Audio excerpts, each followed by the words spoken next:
Naimba to Darumble Country, Rockhampton, the beef capital of Australia, where wild meets whimsical, nature whispers, history talks, and flavours tell stories. Whisper secrets to meerkats, race otters, play hide and seek with the chimps. It's a walk in the park and a dance with nature at Rockhampton Zoo and Botanic Gardens. Newram, Mount Archer calls. The world stretches out like a painted canvas of endless possibilities. Catch the sunset from Newram Circuit, a moment captured in time and on the gram. Toowoomba, Fitzroy River, flows like the city's heartbeat, inviting you to row, fish, or simply cruise its waters. Every splash is a story, every current a call to adventure. History, it's alive and kicking. Step into the world of the Darumble people, our traditional custodians. Through self-guided tours, you're invited to walk alongside history and see through the eyes of those who've nurtured this land for thousands of years. From Archer Park Rail Museum to the echoes of Mount Morgan, a time travel ticket tells tales where the past meets the present. Then there's the beef, a carnivore's dream in Australia's beef capital. From heritage pubs to riverside delights, it's more than a meal. It's Rockhampton on a plate. Culture vulture, we've got you. Arts and culture embrace you with open arms. The Rockhampton Museum of Art, local festivals and events, vibrant gateways to the soul of the city. True adventure is First Turkey Mountain Bike Park. Challenging, exhilarating, like catching a legendary trophy barra in the Fitzroy. Then return to peace with a farm stay, an invitation to reconnect round the fire. Find companionship in the stars. Just when you thought you'd chosen every adventure, choose the coral and the caves, the southern Great Barrier Reef, and ancient Capricorn Caves, our oldest playgrounds. Welcome to Rockhampton. The adventure is yours to decide. Welcome back to day 2 of the 2025 Queensland Junior State Cup in Rockhampton. After an action-packed day 1 filled with some thrilling matches, day 2 of the tournament shapes up to be even more exciting as teams start to keep one eye on finals. The atmosphere has been electric in Rocky with huge crowds, some great sportsmanship and plenty of fun being had on the opening day of the tournament. We're very grateful for the amazing support from Rockhampton Regional Council and Explore Rockhampton, who have provided an unforgettable experience for the players, families and spectators in attendance. Stay tuned as we bring you another action-packed day from Queensland's biggest junior touch football event, the Queensland Junior State Cup. Good morning and welcome to day 2 of the Queensland Junior State Cup. We're live here from beautiful sunny Rockhampton. First match of the broadcast here on day 2. We've got 14 girls, Brisbane Metro Red taking on Palm Beach. Scott McAllister and Simone Hepburn in a commentary. Beautiful conditions to get us underway here for day 2. Simone? Yeah, I'm super excited about this game. BMTA versus Palm Beach in the 14 Girls A Championship Division. Hopefully there's not too much dew on the grass for this first game and they can get this ball moving without too much trouble. Yeah, it was a little bit cooler this morning. A lot of people were rugged up. The sun's starting to punch through. We expected a top of 23 degrees today. Not quite as warm as what we had yesterday, hitting tops of around 27. As Brisbane loop it across over the top. You've been keeping an eye on both teams. Palmer getting 2 wins and a loss yesterday. Pretty good start on day 1. Yeah, this is a game shaping up to be a pretty epic battle between Palm Beach and BMTA. I know they played against each other down at Palm Beach at the last tri-series, and BMTA came out on top there by 1 on the hooter. So very evenly matched, these two teams, and it's going to be a great game.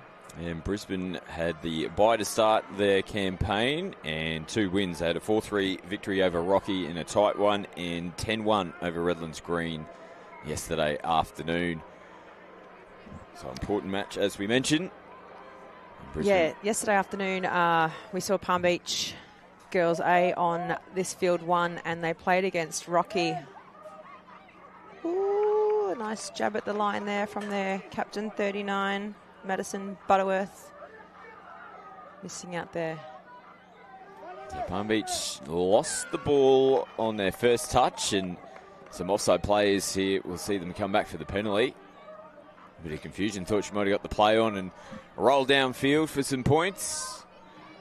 Yeah, I was going to say, so yesterday Palm Beach got beaten by Rocky, and then BMTA beat Rocky.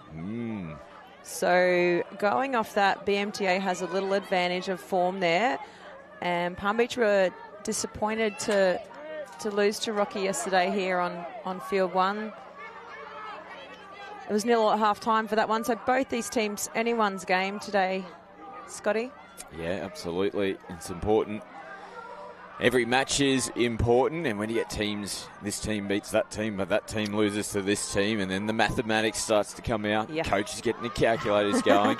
For and against becomes pretty important in a big 3-day tournament like this. But you definitely want the win, and that's what both teams will be searching for here, and there's a late pass. Ref's on it. Yeah, the winner of this game, I believe, will finish in the top 2 for their pool and go ahead to the next stage. The loser of this game needs to, depending on for and against, may still finish in the next best 2 for the division and may still progress. Big stakes. A few early jitters, though, from Palm Beach. They've come up with a few mistakes, at least 2 or 3 coming out of their end. Brisbane have got the early advantage on the attack. And they will come back, but they will get the penalty for players offside. So more pressure coming here for Palmy on the line.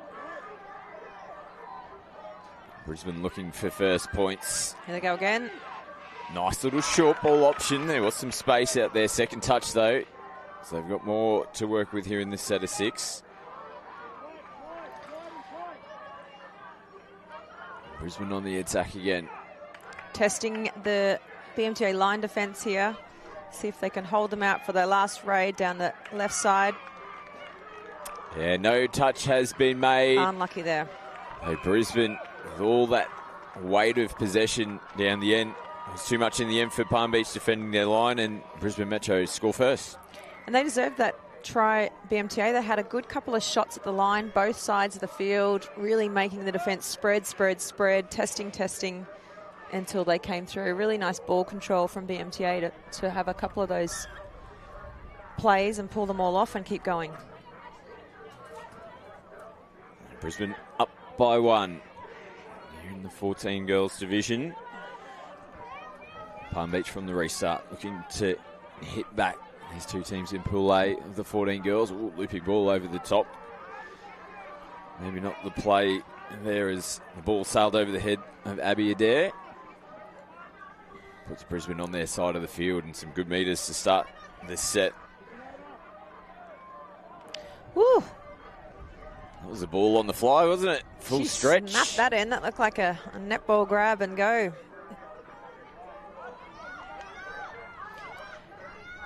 Now last touch of the set. Well, that one's come out of their hands forward, but great pressure out of the line, wasn't it, from Palm Beach? Pretty much as soon as she was looking to pass that ball. Now, what's going on here? Penalty to Palm Beach. For a second, I thought it was going to go the other way. Palmy get the penalty. They'll tap it on their 10-metre line. Coaches for these teams on the BMTA side, we've got Swain Ravelli over there. And on the Palm Beach side, we're looking at Savannah Callow and Ricky Best in the box there. We can hear their instructions coming out loud and fast from this side of the field. And it's also to see in some of these younger divisions the level of coach that are giving back and bringing the next generation through. It's not too many more handy than the former Australian women's coach on the other side of the field in Swain Ravelli. And some great coaches over here for Palm Beach as well, taking the next generation through.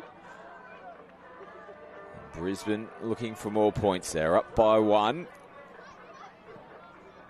And punching through the middle. Nice running coming into the line. Nice out ball into space. And finished off nicely from Elodie Boyd. Wow, that was a beautifully constructed try there from Brisbane. Set up by their captain, I believe, Mia Butterworth. Heading to the winger, Elodie Boyd, with that one. Some nice wheels from Elodie to finish there on the outside. Palm Beach got some work to do now. Now they're down 2-0. They need to hang in there, gets another chance at the line and finish one. Sahara Van Room with the ball, probing down this left side. Coaches want them on the 7 to have another shot. Abby Adair with the ball. Goes Bailey O'Keefe, step back, a little jink there. She's had a little twist of her ankle, it looks like. Yeah, it looked a little awkward. Just got stuck in the grass. That'll be a loss for them if she's able to continue. She's their one of their co-captains, Bailey O'Keefe, hobbling off the back there. Hopefully she can rejoin the game. See what's happened there. All right, back to action now with Brisbane. Keep an eye on Bailey. She's got medical staff heading her way at the moment as Brisbane go the loose ball. Now looking to make some changes as well. Coaching staff set them all back out there to defend this set of 6. And this is a good opportunity here for Palm Beach. Looking to get their first try on the board for this match. They're down by 2 at the moment. Poppy Gallagher with the ball to Abby Adair.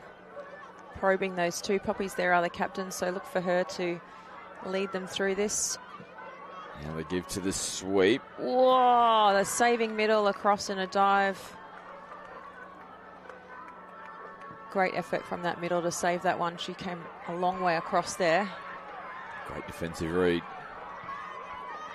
Palm Beach still got a couple of touches to work with now. Gallagher plays at last touch. Pick up Brisbane though. Jerseys everywhere, sliding across to make the touch. And they get the football straight back into the hands and underway. This time those players will get a break. It's a great exchange of passing on the first couple of touches. As replacement players switch around the back. Palm Beach have done a pretty good job. Nice little show and go. And the offload as well. And another one to boot. Big dive in the corner and no connection made. What a fantastic try. The last try was a ripper. Gee whiz, that one's even better. Yeah, that was the 56, Elodie Boyd, in for her second try today. She's having a blinder, Scotty. Oh, started with that dummy up the middle. Lightning. Nice offloads. Great acceleration. Little pop-off, even more acceleration. And a neat little try down the right-hand side. Great team try. Everybody in the right place at the right time. Yeah, hitting their holes so direct and hard and just waiting for that ball to land.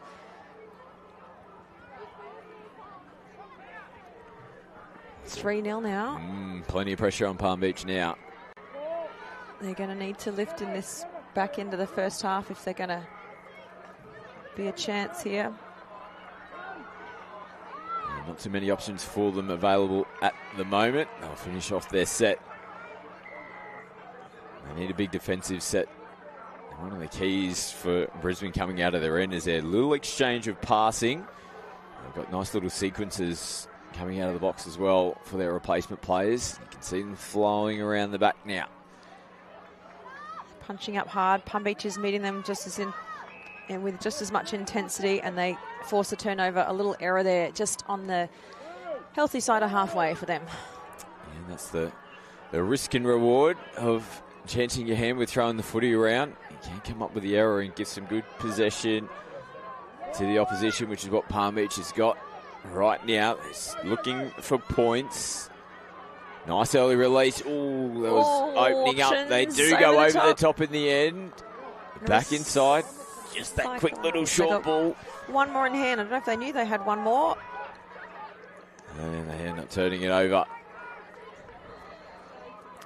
Nice lead-up work from them, though. Yeah, just that final conversion is not going their way at the moment. BMTA showing their strength on their line defence to keep Palm Beach out so far. And Brisbane, nice inside ball and another release. Again, it's maybe just that one extra pass too much at the moment. That first one, they get down off the back of that. It's just going to keep Palm Beach on the back wheels. If they can pull those last few passes off BMTA, they're looking really hot for the final series, the final run-in. Yeah, they're looking good. It's been a great start to this game, looking to keep their undefeated streak going. They were runners-up in the 14 girls last year, the Junior State Cup. There might be a few of those girls that are still part of this team. No doubt a few of them would have gone up to the 16s as well. That's a beautiful hole. The touch has been claimed. The referees are going to say the ball was down first. Wow. The tries they're scoring in this game are unreal. They're looking really good. I think that was, where am I looking at, 39 and 40 combining together. Yeah, which is I believe their two captains. Saw them taking the toss anyway. Madison Butterworth and Mia Butterworth. Sisters, I'm going to say, Scotty. Wild guess. Okay, you might be on the money. Might be on the money. There they are together as a pair playing the ball. Really taking BMTA forward into this game. Just errors costing Palm Beach at the moment. They're gifting Brisbane cheap possession back, coming off the back of mistakes. Brisbane again on the attack. They're ruthless here in the first half. Now short side again, this time juggled. They hold on to it. Oh, and they get a penalty on the back of it as well. They can't take a trick at the moment, Palmy. Yeah, they're going to have to hang tough again for another set on the line, which is a big task against this BMTA side who look like they're hitting form at the right time of the competition. Step back in off the right foot. Palm Beach defence is there to make the touch. Ravelli feeds it from half. They pull them back out yet again. Another touch for Ravelli. They come back to her now. No options left or right. And it's going to come back to Palm Beach here. Might have been a forward pass amongst it. They need a completed set here, Palm Beach. Get down the other end. Some discipline and a nice get out of trouble will keep the coaches happy here. They'll get a late penalty as the hooter sounds in the background. Good intent as well. They want to tap and go. Hooter's gone. They're going to have to throw this. And a little attempt from Eva Donovan there to create something down this short side, and that's half-time, Scotty. Yeah, quality first half it was from Brisbane. They've got the margin in their favour at the moment. 4 tries unanswered. They go into the break leading 4-0 over Palm Beach.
Back here, live action. We can see the Brisbane Metro team over on the far side of the field. They're in good position at the moment, up by 4 tries.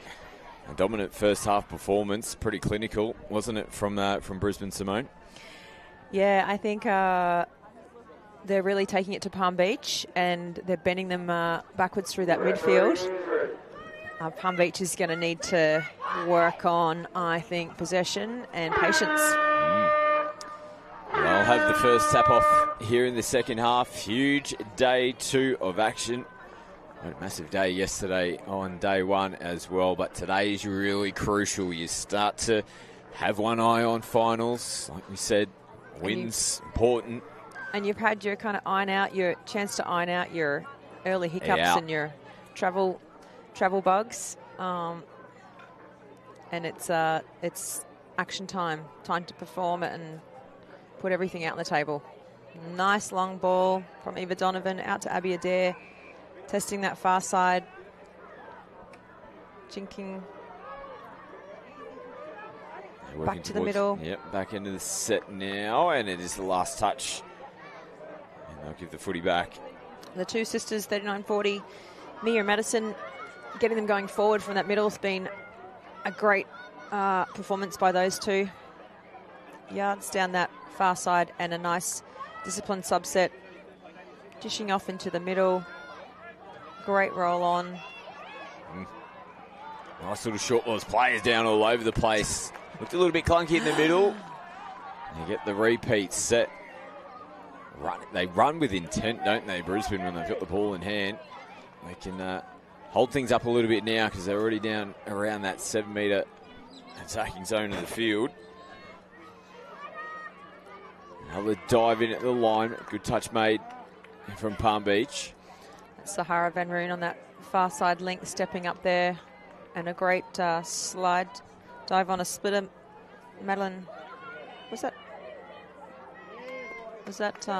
Yeah, I don't think we've got her number. We haven't got a 47 on there, so we'll try. Look at these long ponytails, Scotty. You can't Hey, see look, what's happening at the back. There we go, 47. Yeah, we don't seem to have a number 47, sure. so we'll chase that up. Someone from Brisbane watching back, make sure you shoot on over and let us know, so we can make sure we can give the shout-outs to the girls throughout the games. As Palm Beach gets some changes on, just held it up for a second. It's the last touch now. And looking for offside players, they don't get the call.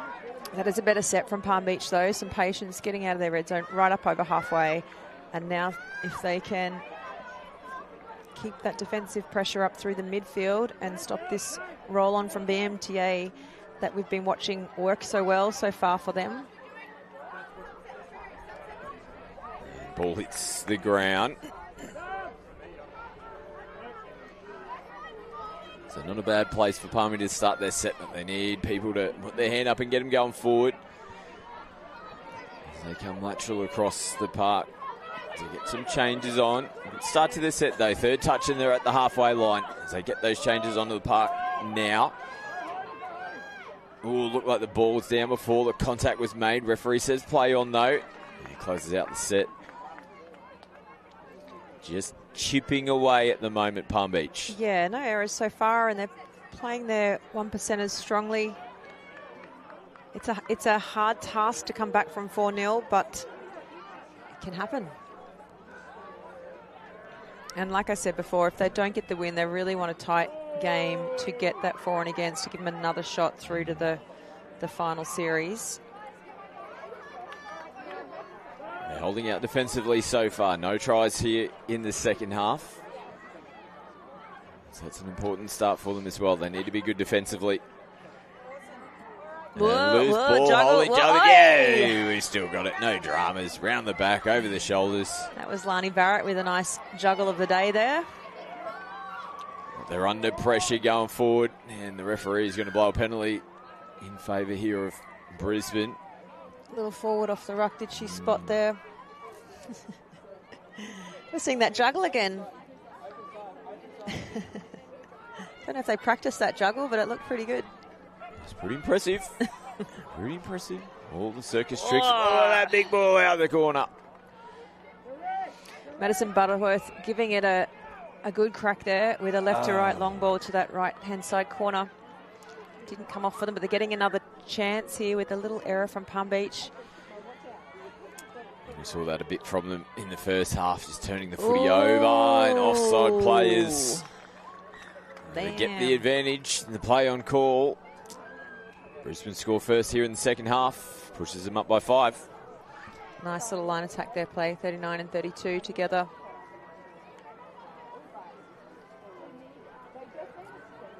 Yeah, that's hard for a middle if you don't know you're off.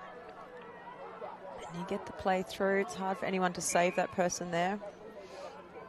What a great attacking rate again from BMTA, taking them out to 5-0. First to score in the second half will hurt Palm Beach.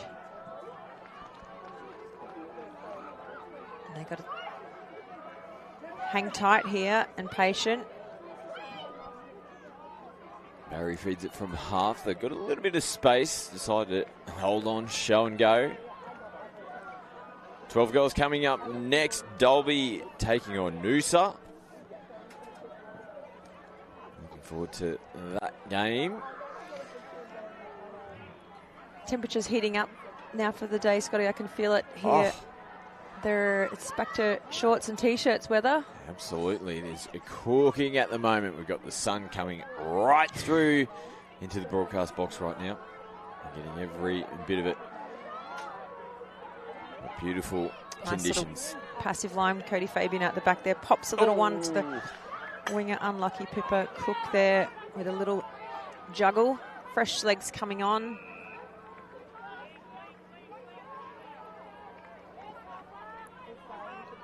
Just getting the ball down on the mark there, Brisbane. They'll make a couple of changes now as well. They're over there on the box. I can't see a 63 either for Brisbane on my list, so apologies if I haven't got your name either. There's been a little shuffle from our list to their list. Palm Beach. Well, tap now from the forward pass.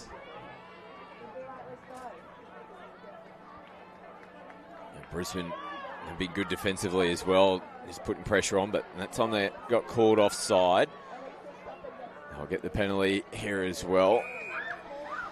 Sophia Laurie with the tap there, getting that offside penalty, bringing her team now up to halfway. Bailey O'Keefe looks like her ankle has just been a little tweak, and she's back out there for the Palm Beach girls. Abby Adair making an extra 10 metres out that left side. Adair offloads. O'Keefe plays it. Adair in from half. On the last touch, they give it back to Brisbane. Still can't crack their defence at the moment. Estelle Hanna for BMTA offloading nicely on that subset to get an extra few metres for Madison. Oh, and a nice drive from 47 of unknown name at the moment. Yeah, we'll have to check on that because she's been very good throughout this game. Yeah, lots of go forward and drive there. Getting an offside penalty. Sophia Ravelli in 29 also taking them forward. Here's Ravelli again. This time, dishes back on the inside. Little rooster play there.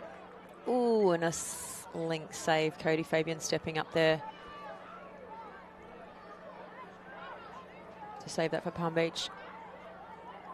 Ooh. There's a few calls for some offside players. Brisbane pushing the boundaries. But they're in a comfortable position at the moment. The referee blows the offside penalty now. A little get out of jail there for Palm Beach with Ivy Miller getting them going forward through that middle. And going nice and direct on the first few touches. Get them down the right end of the field. Willow Barry off from half. Outside, inside. Oh, a gap there for Sophia Laurie, but the ref's seen a little forward off that, unfortunately. There are some positive elements here for Palm Beach. Just a little finessing is letting them down. They're getting to the line now, but still haven't crossed yet today.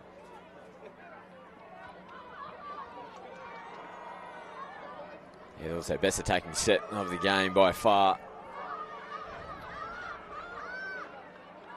And a loose ball, so they held Brisbane to their own end of the half there. They've responded in defence as well. A good little hit back. It's just little moments in games like this that you can take a bit of positivity from. And given that it's at the back end of the game as well, it shows that they've got a bit of grit about them. They're willing to fight. Yeah, great field position now coming in. If they can get another repeat set, there it is. Yeah, smart footy in the end from Poppy Gallagher. She's a bit of a competitor. Now they come Yes. Down the outside. No. A little late pop out. I want to see them go across. Unlucky there, Heidi Steinberg having a little probe down this right link, but defended well. All players down on their get. This could be the opportunity. That's it. Let's see, ref likes that one. Eva Donovan making the most of that unfortunate trip from BMTA. That will give them their first points on the board. Well deserved. Yeah, a lot of pressure, a lot of time at the line down there that they deserve to get one. A little quickie play, a dummy, and a neat dive under. Ooh, just under.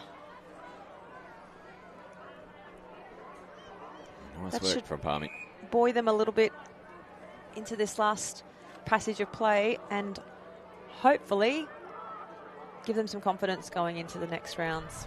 Well, it's 1-1 if you're looking at just the second yeah. half. So that's a big positive for them after leaking Their 4 in the split of first. play has been working so well for them. And a nice out ball. Eee. Madison Butterworth runs so well with the ball. Yeah, they run with speed, don't they? Yeah. And intent. They've got the defensive shape at the moment. They're coming up in waves. Here comes the next lot. Palm Beach, 2 touches. They've gone nowhere.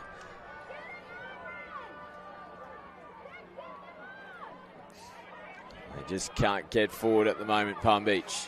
And they're having to throw balls around, and that's what happens on the back of them. Forward pass. Patience and discipline under that kind of pressure is tough. The Brisbane defence was really strong there. They wanted that turnover. Sometimes you just need, even if you don't pick up too many metres, someone just to duck their head, punch forward. And then off the next few touches, you can get some run off it. Little save there by Pippa Cook coming in to shut that one down. Oh, Brisbane's really making the Palm Beach defence work.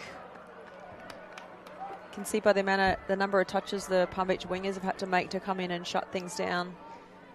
There's been a lot of overlaps they're creating. Really smart play. And the hooter, and she's called that ball down. Yeah, no try. They had a chance to score right on the full-time siren, but the final score ends up being 5-1. Like we said, they can take something away from that Palm Beach, can't they? 1-1 in the second half. Yeah, BMTA are looking the goods, though, going through, so I keep an eye on them and see how they progress from here. 12 goals coming up next. Dalby versus Noosa. Big day coming up here at the Queensland Junior State Cup. Stay with us.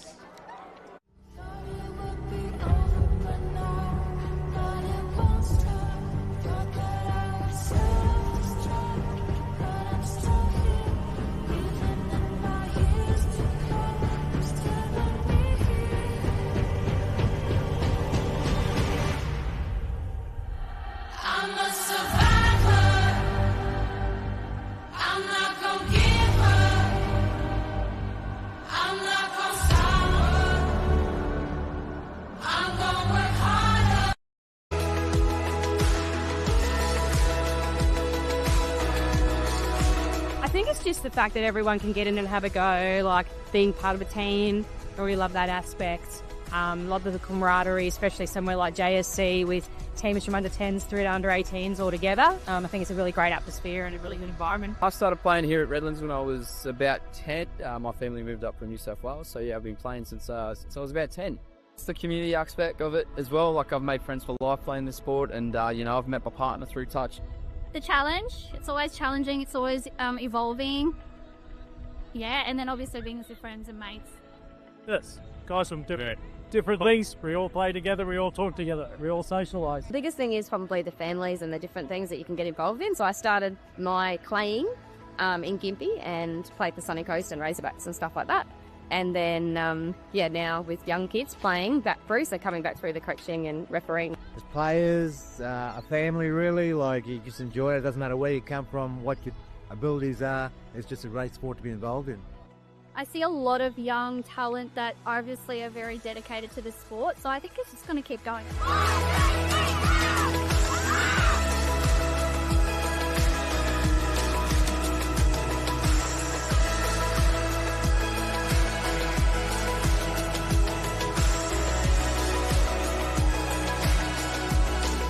teenager. So I grew up playing it with my family, of course, and then slowly made my way up to Whites Hills as a 16, 17-year-old and started to take it a bit more professional, I guess, to start training and all that kind of stuff. But yeah, been in the game for a good 20 years. I guess it's a bit cliche, everyone can play. So it doesn't matter how old you are, what skill level. And touch is a great family game, so yeah, you can play it wherever you want. Bring the juniors through, give them the pathway so they can enjoy what we've enjoyed.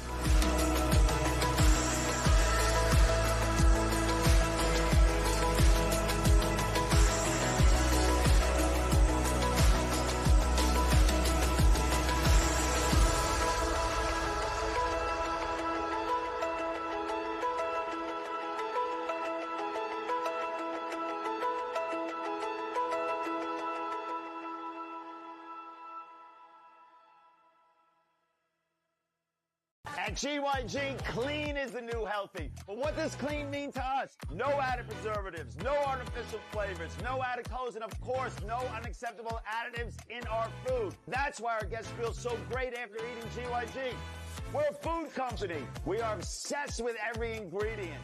It's our responsibility to serve you real, delicious, clean food. Who said fast food has to be bad food? At GYG, clean is the new healthy. Love ya.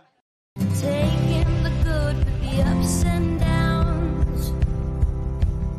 I wanna see how the world turns round. Let's go adventure in the deep blue sea.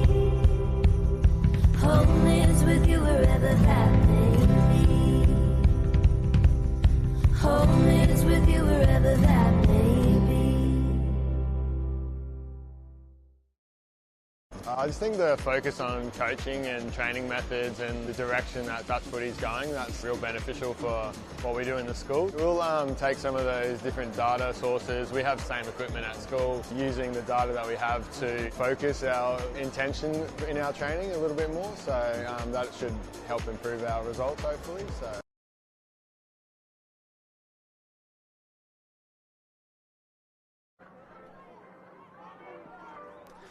Welcome back to the 2025 Junior State Cup, coming to you live from Rockhampton. I'm joined in the commentary box by Simone Hepburn. Simone, great to have you back on deck on day two. We've got Dalby and Noosa taking on each other in the under-12 girls development division. Thanks, Josh. We were here yesterday together and did another development division 12 girls. Yes, we had Caboolture and Townsville Green yesterday. And they're out of a different pool to these two teams. Yes, so they're in Pool C, and today we have Pool A. And you were just having a chat to the Dalby sub-box there. What were you saying about a diving competition? They have set their team a little goal to see how many girls can practice their diving. Right. And so far only 2 girls have got their little slide dive on, so that's their development goal today. And we'll see if we see any diving action out there from Dalby. Well, it picks up the point we were making yesterday, how the development division has different goals. So it's great insight into what Dalby are looking to achieve. And the colours are more or less clashing here. Dalby in the white and maroon, you'd say, and Noosa in the blue and maroon. As they're inside the 7 now, Dalby, but they run out of touches, and Noosa have the ball back. Not a bad way to start off this match from Dalby, getting down into Noosa 7, and now they'll earn the ball back. And we'll look for those dives here, Simone, from Dalby. Dew has come off the grass now, and the temperature's heated right up for the day. It certainly has. I probably should have taken my jumper off before we went live, but it's all in hindsight. So Dalby shift out towards that left-hand edge. This is the last touch. Noosa come up and they make the stop as the ball's still alive. They eventually get there, and some good touch all around. Noosa's goal line defence standing up, and Dalby will get another chance with the ball once more. It's a good run there. Strong carry from Katie Love. Check out the Women's Division 2025 And now this time it's Darcy Geiger with the ball in hand.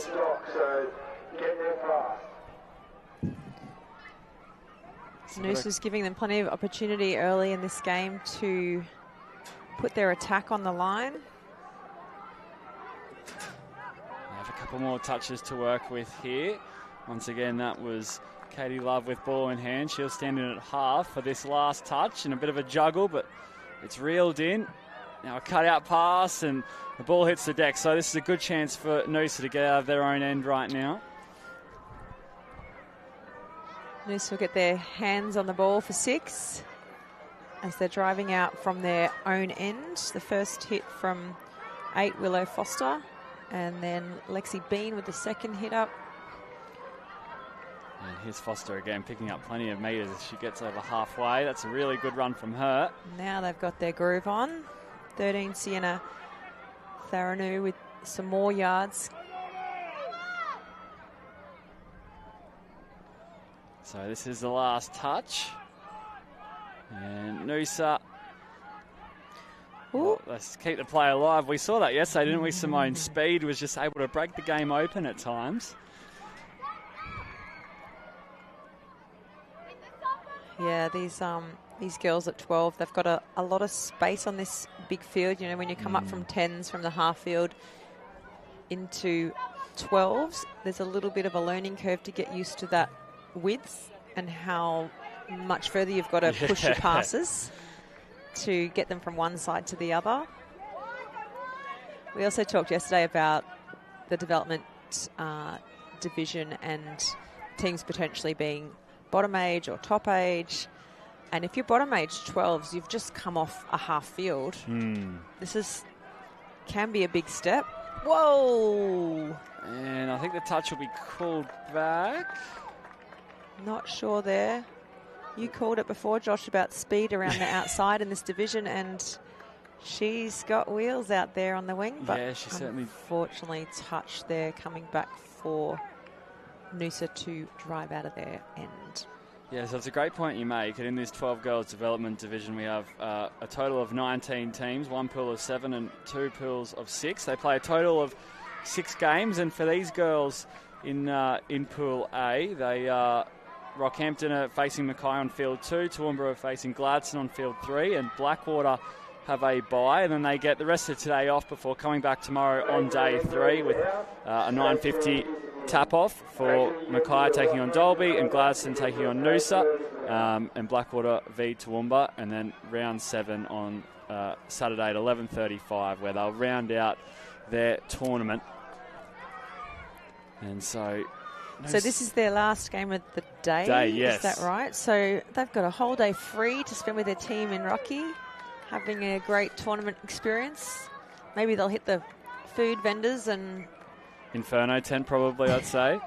Donuts and dipping dots or something, whatever their 12-year-old girls go for. Yeah, there's plenty to do up here in Rockhampton. Have you had a chance to get out and about, Simone? Yeah, I took the family down to Yeppoon.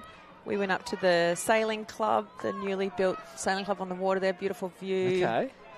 Beautiful food. Yeah. Lovely. First time to Yeppoon. How far is Yeppoon from? It's about 30, 40 minutes drive. So not too far at all. No, it's a nice day out. The waterfront there is beautiful with little playgrounds and lagoons and all the things to do for kids. I dare say Dalby and Noosa might be heading out that way. It's a beautiful day for it. As they have their last touch here, Dalby, and they'll finish. Ooh, the show and go from 4, Malaya McCarthy there, almost through. Yeah, and they'll kill the ball on this far side of the field. So it's those little things that are involved in a game of touch where you turn the ball over and hand possession back to the opposition. They do well there as Noosa are a fair way from their sub-box at the moment. And there's more speed, Simone. Little, small but mighty. Number 4, Maria Boyd. Don't underestimate the little ones. No, not at all. They're finding their groove here. Noosa building into the game nicely. This is the last touch. And day 2 will turn over possession just prior to the 7-metre line there. Yes, Josh was saying about the space on the field, that you notice the difference between 12s and 14s. The last game we watched, that the 14s passing is a little bit stronger, so they stand a bit wider. The 12s, you see them a little bit more bunched and still learning their subsets, still learning their width, building their longer passes. When you come up from 10s to 12s, the other change is the ball size. We see more speed here, looking to find some space on the outside. How challenging can that be as a coach? Just that adjustment in that age group. Have I got that right? Is it 12s that go to the bigger ball? Scotty?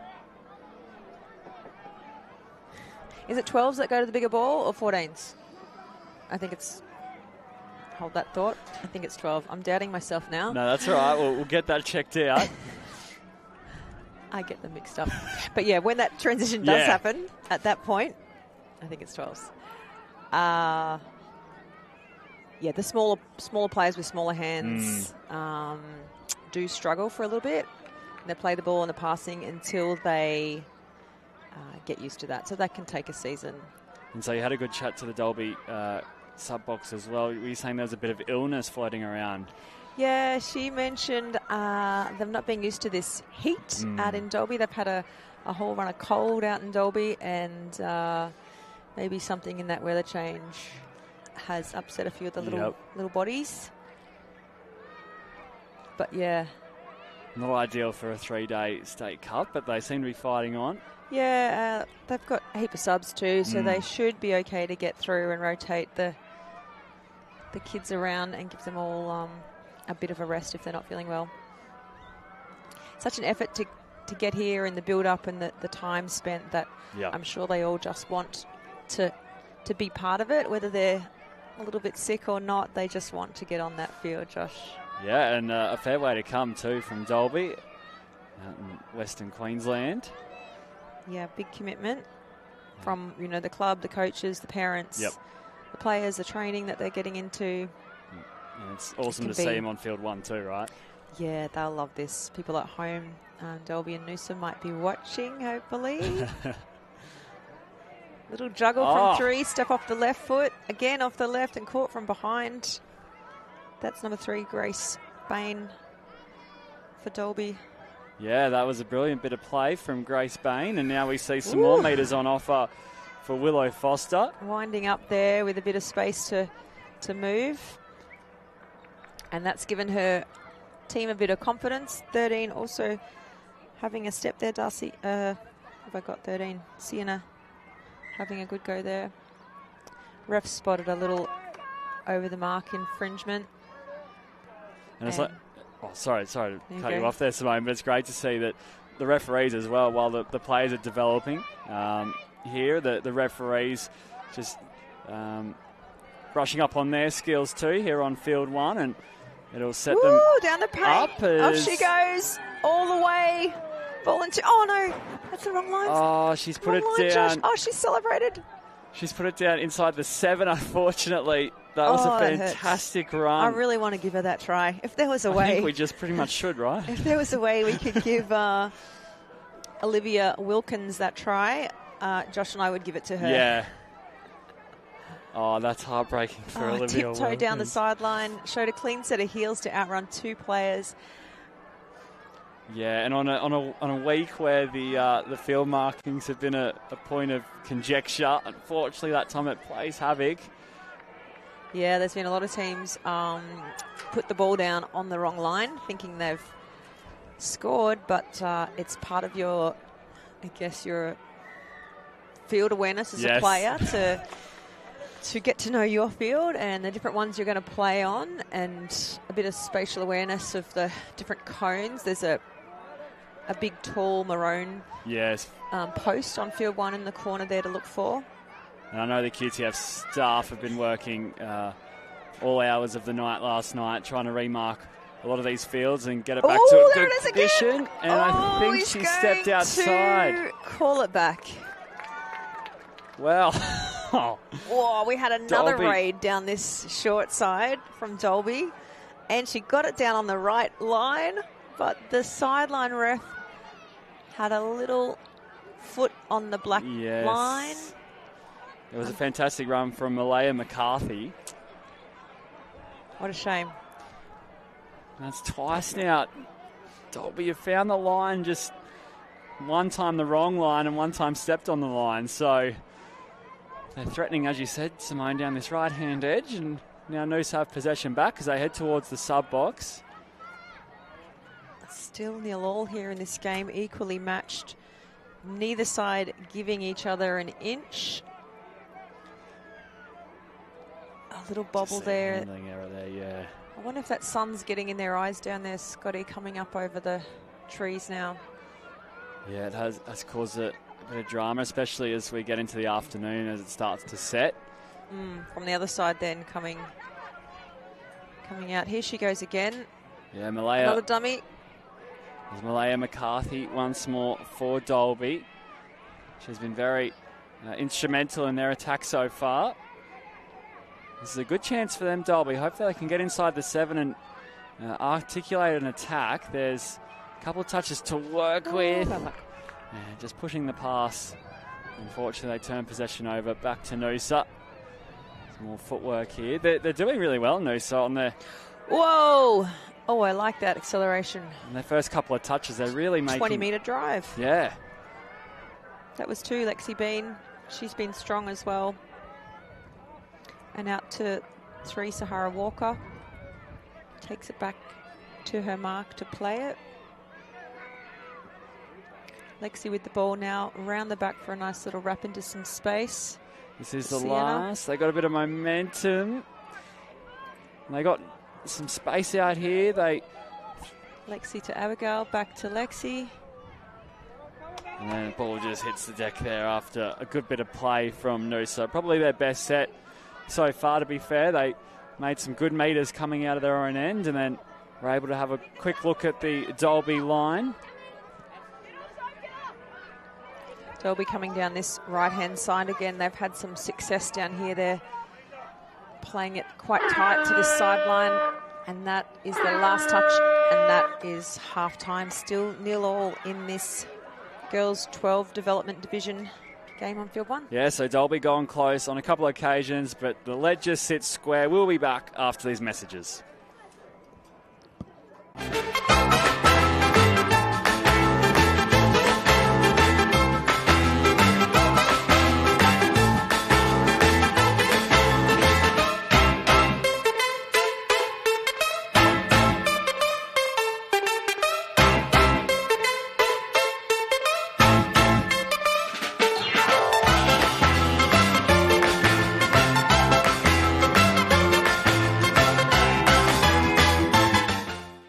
GYG, clean is the new healthy. But what does clean mean to us? No added preservatives, no artificial flavors, no added colors, and of course, no unacceptable additives in our food. That's why our guests feel so great after eating GYG.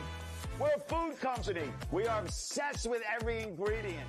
It's our responsibility to serve you real, delicious, clean food. Who said fast food has to be bad food? At GYG, clean is the new healthy. Love ya.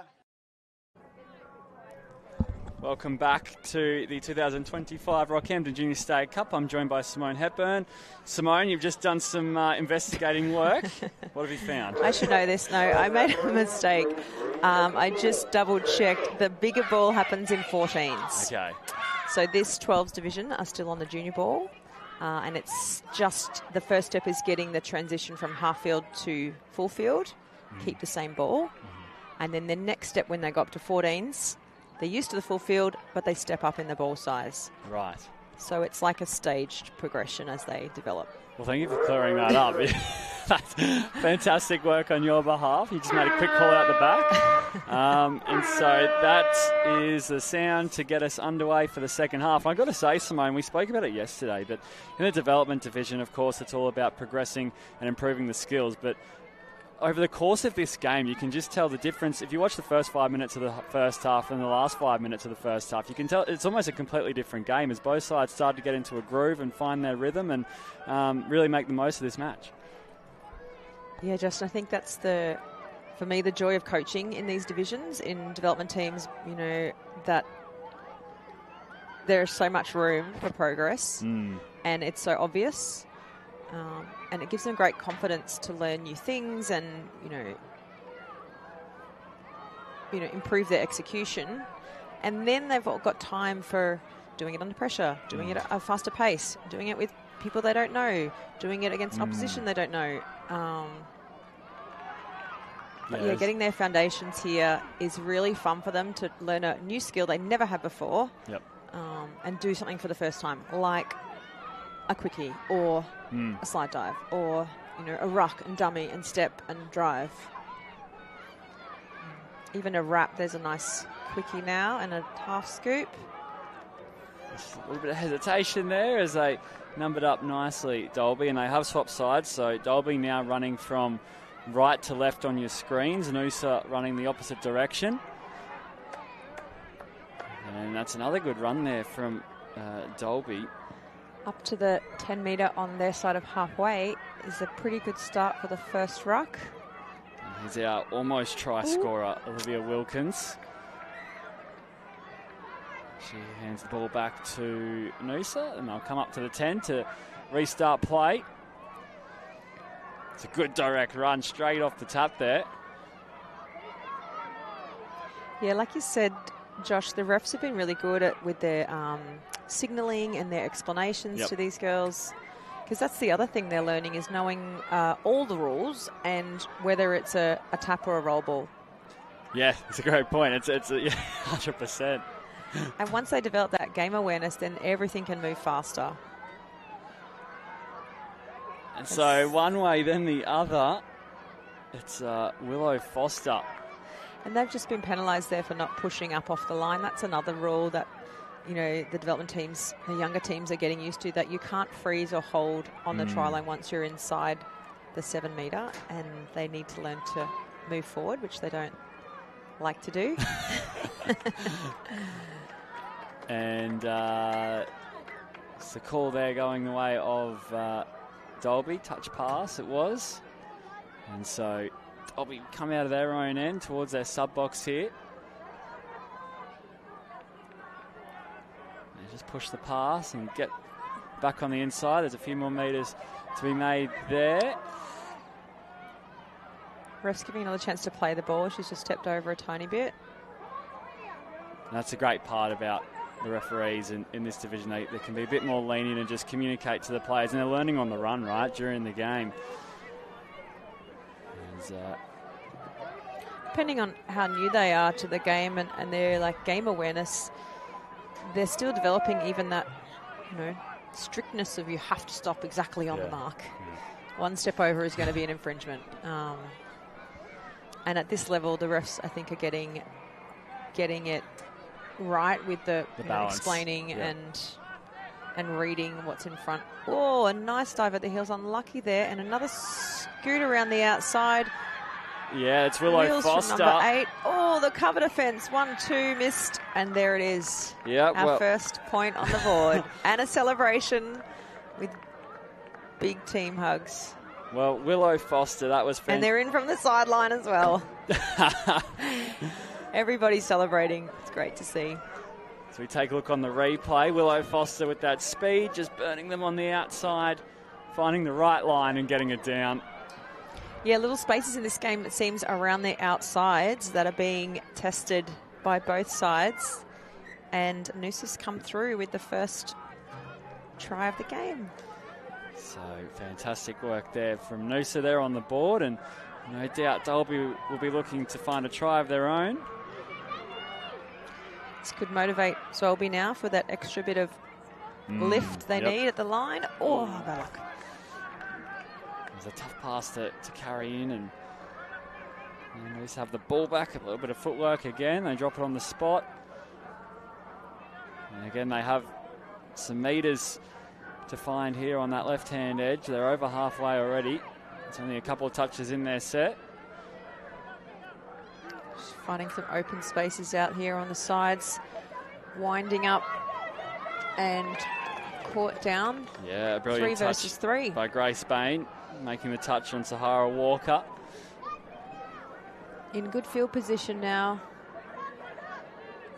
Noosa for another crack at the line. This is the last touch. They've got space out to the left there, Simone. Just holding on to the ball, wrapping around. Dalby have all the answers so far, and the 6 touches come up.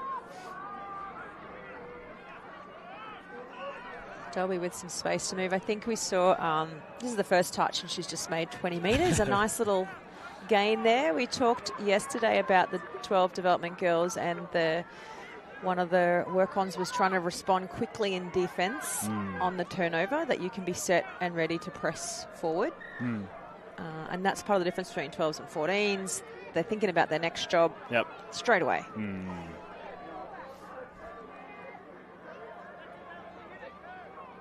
So, Noosa inside Dalby's half an overlap here. Ooh, saved. Oh, brilliant touch there. That time it came from Marley Draper. Pushing the edges of the field now. We're going side to side. Here, coming back now into the midfield. It's a bit of a loose pass, and it's taken well in the end. Still a couple of touches to work with here. Now to the other edge. Noosa. And a first little beat. Oh, she's got wheels. And a winding touch there. Did she get her? And she's called an honest no. She was so close, and I think that's Noosa for their second try. Yeah, great sportsmanship there from Olivia Wilkins. She's watching the replay, I think, on the big screen and wants to see herself score. And so the try will... She wants to double check that she scored on the big screen before she celebrates and takes her sub. Fair enough. It was quite tight to the corner sideline there. post. Yeah. And so a tremendous job. She's going to watch that back on YouTube, I reckon, Josh. Probably. Why wouldn't you? I would be for sure. Screen recording it, sending it to all your friends. That'd be the way to go about it. A little confusion there on the field, which way they're running. They were just so excited by that try. That's 2-0 now to Noosa. In a really close match, with Dalby being unlucky with the first two close tries not being awarded, with little errors there. It's a nice little pass. But they've been in it. Back inside, yeah, and I mean, if you've got to have a guess, you assume Dalby will find the line at some point. They've put together some really nice sets. There's another great run from Leah McCarthy once more, as it's Wilkins who gets the pass on down this left-hand edge. The touch is made, last touch for Dalby, and then the ball hits the ground there. It's a very nice fast defence. Pressure defence from 7 Sophia Ball. And 14, I haven't got a number. Oh, sorry.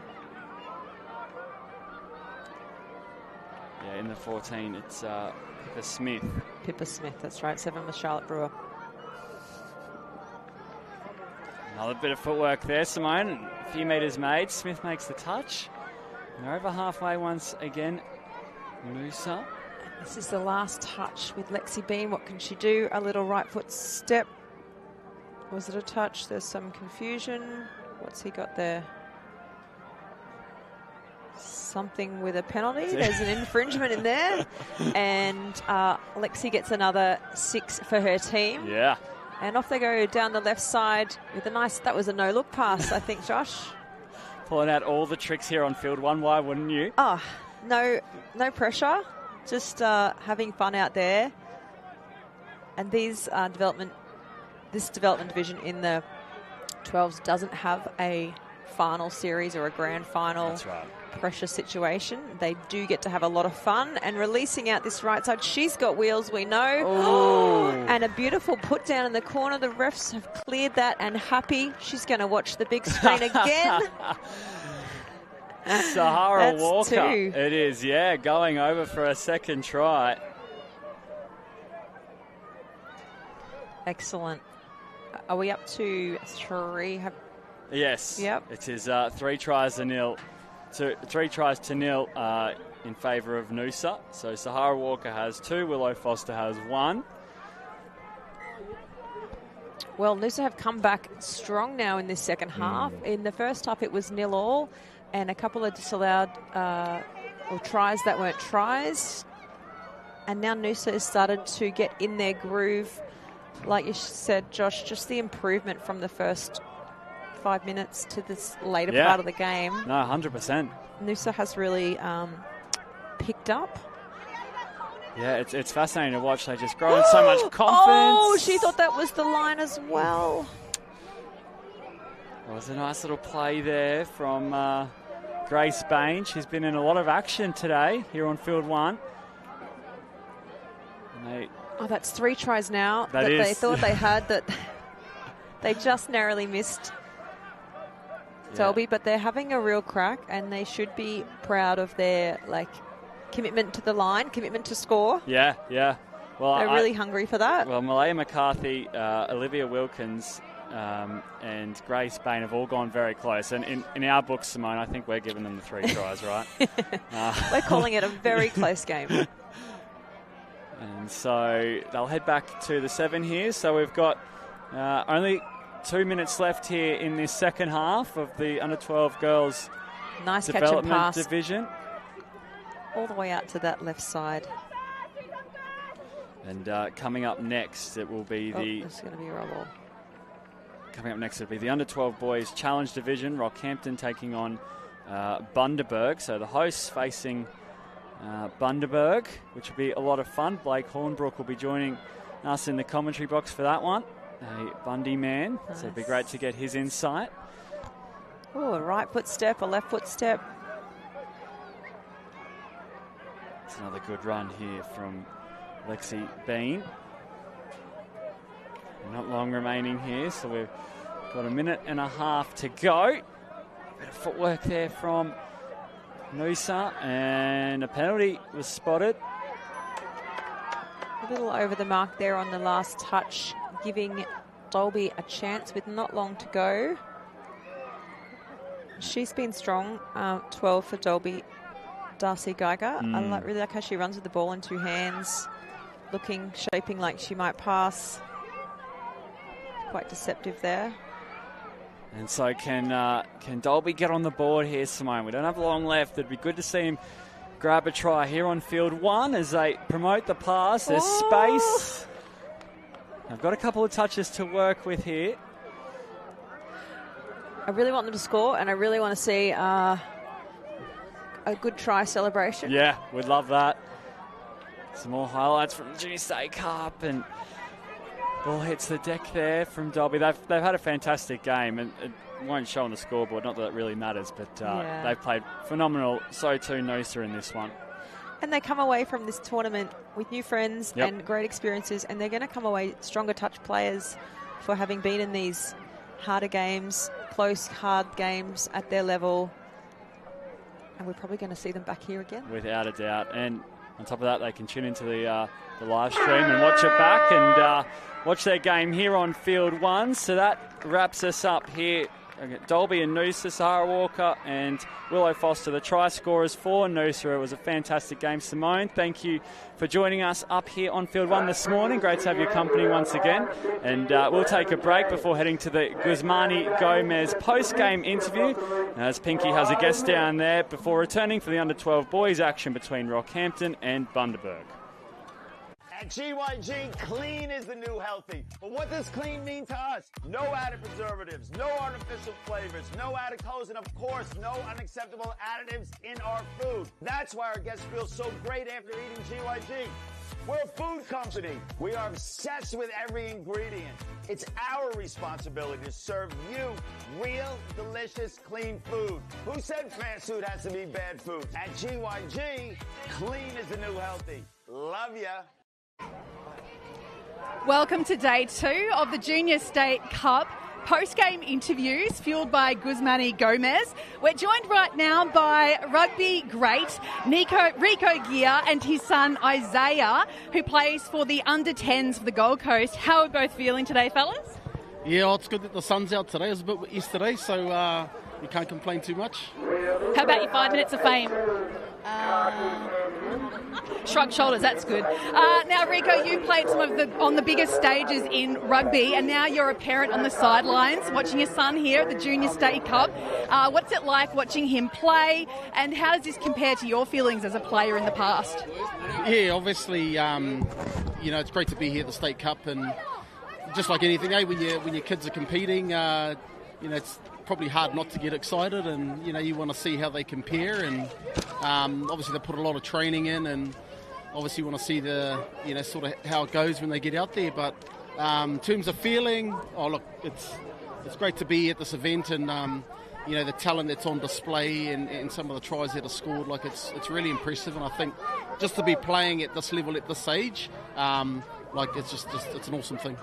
There's a lot of passion about touch footy spoken about from football greats such as yourself. What do you think about it as the starting blocks for the kids? Yeah, 100%. I think it's definitely one of those sports that transfers over, and I think I'm just grateful that the kids get to start at a young age here. Like, I remember playing at 13, and I thought that was young, but you've got 8 and 9-year-olds running around and playing at such a high level, and it's exciting to see what they're going to be like when they're 13 or 14. Isaiah, you've been playing touch for a couple of years. What do you love about it the most? Getting to play with my mates and friends, and sometimes catching up with some of my friends as well through the school holidays, and sometimes not getting to see them much. Yeah, it's a great way to take care of school holidays activities to come along to the Junior State Cup. And you've said that some of your friends have enjoyed the sights of Rocky, like the local pool and the zoo. Yeah, it's been pretty good here and everything. I was pretty keen to go to the pool or the zoo, but a bit tired. Yeah. It's hard work being an athlete. Do we have to support their young athletes? Yeah, look, I think, as a parent, we can all get pretty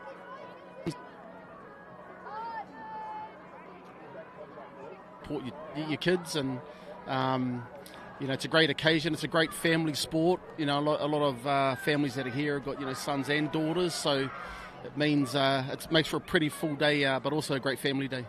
Thanks so much for your time, guys. Have a great couple of days here. What's left to come? The 12 Boys Challenge, Rocky Reds versus Bundaberg A, are coming to you live next from the Junior State Cup. Do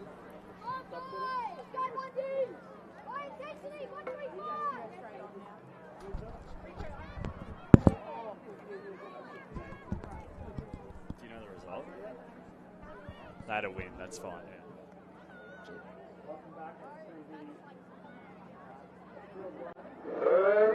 Rockhampton Junior State Cup, and we are here for the under 12 boys challenge division between Rockhampton and Bundaberg. I'm joined by a Bundy local, Blake Hornbrook, ready to rock and roll here on field 1, mate.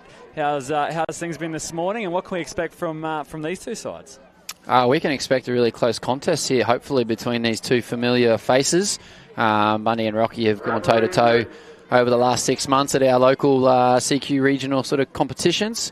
So this is hopefully going to shape up to be a cracker as we see Rocky getting the first tap off. Bundy, I know since the live stream draw come out, they've been really excited about this opportunity just to be on the live stream. As we see Rocky engaging into the 7-metre line with a sweeper play here first up. Yeah, so Rocky, that's the 7-metre line, and QTF have been working night and day to fix these line markings. They've done a tremendous job, so players just adjusting to the structure here is a bit of footwork, trying to find some room and space. The ball hit the deck. Bundy turned away Rocky on first attempt, and fast start here, which is fantastic. Yeah, I must say I can tell the line's a bit easier today from up here. So I know, speaking to QTF man Tristan Munner, that they did a little bit of relining of field 1 and a couple of other fields just to make it a little bit easier and clearer for the sides, which is great to take that feedback on and adjust for day 2 as we see Bundy get through their first set of 6 off their line, finishing there with Matty Campbell running from half. Probably not as far down the field as they'd like, but it's a completed set nonetheless.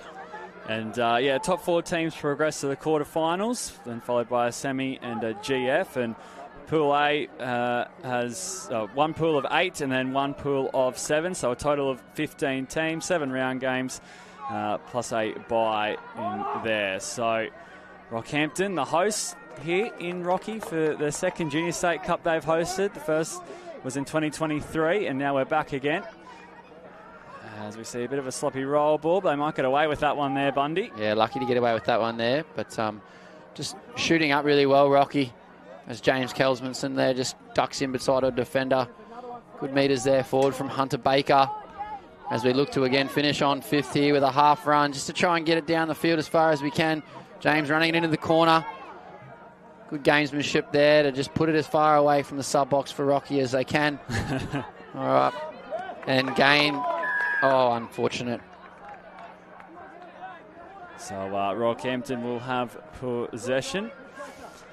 And, mate, they played earlier this morning. The Bundy boys, how'd they go? How are they looking on day 2? Yeah, they had a good confidence-boosting game on this morning at about 8:50 or 8 o'clock, I think it was, against Townsville's B team, I believe. Yep. Ironed out a few things, worked on a couple of things, scored a few tries. So a good day 2 first game before coming out here on field 1, which the sun has definitely come out here on day 2.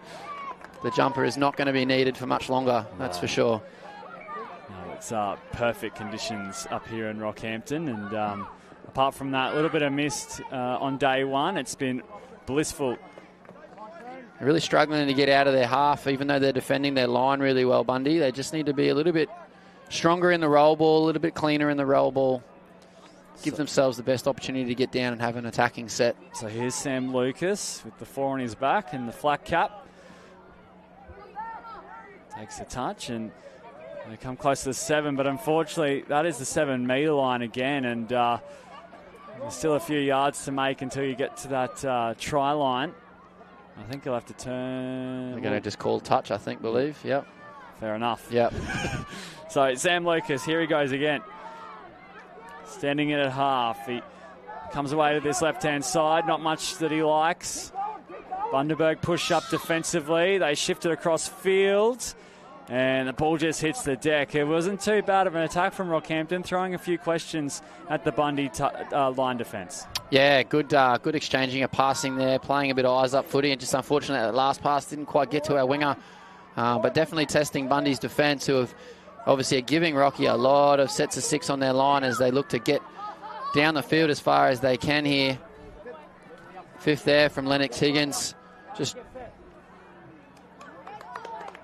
gained himself a penalty there. Yeah. Very, very luckily. As coach and father Shane Higgins there will finally enjoy a set of 6 with his side inside their half. These are those sets where you just don't want to waste this one opportunity you've had so far. You want to really capitalise on it. So how do they approach this one, mate, with a couple of touches left up their sleeve? Yeah, look, Rooster and C1 or a short side sweep as their go-to plays at the moment. They've not quite got that set up right.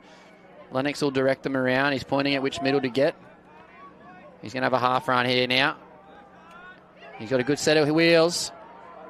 Eamon love it there. Not quite probably running the right hole, but not a bad set of 6 there, testing the Rocky defence. Yep. As we can put a bit of pressure here in defence now, try and earn a repeat set for ourselves. And it was only their first set on Rocky's line, so I'll learn a bit from that, having a good look at Rocky on their own line, as that's a good run here. Strong carriers. They'll get over halfway here, Rockhampton. Finding plenty of momentum outside of the sub-box. This is the last. They'll pick up and go. Bundaberg have done well to scramble. And in the end, the play will be shut down on that far side. That's tremendous touch football around, to be fair. Yeah, Rockhampton's 4th and 5th touch there made 30 metres, and they finished it in that very far corner, which is great. The coach wants to see that. Even if you haven't scored, you've at least put the ball through the hands and put it as far away as you can from the opposition sub-box. So as assistant coach Tim Baker just says, we've got to go forward and we've got to run a bit harder. Bad choice being on the sub-box right in front of us here. As Bundy look to get to their 5th touch now. Well, that is their 5th, unfortunately. So Rocky are probably applying the defensive pressure a little bit better than Bundaberg are with the ball, giving themselves multiple sets of 6 on the line here. But defence wins games, and Bundaberg at the moment are doing that very well. Yeah, so Rockhampton will have another chance to really attack this Bundaberg line with a bit of potency and venom as they have a few touches to work with. This is the last. Little ball back on the inside.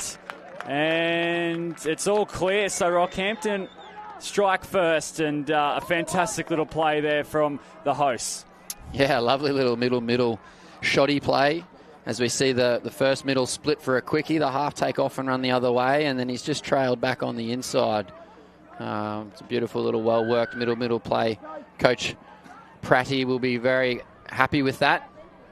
With all that line attack they've had, they've put one on the board now. So Bundaberg back with the ball. As we see them looking to set up here. Pimmy driving in for that C1 or M&M as the Bundy boys call it. They've stepped back. It's the same play, 3 million different names. Every team calls it something different, but this year apparently M&M was the choice. Much to some coaches' disappointment. we want to try and align the names as common as we can. Yeah. Everyone still gets confused when someone calls it a B-dub and someone else calls it a rooster, like it's a different move. But at least they ran a different shape. They got a different look than from the defence. And so Rockhampton encroaching on Bundaberg's half. Not happy. They're happy to spread the ball and open up this game. As they had some success earlier on, and Bundaberg do well to shut them out there. And just while we got a moment, simultaneous games taking place in Pool A for the 12 boys in the Challenge Division. We have Palm Beach facing off against Gold Coast on Field 2. BMTA Red and North Gold Coast Touch taking on each other on Field 3, and Thuringowa and Townsville on Field 7. So that's an around the grounds. And coming into this one, Rockhampton in their match earlier this morning had a 7-1 win, and while Bundy had a 4-0 win. So both teams in good form to start off day 2. Yeah, Bundy had a bit of a tough first day with some stronger teams first up, so they got their first win this morning. So now obviously down 1-0 here in this Rocky Red fixture, but working really hard in their defence to make it as difficult as possible for Rocky, who are doing a really good job at continuing to just complete their sets and put it down the far end. Yeah, and Rockhampton had a pretty successful day 1, 2 wins and 1 loss is their count. So we should be in for a pretty enjoyable game here. So far it's been a fantastic first half as Bundy are back on the attack. Just need to clean up that subset because that's 5th touch there now, and we're continuing unfortunately to have just a half run to end our sets. You want to throw a little bit more shape at them every so often. Yep. It's great to obviously finish your sets and just pick up from half and kill it in the corner, but you know, Rocky, to be fair, are probably doing all the work in the first 3 touches and then just relaxing for 4 and 5 because the hard work's been done. As we see a great run there from Rocky number 12. That's another great carry from Mason Thompson. Yeah. Can't miss him with the red bucket hat and the long blonde hair. And so Rocky inside the end zone, and it's going to be a second try for them. Sam Lucas putting it on the spot. He was denied earlier on, but this time he finds the line. Hugh McCosker there, beautiful run through from half. Ball in 2 hands, showing, evades a defender and throws it pretty much back behind him nearly to the try scorer there to take Rocky up 2-0, who are now probably just starting to find a few little chinks in the armour of Bundaberg's defence after all the sets of 6 on the line. Lindsay Russo's ditched the budgie smuggler hat. Lennox Higgins is off and racing now. Wait. Good touch made, yeah. Almost saw a gap there, so Bundy just need to set up now on the 7. And they get a try here. There's about 3 minutes remaining in this first half. B-dub, get low. I'm calling it ball down. Well, the Bundy boys like it. Point to the spot. The sub box were up. All clear. There we go. Beautiful try there from Lennox Higgins. Not sure about the slam was necessary. These kids these days, they don't understand what a broken finger feels like. But as we see here on the replay, beautiful rooster shape. Lindsay Russo gets to half. Lennox just goes straight to the short side. Yeah, replay clearly shows there that the ball was down first. And Bundaberg back 2-1. Yeah, no, they fought well here, Bundaberg, and we touched on it. They have conceded 2 tries, but their line defence has been very strong. There was a lot thrown at them from Rockhampton. They were able to turn them away, and now they get a try of their own. This is shaping up to be a nice contest here on field 1, mate. And so Rockhampton back in attack. Their lead lessened after that play there from Lennox Higgins. And so Rockhampton look to shift the ball, coming towards the 7 now. They've got touches to work with here. It's a nice cut-out pass, and they look to keep it alive, but there was a few things going on there, and Bundaberg will earn the ball back. Yeah, there were some positives from that, though. Slater Gray, I think that is number 7, or Ryan Murphy, sorry, from Rockhampton there. Beautiful left to right shape, hitting the link hole. Unfortunately, couldn't quite get that second pass away in time, as we see Bundaberg getting off their line there now. Great touch there from Rocky number 5, Guzman. Sorry if I've pronounced that wrong. As Bundy now again finished 5th on the sideline, not even past halfway this time. So Coach Roddy Pratt there will be very happy with his side's defensive pressure in transition. He's keeping Bundaberg away from their own try line, who obviously can score tries when given the opportunity to. So, and yeah, good side, any good side, given, you know, probably 10 sets of 6 on their line, as Rocky have had so far, are gonna score eventually. Good defence can only defend sets of 6 on the line for so long. And to be only up 2-1, I suppose, is credit to Bundaberg's defence. As they looked again to try and get to their box with at least another touch up their sleeve. That's touch 3 now, and just a little disjointed. We need a hard drive here and a half run from Lennox Higgins again. They've got him offside here. They've flicked the pass back. Keep it alive, Connor. Unlucky. That's a little bit further down the field, though. Again, need defensive pressure here. Oh, we're going to go for an intercept. Well, it was almost on there, Lennox Higgins. And now Rockhampton look to finish off this first half in a strong vein as they're over halfway. On come fresh set of legs. They look to mount an attack here. Continue to pick up and go. And hover around that midfield at the moment as they look to rip the pass from left to right.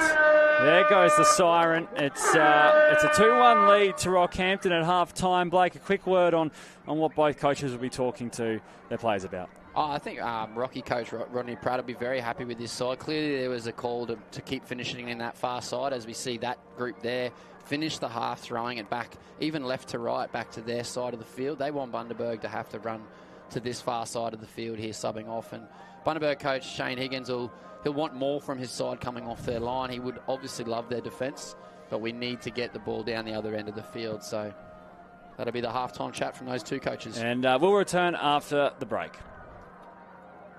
Taking the good with the ups and downs. I wanna see how the world turns round. Let's go adventure in the deep blue sea. Home is with you wherever that may be. Home is with you wherever that may be. I think it's just great to be around people who are like-minded and passionate about the sport, and to be able to network, to look at current trends and new ways to push the game forward in our communities. It was really great to hear our opening QTF chairperson, just to think about some conversations I've had and how we can grow our sport back in our region. Coming from Townsville, I'm looking forward to going back and having some more conversations and seeing what change we can and growth we can have in that area.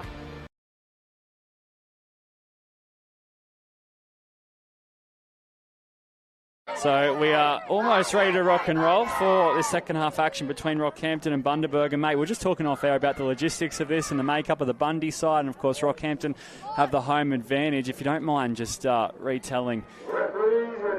Yeah, mate. Obviously the bigger affiliates, they have that luxury of a large number of players, bringing multiple sides, which is awesome for the competition. Yep. Bundaberg, we were just saying how we've got 2 teams in this 12s comp as we see in front of us here, the Maroon team, our top team. We've got a development team playing in the development division who are doing a really good job, but Coach Michael Letterhose has had to chew through about 19 players just through injury, availability, interest level, commitment level. So we're, this side here in front of us probably has, as we see, a great step back there from, I think that's Xavier Biddle. Oh, it's unfortunately being called touch there, but beautiful efforts. This side here in front of us, our top team, probably have a good 4, 5, if not 6 players who have only just finished playing under 10s last season. So this is a new experience for them to even just to play on the big field, let alone on field 1, and let alone up against a juggernaut of our sport in Rockhampton, let alone Gold Coast, Palm Beaches, and the likes. So definitely some more development is going on in these top age groups from other teams as well. I'm sure we're not the only ones that's fielding 10-year-old boys who haven't even turned 11 yet, probably. But it's great to see that they're here and they're at this level and they're competing really well. And they're going to be better for it next year for us, with a 12 boys team next year who will have, some development players staying around, and we'll have some more 10-year-olds who'll come up and join them as we look to see a much better sub-box set there. Touch 4, we're at halfway. We need a strong drive here. That's Pim there. Picking up from half is Matty Campbell, who should just look to run. Probably needs to hold that ball in 2 hands next time. So he could have released it to Lindsay Russo, who has got the Budgie Smuggler hat back on again. Shout out to Budgie Smuggler. And just to put a bow tie on that point, mate, it's of course going to compound in their favour as they develop through the age groups, and this experience can only do them good. So Rockhampton, that's a nice carry there. And they've got a couple of touches to work with. They've been quite silky in attack at times. And they shovel the pass on, but Bundaberg do really well to number up there. Only had 5 players on then, Rocky. The winger subbed real late. So they ran the middle play. They released it to the link. And the good thing the link looked, because he was passing the ball to the touch judge, because there was no winger there ready. So as Bundy again are making some really good meters. Just need to get a half there and keep the momentum going. Yeah, they get some fresh legs on here. It's another good carry. This is the last. Yep. So again, another one of those sets where we're just killing in the corner there. As you can see, the Rocky defence weren't phased at all. So we probably need to not run into the corner as such. Maybe at least challenge some defenders a little bit. You never know what you might get on a 5th touch half run. Someone's offside. Someone plays at the ball. As Rocky again attacking inside their half. It's been quite on repeat this game, with Rocky having so much more line attack and only being up 2-1. Shane Higgins, coach, will be very pleased, I would think, after this game on the line defence that the team's had to endure. Yeah, no, it's been a shining light for Bundaberg with their line defence and the way they've been able to turn Rockhampton time and time again. They're still well and truly in the fight. 2-1 the scoreline, and round 6 will also be taking place today at 12:10 p.m. Bundaberg will face NGCT, and it will be Rockhampton facing Therangowa at 12:10 today for round 6, before a early start tomorrow morning on day 3 to finish off on round 7. It'll be Rockhampton taking on Palm Beach on field 13, and for Bundaberg they'll be facing BMTA Red on field 9. So that's what the future looks like for either side, as we've got a contest on our hands. 4 minutes gone in this second half, plenty to play for. 2-1 the score. Rockhampton in front. Rockhampton with the ball, and they shovel the pass on, and it's some great defence there from Bundaberg. Once again, it's that man Lindsay Russo, mate. Yeah, he's quick on his feet, Lindsay. He's one of our 10-year-olds who's just stepped up from under 10s last year, and he's really developed his game being on the big field. Still got little parts of his game that need to be worked on there, as we see, not getting that hand out.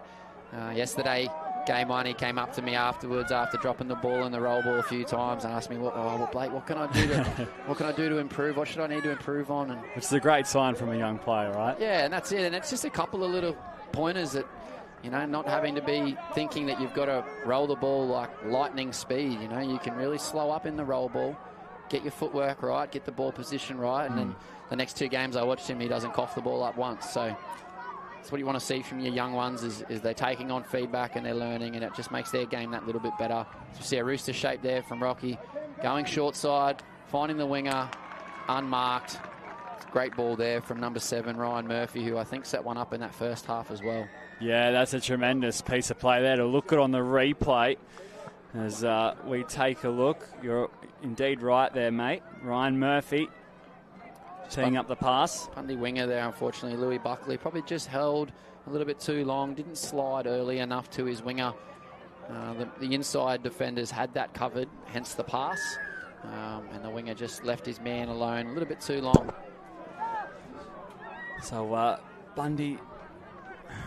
Rockhampton have 3 tries on the board now. Bundy, they stay in the fight here. Ball down, unfortunately, from that man, Lindsay Russo. He's had plenty of great moments today. And heavily involved he is. But yeah, look, 3-1. 1 try and you're back in that game again. They've just got to stay composed, stay patient. Keep working a bit harder here in line D through the midfield, through the orange zone. Really try and step up and take the space away from Rocky so that you can get a changeover a lot further up the field as we see Rocky shift the ball again to the far side, to their sub-box side, to fast man there and Tyler Hancock, who almost arched the back there and got around the winger. We got around the winger, actually. He was trying to get around the link. And just on that last try score, it was Theodore Chin going over in the corner for Rockhampton. So Bundy bringing the ball back to their sub-box, obviously getting fresh legs on, needing to keep the ball moving forward. Lennox there picking up from 5th again with not much option. He throws it back to this side of the field. Again, just playing that game of chess that the sport of touch is. Trying to now get a turnover or a mistake here if he can. As Rocky just looked to do a bit of 3-man rucking up the sideline here. Yeah, there was meters on offer there for Rockhampton as they approach the 7. Bundy up and at him in defence, and there's a good physical touch there. Last touch will be the call. So Rockhampton lose a lot of that momentum.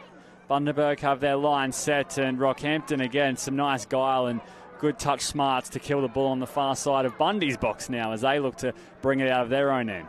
Yeah, it's definitely been a much more consistent play call from Rocky to finish over there.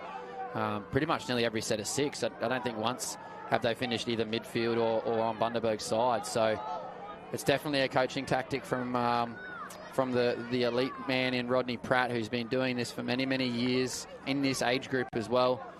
Very well respected by a lot of the 12s who come through the grades. I know the Australian players of the Rocky system are forever grateful for the work that Rodney Pratt has done and continues to do, as Rocky again look to have more line attack. I mean, to be fair, his probably only gripe is going to be that they have had that many sets of 6 and only scored 3 tries. As we look to see them probably score a 4th one there, unless a diving effort from Eamon Lovett. The link there to save Matty Campbell, who just got turned inside out a little bit from some great footwork there from Landon Atkinson. As we see Max Wade and Landon in the middle there, partner up for another ninja. Didn't quite work that time. The boys defended that a lot better. So they walk back to the 7 here. A couple of touches to work with for Rockhampton. And again, Bundaberg, can they shut them out as they've done on many occasions here in this match on field 1. Great touch there, Matty Campbell got his 2 feet back on the line just and made the touch there. And as we were just saying, Rodney Pratt will probably want to see a little bit more execution on the line with the amount of sets of 6 that they have had. To only have scored 3 tries is probably not quite where he'd like to be, but Bundy's defence has been very good. So we've got 4.5 minutes left. It's not out of the realms of possibility for Bundy to get back into this match on the scoreboard. It's not, but it's really hard to do from behind your own halfway. Bundy, Coach Shane Higgins, Lennox probably just need to try and come up with a game plan for these last 4 minutes to say, what can we do to score from behind our halfway line? We can't just keep putting it in the corner here. We can't keep giving it up on touch 5. Let's throw a Hail Mary pass. Let's try something. Leave nothing to chance, or to what could have been.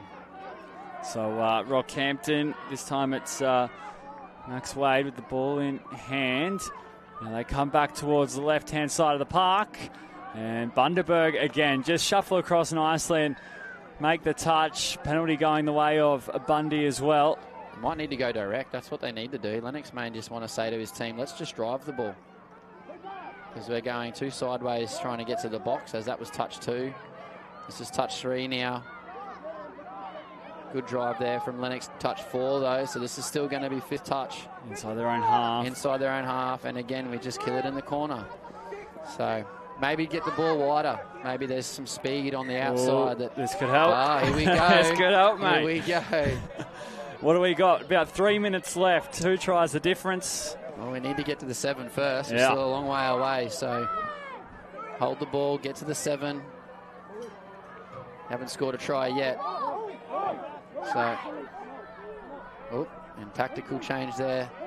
He's got Lennox Higgins straight back on, but unfortunately the boys have dropped the ball. So there was a little bit of tactics there from Shane Higgins. He's got son Lennox Higgins and probably captain back on the field for that one and only set of 6 they've had down there, which is a great tactic to try. Again, got to try something. And here we have another mistake from Rocky. So in an opportunity here to get one back. So Bundy. Got to go forward though.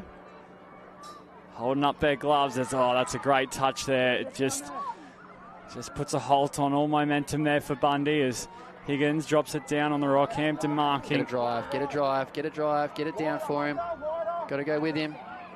This is the last. And he'll get ball down, unfortunately. He was probably trying to get an offside penalty there. So, yeah, the game of chess that touches just went in the Bundaberg favour.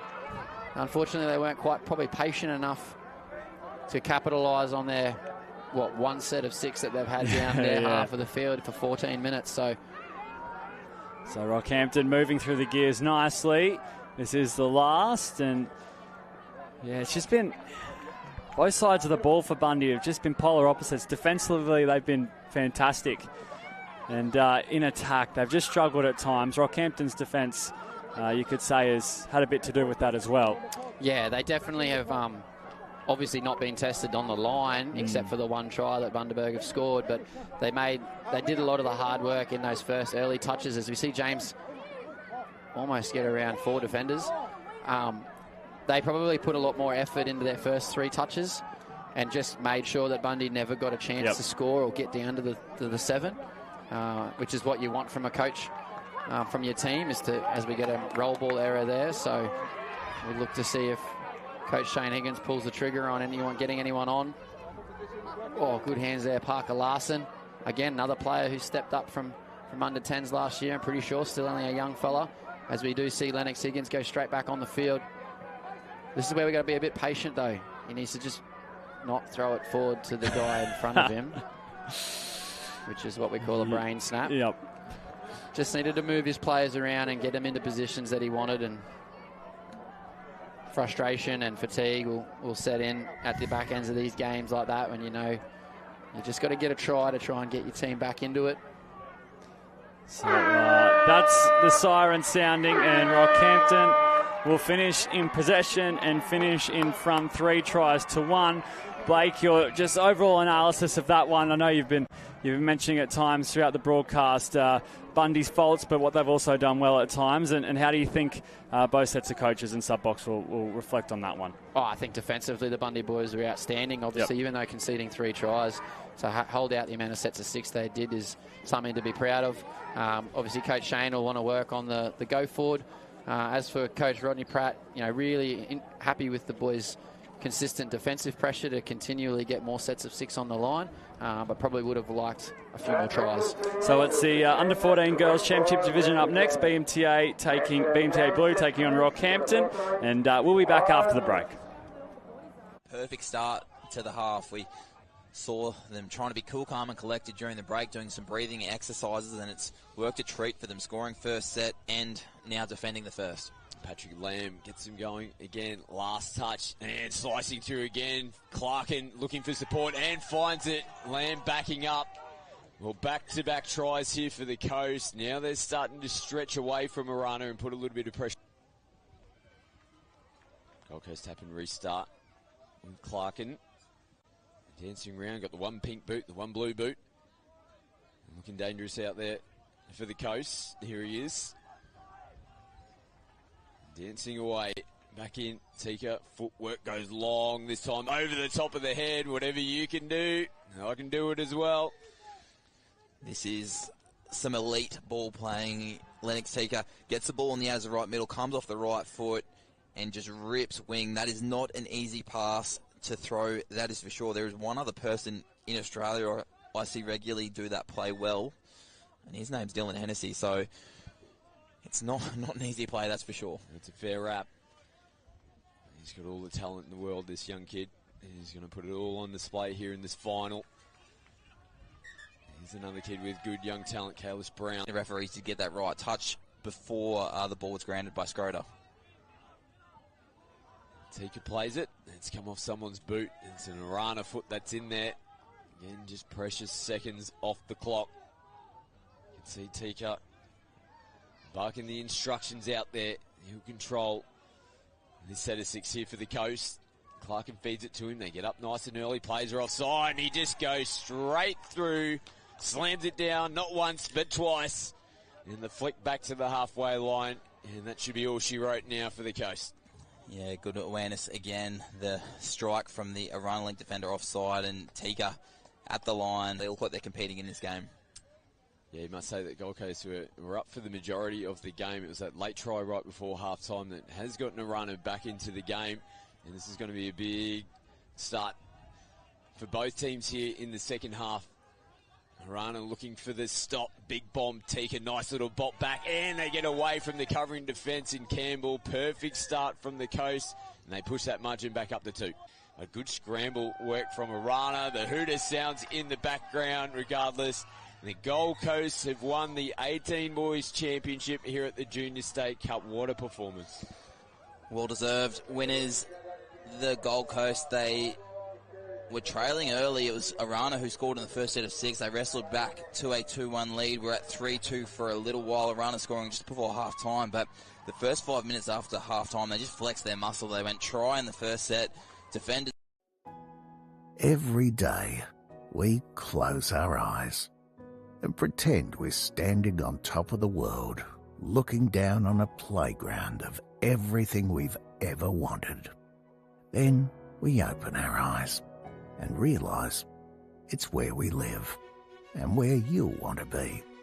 This is Rockhampton. So, where do we start? It depends on who you ask. Some will tell you that if your fishing cast is big enough, you could catch a barra from your hotel balcony. A mum or dad will say it's a cooling swim and bike rides in the early morning fresh air. And crocodiles and garden picnics. Not together, obviously. Back live here at the Queensland Junior State Cup, and we're into the 14 girls division. Pool C, round 5. BMTA Blue taking on Rocky Blacks. Scott McAllister and Katie Geiger in commentary for this one. Both teams, a little bit of a rough start here so far. Katie, we're just waiting for the last round results to come through, but looking for some victories here between these two teams. Yeah, they'll be both gunning for one, Scotty. Thanks for having me in here. First time in the box, in the best position in the house. But, yeah, both girls will be really, really gunning for that win and, set themselves up really good for the day. So when those results come through, we'll know a little bit more. But two sort of powerhouse clubs right now. Obviously, the Rocky, the home crowd. They've got, I think, 105 teams entered this competition, and BMTA might have about 106. So both big clubs, lots of teams, lots of kids, and giving every kid the opportunity to come is what's really impressive. So the girls will want to put on a show here for live stream, no doubt. Yeah, and both these two teams in the championship, but they are what you would call the second team. So BMTA Blue and Rockhampton Black They've got 2 other teams in this championship division. And it shows good intent as well to say, like, you know, we might be a developing team, but we're going in the top tier. You're going to get better by playing some of the top teams in the division as well. As Brisbane will strike first. They've got a little bit of intent about them. I like the way they've started this game. They've started with all guns blazing, haven't they? Just a little splitter play, nice and easy.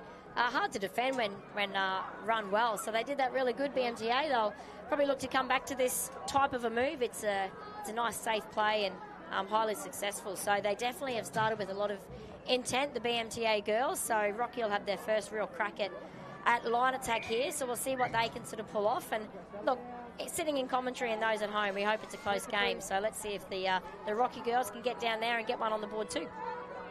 Let's see how they go. Nice little inside ball and a desperation dive to make the touch. Now do they go short side? Last touch of the set. Pick up, little show and go.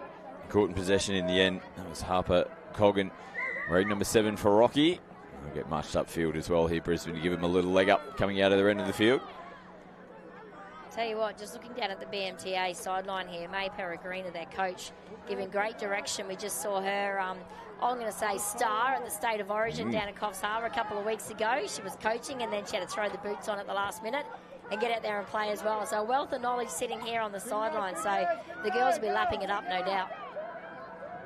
So much coaching talent across all the teams and divisions. Some superstar players still rolling around these days, and ones as well that had glory days in years gone past, giving back to the next generation. It's really nice to see, Scott, when you walk around the venue and you do see the calibre of coaches that are out there. You know, I don't know if the kids know it, but it's a great touch. I don't know if the kids know and fully appreciate the knowledge of a lot of the touch football coaches, but there's a lot of Australian and Queensland players out and about giving back to the team. So it is really nice to see, and you know, it's something that we highly encourage, you know, to give back. And I guess touch football is a really good sport for that. We do see it a lot, so we're pretty lucky. And it's great to see some of them as well dropping back into divisions like the 12s and the 14s. That's where it's really, they can be really influential. But having had a chat to some of those players, they found it a little challenging, you know, playing at the top level. And some of them will slip into the 18s and the boys are almost thereabouts. But it is a different level when you're coaching kids that are still working on their skills, still trying to find their feet in the game. It's an art, it really is. I mean, you've got the technical side of the game, but you've got to have those basic skills before you get to the technical stuff. So to have, to bring yourself back down to a level of the real education is hard, yes, as sort of those elite players, but so rewarding, you know, when you see those light bulb moments, and all you want your team is to ruck really well and ruck down the end of the field, and then when you see them put on a try at the end of it, you know, nothing warms your heart more. So I hope they're loving it as much as I love giving back to that 10s and 12 space, and their excitement too when they get that try or they do something that they've trained for is just beautiful. So good penalty here to Brisbane. After Rocky having a little look down the short side. Brisbane will tap, go direct on the first touch. They're on the right side of the field to make a couple of changes. Come onto the field now. Nice running, little show and go. Come back to the mark. Temperature's starting to heat up here in Rocky. The sun is shining. As Brisbane coming to the last touch of the set. Nice little show in behind the defensive line. Ball in one hand as well. Now, the one person she didn't want to link up with was a Rocky player. Nice work on the outside. There's the number 12 there for Rocky, Lily Hancock. Right place, right time. Great positioning. I'm not sure whether she meant that or not, but we'll say it was a definite overlap and looked like a sure thing, looked like a sure try in the corner, but she positions herself nice and well. So I think she's locked down this sideline too. I don't think she's gone for a sub yet. Yeah, plenty of players playing some big minutes. A lot of the wingers do spend a lot of game time on the field. Yeah, they tend to get more game time than anyone else. The wingers and the far side, they make a lot of meters. They save a lot of tries. They score a lot of tries. So being a winger is super important in competitions like this. A lot of defensive work as well on this side when they're rucking down the sideline, making changes. So very important position. And they're looking for offside, and they will get it. here, Brisbane. Just a little bit short, Rocky. Step or two. So BMTA on the attack. Full set to work with. This is Charlotte Somerville. She'll get it back here, Somerville. She's had her hands on the footy quite a lot for this Brizzy team in the early stages of the game. Back See if they learn anything from their first try. Scotty, they took the ball one way, brought it back for just a nice direct splitter play on the other side. Looks like they... No contact made in the touch, though. There's a bit of finger pointing, but it did look... No, which way are we going here? Back to Brisbane. So may have actually got pinned for pulling back within the 7 metre zone, even though there may not have been contact made on the touch. So get the repeat set. More pressure. There's Rocky come up out of the defensive line. Brisbane down the short side. Ball's rolling around on the ground, and they force the mistake. Rocky, hold on. Really well defended by the Rocky girls. Brisbane a little bit disorganised there, maybe trying to set up a couple of plays, starting with a sweeper and then a punish play and a punish play back on the other side. So when there's a bit of confusion, you'll often see a drop ball like that. So maybe just a little bit more communication and going back to what works for them, but really well defended by Rockhampton. Last touch, though, and Rocky finish off their set in their own end of the field. So Brisbane are well and truly up at the moment. They've got the one try so far in the game. They're back on the attack again. Some changes coming onto the field. A few little offloads starting to creep in as well. Evans plays it in the last. They can't reel it in. Tricky one to take there.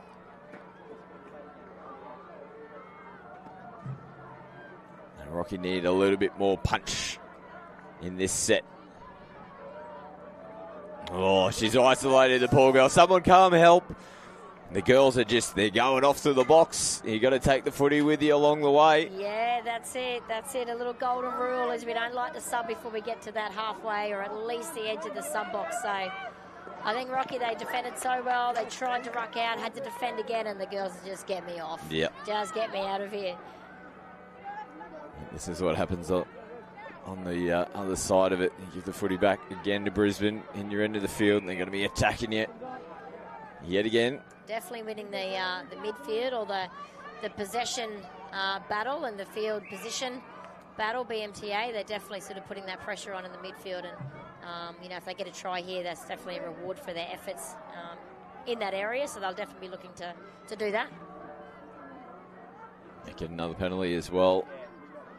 This is relentless attack at the moment from Brisbane. A little bit clunky. They have to come back and play it.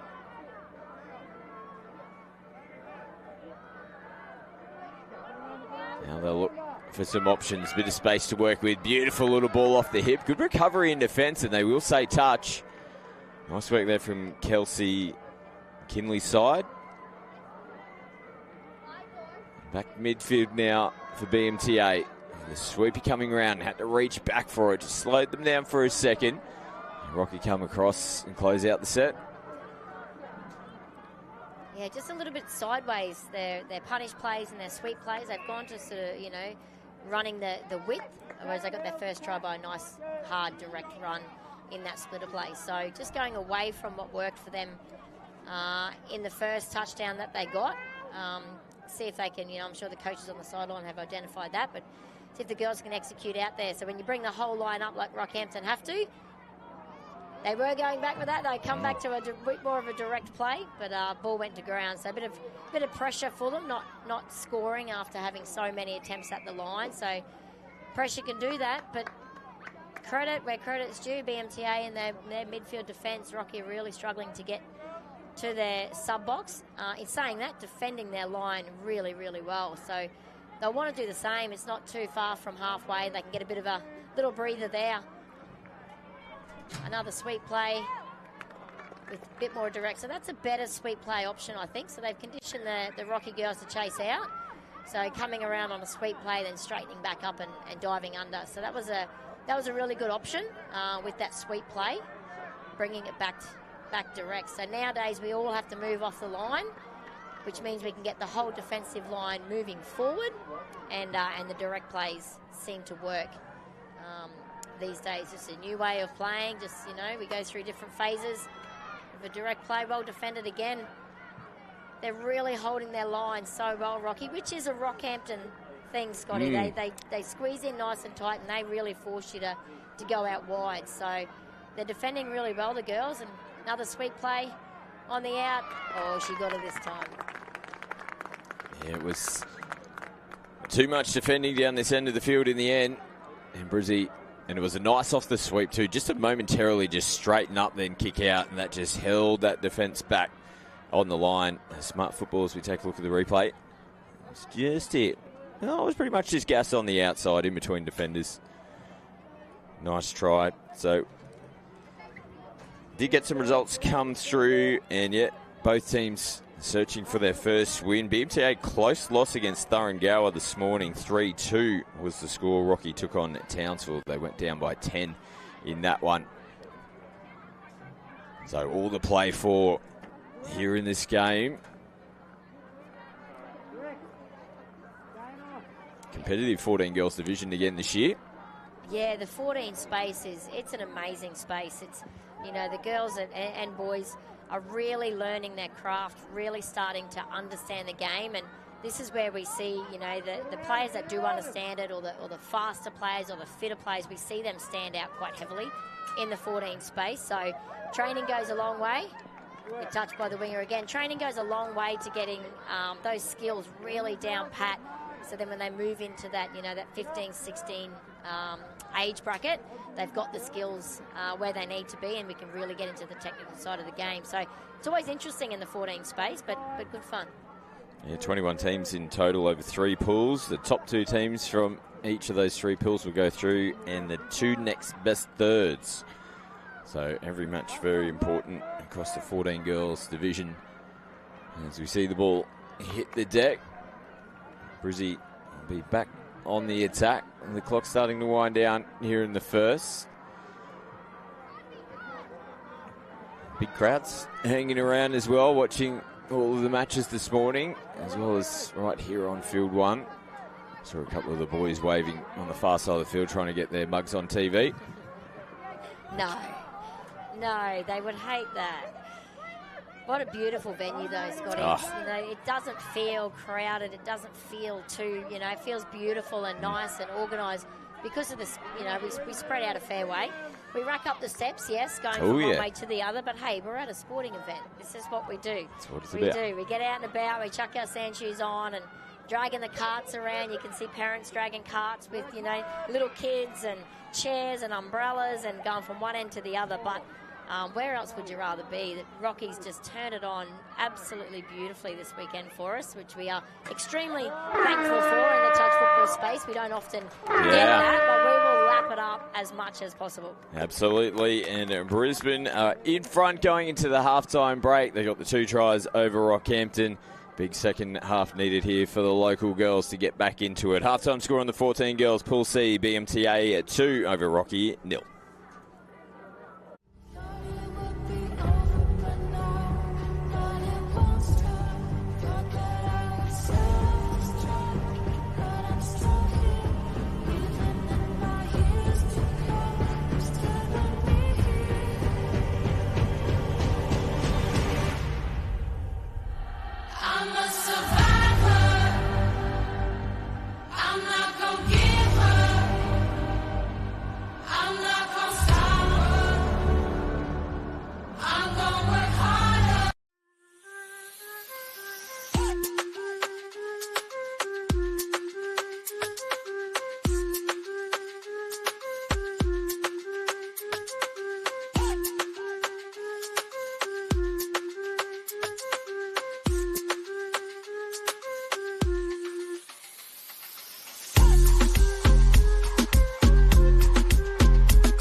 Back here, live action. We're at halftime of the 14 girls. Pool C, round 5. You can see Rocky Black over there. They're down by 2 at the moment, getting their final instructions, as are Brisbane, heading out into the field. They'll be feeling a little bit more comfortable, up by 2 at the moment. Both teams looking for their first win of the tournament so far. Now, we made mention about how spread out the fields are. There's plenty of room to roam around. But about lunchtime, everyone starts to come all the way back here to Field 1 for the Sprint Challenge. One of the highlights of the Junior State Cup's coming up a little bit later on. Absolutely. It is similar to herding cats, but... But the excitement around, I mean, it's just a sprint. You ask your kids to sprint at training and they hate it. Yeah, that's you ask right. them to sprint here and they love it. You absolutely love it. The crowd really get behind it. It's fun to, it's fun. You'll be commentating, you'll be We'll be commentating, we'll be out there. You'll be loving it. I'll be down on the finish line watching the kids come home. But, if you're sitting at home, it's definitely something to join in. We've got a few cracker interviews happening at the same time, Scotty, so we'll go through those and you'll see some action of the sprints as well.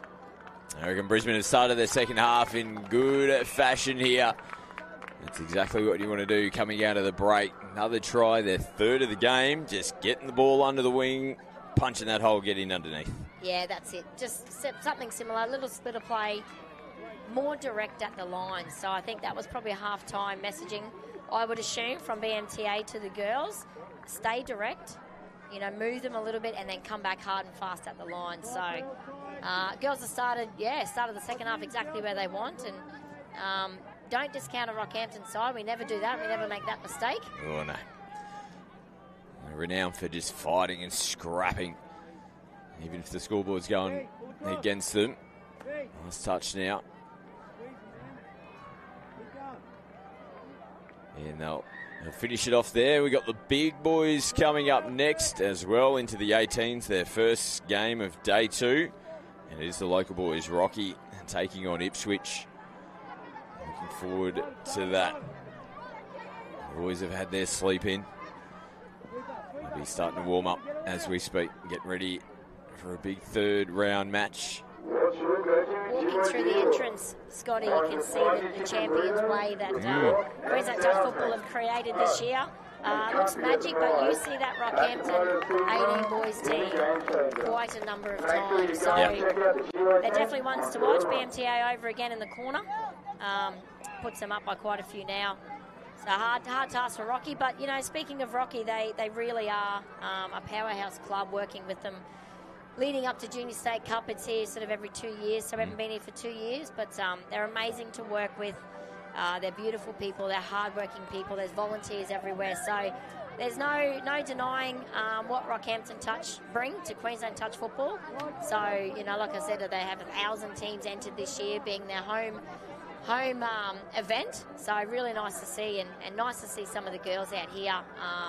Like we said, they may be the developing divisions, but being able to give them this experience. 10 games over a couple of days instead of 10 weeks, to get the girls and to get the players where they need to be. So competitions are amazing for kids. It really does help with their skill, and, instead of saying, hey, let's work on that next week, we can say, let's work on that in 2 hours' time. So the development's massive at Carnival, so it's really great to see so many, A, B and C teams, especially in the 10s, 12s and 14s. And while we're talking about Rocky, I was talking to a few of the volunteers and committee members last night, and they were spruiking that they've got the best bacon and egg burgers in all of Rockhampton. And they said, you got to come over and try one. I said, yeah, no problems. I walked past this morning there. Oi, we mean it. Come over. And I can confirm, best bacon and egg rolls in all of Rockhampton. I can back that up. We get excited. We're like, it's bacon and egg day. It wafts. So their tent's just on the other side. You can probably see them in some of the shots here on Field 1, and you just get that bacon just circling through the air, and it just takes you there. Can I ask, barbecue or tomato sauce? Has to be barbecue. Same. You have to have barbecue sauce on a bacon and egg roll. Bacon and eggs, that's correct. And I feel like you have to here in Rocky as well. I think they'd frown upon you if you put a bit of tomato on top. Just saying. Barbecue's just as tougher. Exactly. It's a tougher sauce. 100%. 100%. Now we see a penalty given here to Brisbane. They've got the 2 tries in the first half. They've already got 2 here in the second. It's been a pretty fast start for them. They're looking for more points. Throwing the footy around at the moment. That's Somerville who will play it. They've still got some touches to work with. Somerville again across the field. They go short. Little wraparound play. Big hole opens up in the middle. And Amelia Cowie scores the 5th. Just a beautiful little simple wraparound play. Isn't it? Isn't it? I think the Rocky girls would call that a B-dub. A lot of other affiliates would call that just a nice rooster play. But again, it's a direct play at the line, Scotty. So these days we all have to move up off that line.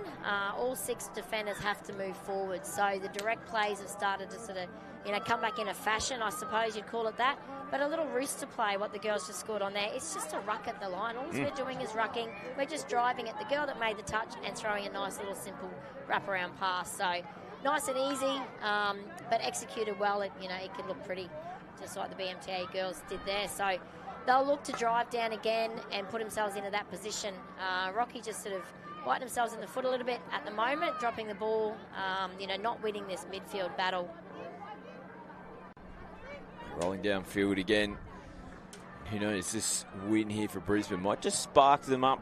We'll take a look and see who they've got this afternoon. Check on that.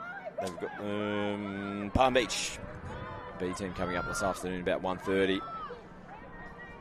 And for Rocky, they take on Gold Coast A. Might be a tougher task for them. Gold Coast so strong and just traditionally been strong across the 14s. It's quite interesting looking at some of the history of the Junior State Cup over the last 10-15 years as we see Brisbane go over again, that we see affiliates just every year in a certain division team to be really strong. We talked about Rocky and the boys. For about 4 or 5 years, they won the 16 boys and the 18 boys every single year. Yep. I know Brisbane, Gold Coast as well, they've been really strong in 14s, 16s and 18s in the girls. Yeah, absolutely. The Gold Coast down in that region, sort of southeast Queensland, they have a lot of lead-up competitions, a lot of lead-up events. And like you said, yeah, definitely, you see those same teams, they'll go through and they'll be undefeated in every single little thing that they play, whether it's a small one or a big one like Queensland State Cup. So you definitely see some dominance and just some magic eras coming through, the same coaches, and they got the magic era of kids coming through. And as long as they're developing and they're continuing that underneath that, then it always sets your club up nice and well. Rocky's done that over the past. They've had a great system here. But looking, BMTA there, Gold Coast, like you said, there's so many affiliates. They just have some really great coaches, really knowledgeable coaches. They know what to do. Oh, unlucky Rocky girls, that was their chance, I think, to get down here and get one on the board. Yeah, nice effort. And a little bit more to play for than just within your team as well. You got the overall affiliate championship on the line as well as I think we still do the medium and small affiliates. So those that have got a little bit less in terms of participation, in terms of numbers at their regular competition, they've got a little prize to play for as well. Yeah, absolutely. I mean, we see affiliates like Blackwater for the first time, Capricornia Coast, they're at Junior State Cup for the very first time. So only tiny affiliates, but, it's a mountain to climb to get to places or events like this, state events. It takes a lot of work, takes a lot of effort, and there's a lot of, volunteers that work full-time jobs, own their own business, and they're running a whole affiliate, they're running the whole club. So huge efforts by those smaller affiliates. So we always want to recognise those guys, and we have our QTF awards at the end of the year as well. So we like to recognise, overall, but Junior State Cup plays a big part. Ooh, nice little short side play. They found their groove, I think, Scotty. Certainly have, yeah. They've come out in the second half with plenty of energy. 4 tries in the second half, only the 2 in the first. So the coaching staff will be pretty happy that they've taken it up another notch. Again, BMTA Blue. This is a good set, though, from Rocky. Over the halfway line they go. Now those changes will get to come around the back. The half is isolated, just slinging the ball away. They lose a little bit of meterage, though, on the last touch. And a little pick up and go from half, but they punched downfield, picked up some meters. They need to aim up in defence now. Let's see what Brisbane do. There's Rocky punch up out of the line, and they force a mistake, so nice work. Here it is. Something that Rocky sort of hasn't done throughout the game is really put that midfield pressure on BMTA and not let them get that roll.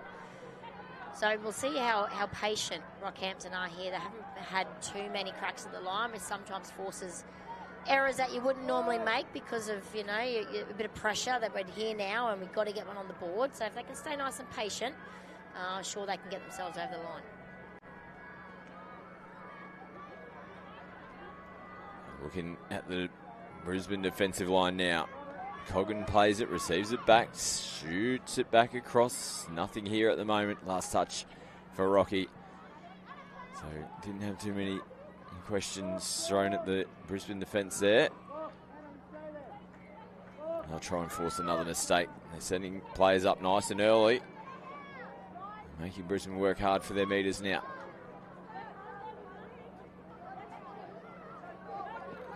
Brisbane trying to fight out again. Rocky getting up. Nice touch. Lacey Hanrahan. Now they just hold off for a second. There's Rocky jerseys everywhere coming back to make the desperation touch. Great touch. That fifth and last gets you every time. Anything can happen on a fifth and last. And Brisbane are responding defensively. And there's a bit of bobble taken off the boot. And Rockhampton, Brisbane, snatching. Good job to hold on to it.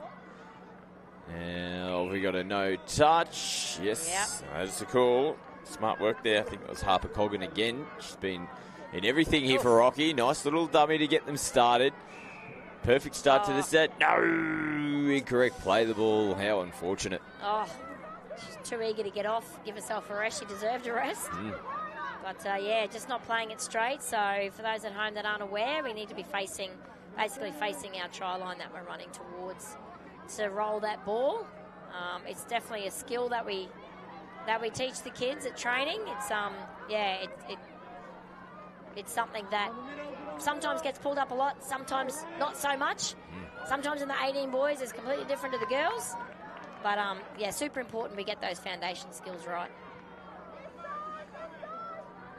Now last touch here for Brisbane. No contact made yet. Ball hits the deck.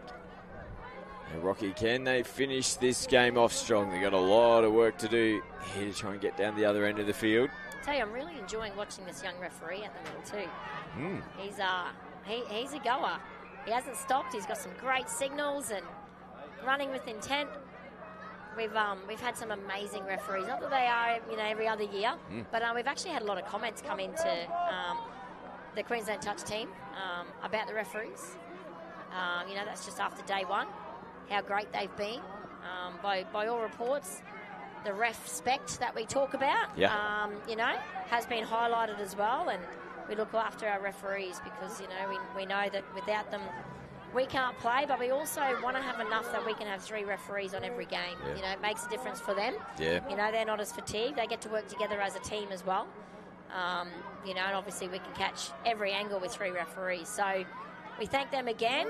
They're absolutely amazing. You go to the referee tent, it's just buzzing. It's just humming over there. So they're a great unit, and we work really closely with them at Queensland Touch. And, just great people and great to see some young ones, getting a live stream game and having a fair crack. 260 of them here this weekend.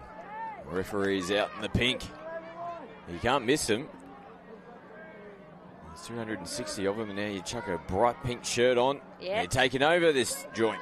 Bright pink shirt and give them a whistle. Richmond caught from half.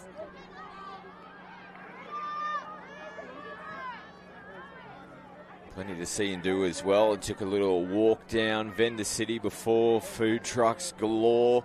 I think they're trying to get the big screen going, so all the fans will be able to hear us down in Vendor City as well. They're hanging out for that, no doubt. Merchandise tent, shout out to Inferno as well. The lines are out the door. They produce quality merchandise again this year.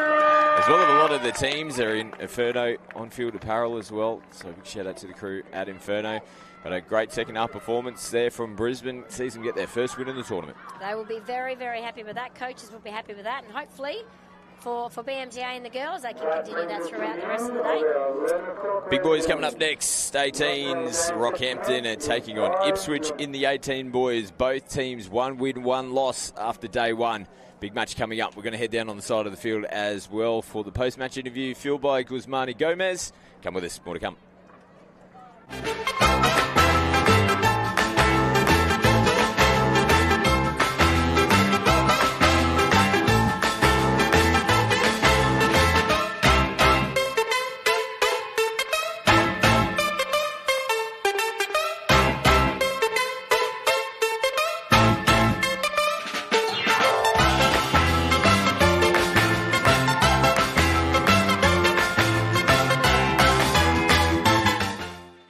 Curtis scored a try. He had the bucket on, of course, last year. It took an intercept, ran the full distance, didn't flap off, doesn't go.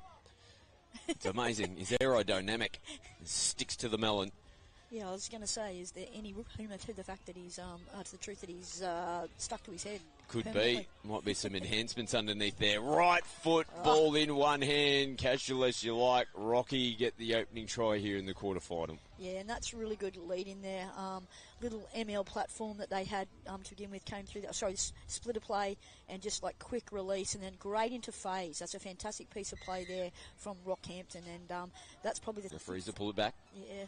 Forward pass there, but that split a play and they're ripping along over in that Toowoomba box. We've got Matthew Moores coaching them, Australian under 18 boys player from last year, and it's really nice to see young guys putting their hand up, to try and help their mates and to keep going. So yeah, but I'm glad that Matty Moore's over there coaching, because you'll know how much of frustration I have when I have to coach him. So this is fun. Here's Wood, picks up nice meters, plays it on the 7. Syrup goes left to right. He's strong. Back on the top. And they'll point to the spot, the referees. Yeah, and that's the level of play. This is a quality outfit. We keep saying it about Rockhampton, but the accumulator, there's a long ball in the back, and if the winger doesn't run his J line and put himself in that position. We haven't really seen teams throughout the tournament be giving too many penalties away in their 7. I don't recall anyone being sent to the sideline in matches that we have called. So for those that might not be too familiar, the Toowoomba now defending in their 7-metre zone. If you give away 3 penalties in that zone, you have a player removed from your defensive lineup. So they've given away 2 at the moment. They'll need to be clean defending this set of 6. Rocky, though, continued to attack Syrup, just looping one over the top. Where did he come from? It looked like he was going outside, and all of a sudden he just shot through a cannon. Wow. That is, that's just classy. That's just such good quality there. He just gets it down, and it's a little sneaky little put down, and nothing they could do about that. I think Toowoomba's sort of key to trying to stop them. You've just got to get out past the 8. This makes the final touch there for Toowoomba. That was loose. Deeks will be very disappointed with that pass, and now his team's under pressure again. Can they withstand another set of six touches from Rocky? Good bit of space out here on the left-hand side. Early release, and they make them pay early in the touch count. Charlie Harris goes over and scores a try. They'll be disappointed with that one, Toowoomba, firstly, with how they gave possession back to them, and it just opened up for them down the left. Yeah, and I just think that's weighted possession, and that area. At GYG, clean is the new healthy. But what does clean mean to us? No added preservatives, no artificial flavors, no added colors, and of course, no unacceptable additives in our food. That's why our guests feel so great after eating GYG. We're a food company. We are obsessed with every ingredient. It's our responsibility to serve you real, delicious, clean food. Who said fast food has to be bad food? At GYG, clean is the new healthy. Love ya.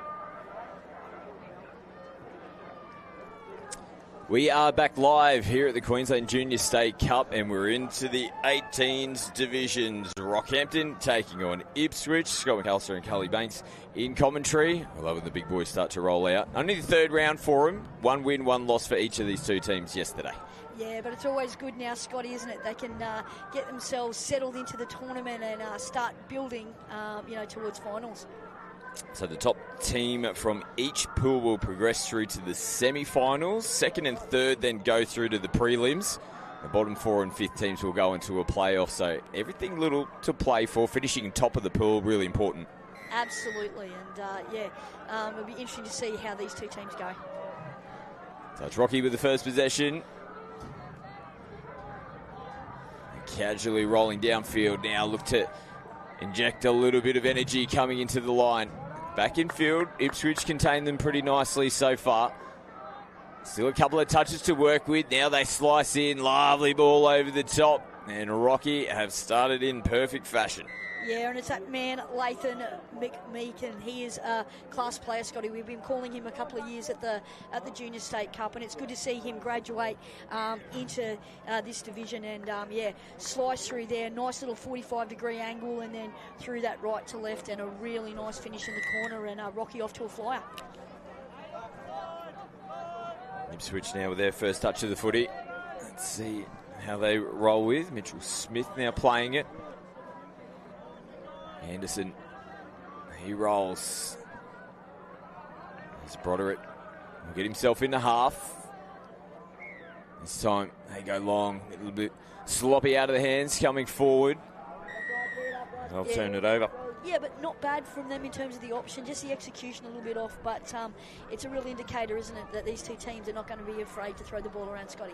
Yeah, a couple of tight matches for Rocky in their first two. They won 5-4 over Redlands last night. They went down by 1 against Arana, lost that one on the hooter. And for Ipswich, 5-4 over Noosa and an 8-0 loss over Arana. They've got a good opportunity here. Mistake from Rockhampton as they were coming out of their end of the field. Broderick into half. And a couple of big boys in this Ipswich team as there's a little bit of a sloppy ball back on the inside. It's a beautiful day here too, Scotty, isn't it? Perfect. Rocky's turned it on. Absolutely perfect conditions. Not too warm. A little bit of a slight breeze, which is cooling things down. And here is McMeekin now. Again, stops it on a dime, puts the ball in one hand, takes him again, gets in between, and finds the connection back on the inside. Well, you've made mention of him already, and that was a class play. It was dead. It was gone. Absolutely. He puts the brakes on, goes again, sets up their second. Yeah, it's a fantastic piece of play there. He's done really well there to keep it alive, and I think Ipswich will be a little bit disappointed with the D. They sort of had it fairly well covered and had a nice little flat line. He just stopped on a dime, as you said, Scotty, stepped and and managed to link up, and he's definitely started this one in style. Ipswich now back through the middle, Polkinghorne dishes as they punch through, got him. Have we got the right try line? Oh, no. It's happened again. It's happened again. Well, we made some adjustments last night. We went, right, we need to go back to those black lines. And still caught Ipswich out on that occasion. Oh, flying through the air, looking to punch through that link hole. Yeah, number 25, Ryland McDonald. Nice option there. Just sort of the execution's a little bit off, but there's a lot to like about the way that Ipswich, are playing that real eyes-up footy and, giving themselves a crack every single chance they get. They're flowing nicely here, Rockhampton. Good contact, though, on the last touch. Again, they're holding the ball like it's an apple at the moment. Rockhampton in the one hand. They switch back in on the inside. Oh, this is some start. Tyler Darla scoring another try, his second, and the third for Rocky. Yeah, they'd be pretty happy over there in that Rockhampton coaching box, both the Bembo connection over there. They'd be thinking the boys have started really, really well. I mean, 3 sets and 3 completions, 3 tries. So it's all happening over there, and that'll please them no end as they build into this game. Switch, tap and restart. Nice energy from the start. Hayden Hines jinking, dancing around. Here he is again, getting another touch. He'll take another one forward. Running the show out there for Ipswich. Give me the ball again, I'll touch it for a 4th time, he says. Now this time, step in. They go over the top of him. Oh, and a little bit of a snatch and a grab. Probably didn't need to play it there, Tom Tonkin. But sometimes you just see it and you go, I've got to go for it. And now here's an opportunity for Ipswich if they can get themselves down on this 7 and get these strike dumps and just be a little bit patient with the footy. So they're backing back, and they're on the 7, and that's a better look and a good ask. And now it'd be really nice, Scotty, for them to be able to get the ball a little bit wider and play a little bit more expansive and try and sort of mess with this very well structured spacing system that the Rockhampton defence have got. Oh, nice little short ball, quick one, and a good hole punching through as well from Joel Polkinghorn. Don't mind that little play. It was coming on the last touch over the set. And they'll stick it down on the grass. Yeah, and a good finish there. They're over on their sideline and they're going to make Rockhampton work really hard to try and truck it out and get over to their box. So nice tactics from Ipswich, and let's see if they can really sort of stop this midfield juggernaut that Rockhampton have had in the first 3 sets. And this flow coming out of the box, pretty impressive here from Rockhampton. Too many options down the right. We've seen them still create opportunities on 5th play. They're throwing it around. Anybody here with flick it around the back. They're still going along now, Rockhampton. This is pretty sharp. They'll close it down in the end, Ipswich. Nice cool heads. Yes, better defensive set there from Ipswich, and the strike dump happening a lot further out and then flatlining a lot better there and giving themselves every opportunity to win that set. He's going to make some changes here, Ipswich, as they switch around the back with Lady, who was coming onto the field. The last touch, and just roll over the halfway line, and well contained there from Rocky. First touch here, and they'll be back in Ipswich's end of the field. Get those changes as well by taking it across to the far side on the first touch. Third touch coming for them now. And they've all had to put the brakes on, come back. Still touches to work with. Bit of space down here on the right. Oh, might have just been able to hold that a fraction longer. Try to draw in the winger. Yeah, well done from the winger there. Number 46, Cody Nemenzo's done a really good job. He got stuck with a 2-on-1 and he did remarkably well. Oh, now they put them on ice. They're skating all over the place. Ipswich with the ball out to the corner as well. Darla's got 3. And it was the lead-up work in the middle. Yeah, fantastic piece of work. There, I think it was the number 33, was Alexander Fuller, sliced through and managed to link up out wide again. And, as we said, fairly clinical, Scotty, from Rockhampton, and they're just going through their processes. They're, the forward momentum is probably the thing that's really killing, sort of Ipswich, like the great flow, as you said, that they were creating. So it'd be good if Ipswich can, really put some time and effort into trying to contain them a little bit more in that sort of midfield. But I guess easier said than done, mate. Need some points here, Ipswich. Just a try. One try might be what it needs to be to spark them into this game. Oh, I think they might have got the wrong line again. It's causing chaos for Ipswich out there at the moment. Oh, goodness. Now they pop up out of the line. Does he want to go the whole distance? Starting to get in the second gear now. Third gear, drop it back down. I think he is safe and at home, and it's Fuller again. A couple of big moments for Alexander Fuller. Yeah, the big lanky legs, hey? The big unit, he got the intercept and off he went, and they were never going to catch him.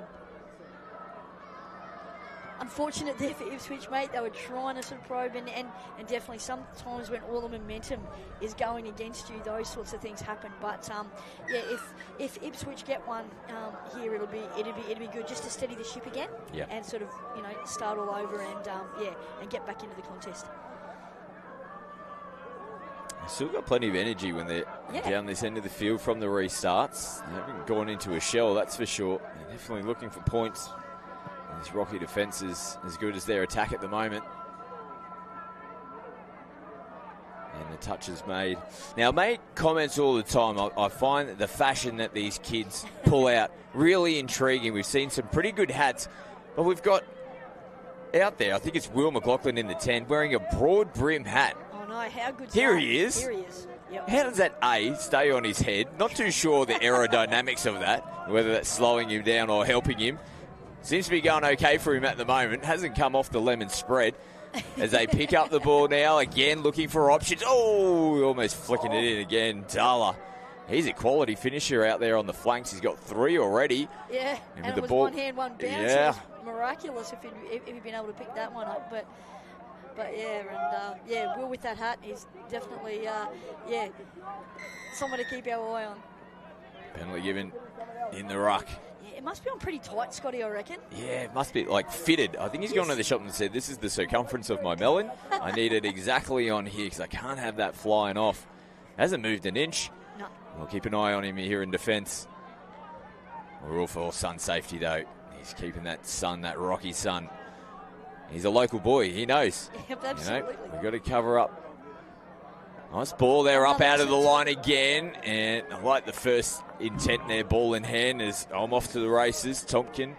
Yeah, great work from Oscar Lonergan to chase it down because it was going to be good night, if he didn't make that touch. So really good effort from the Ipswich defender. And now really important that the boys keep coming forward here defensively. And that's good. Pressure, good boy. Yep. Because they've been really strong around that flow out of the box, hasn't it? And you called it perfectly. If they can just punch up and force them to throw the footy around, they're a chance of making the mistake. They did that. They get the football back around the midfield. Helps to get some changes onto the park as well. Hines will play it. As they come back midfield, Polkinghorne. Now Hines again. Nice ball over the top. Even better flick into the corner and finished off. Maybe the try of the day in day 2 here at the Junior State Cup. Yeah. What a way to get you first. Yeah, fantastic piece of play, and the boys have tried a lot of things to get on the board, but this is top shelf stuff here.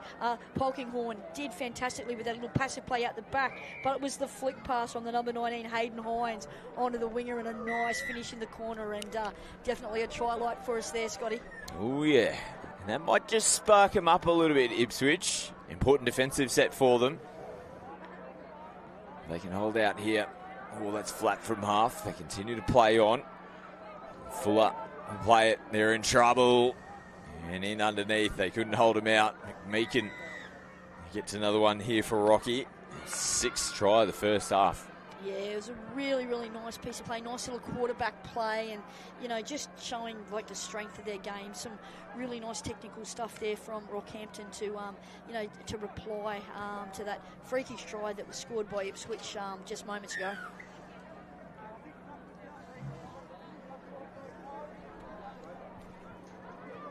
So clock winding down here in the first half. A bit of a statement made in the first 14 minutes from Rockhampton. After a couple of tight contests in the first 2 rounds, they're starting to find their groove a little bit now. Ipswich again, options, right foot, left foot, nothing there for them. They'll give the footy back. Glenn Anderson on the last. And he's going to ping him for throwing it away. So that sort of compounds the error a little bit of frustration there. But, they don't need any invitation, do they, Rockhampton, with those easy piggyback sort of penalties. So important here that Ipswich, in the shadows of half-time, that they stand up and they really don't concede, any more points now. Here's that flow again. Coming to the last. Has taken a little bit of a boot in the ruck. Who just sounds for half-time? They'll play the penalty first. Here they throw it around. Of course they do. Look at him go straight away. Oh, they're fighting for the ball over there. Hits the ground. Rocky, too good. Very impressive first 14 minutes. Yeah, absolutely clinical from them. But let's see if Ipswich can settle. That try just before half-time might get the Ipswich boys, up and about for this second half. But looking forward to it regardless, Scotty. Yeah, half-time score here. Round 3 in the 18 boys. We got Rockhampton leading 6. Ipswich 1.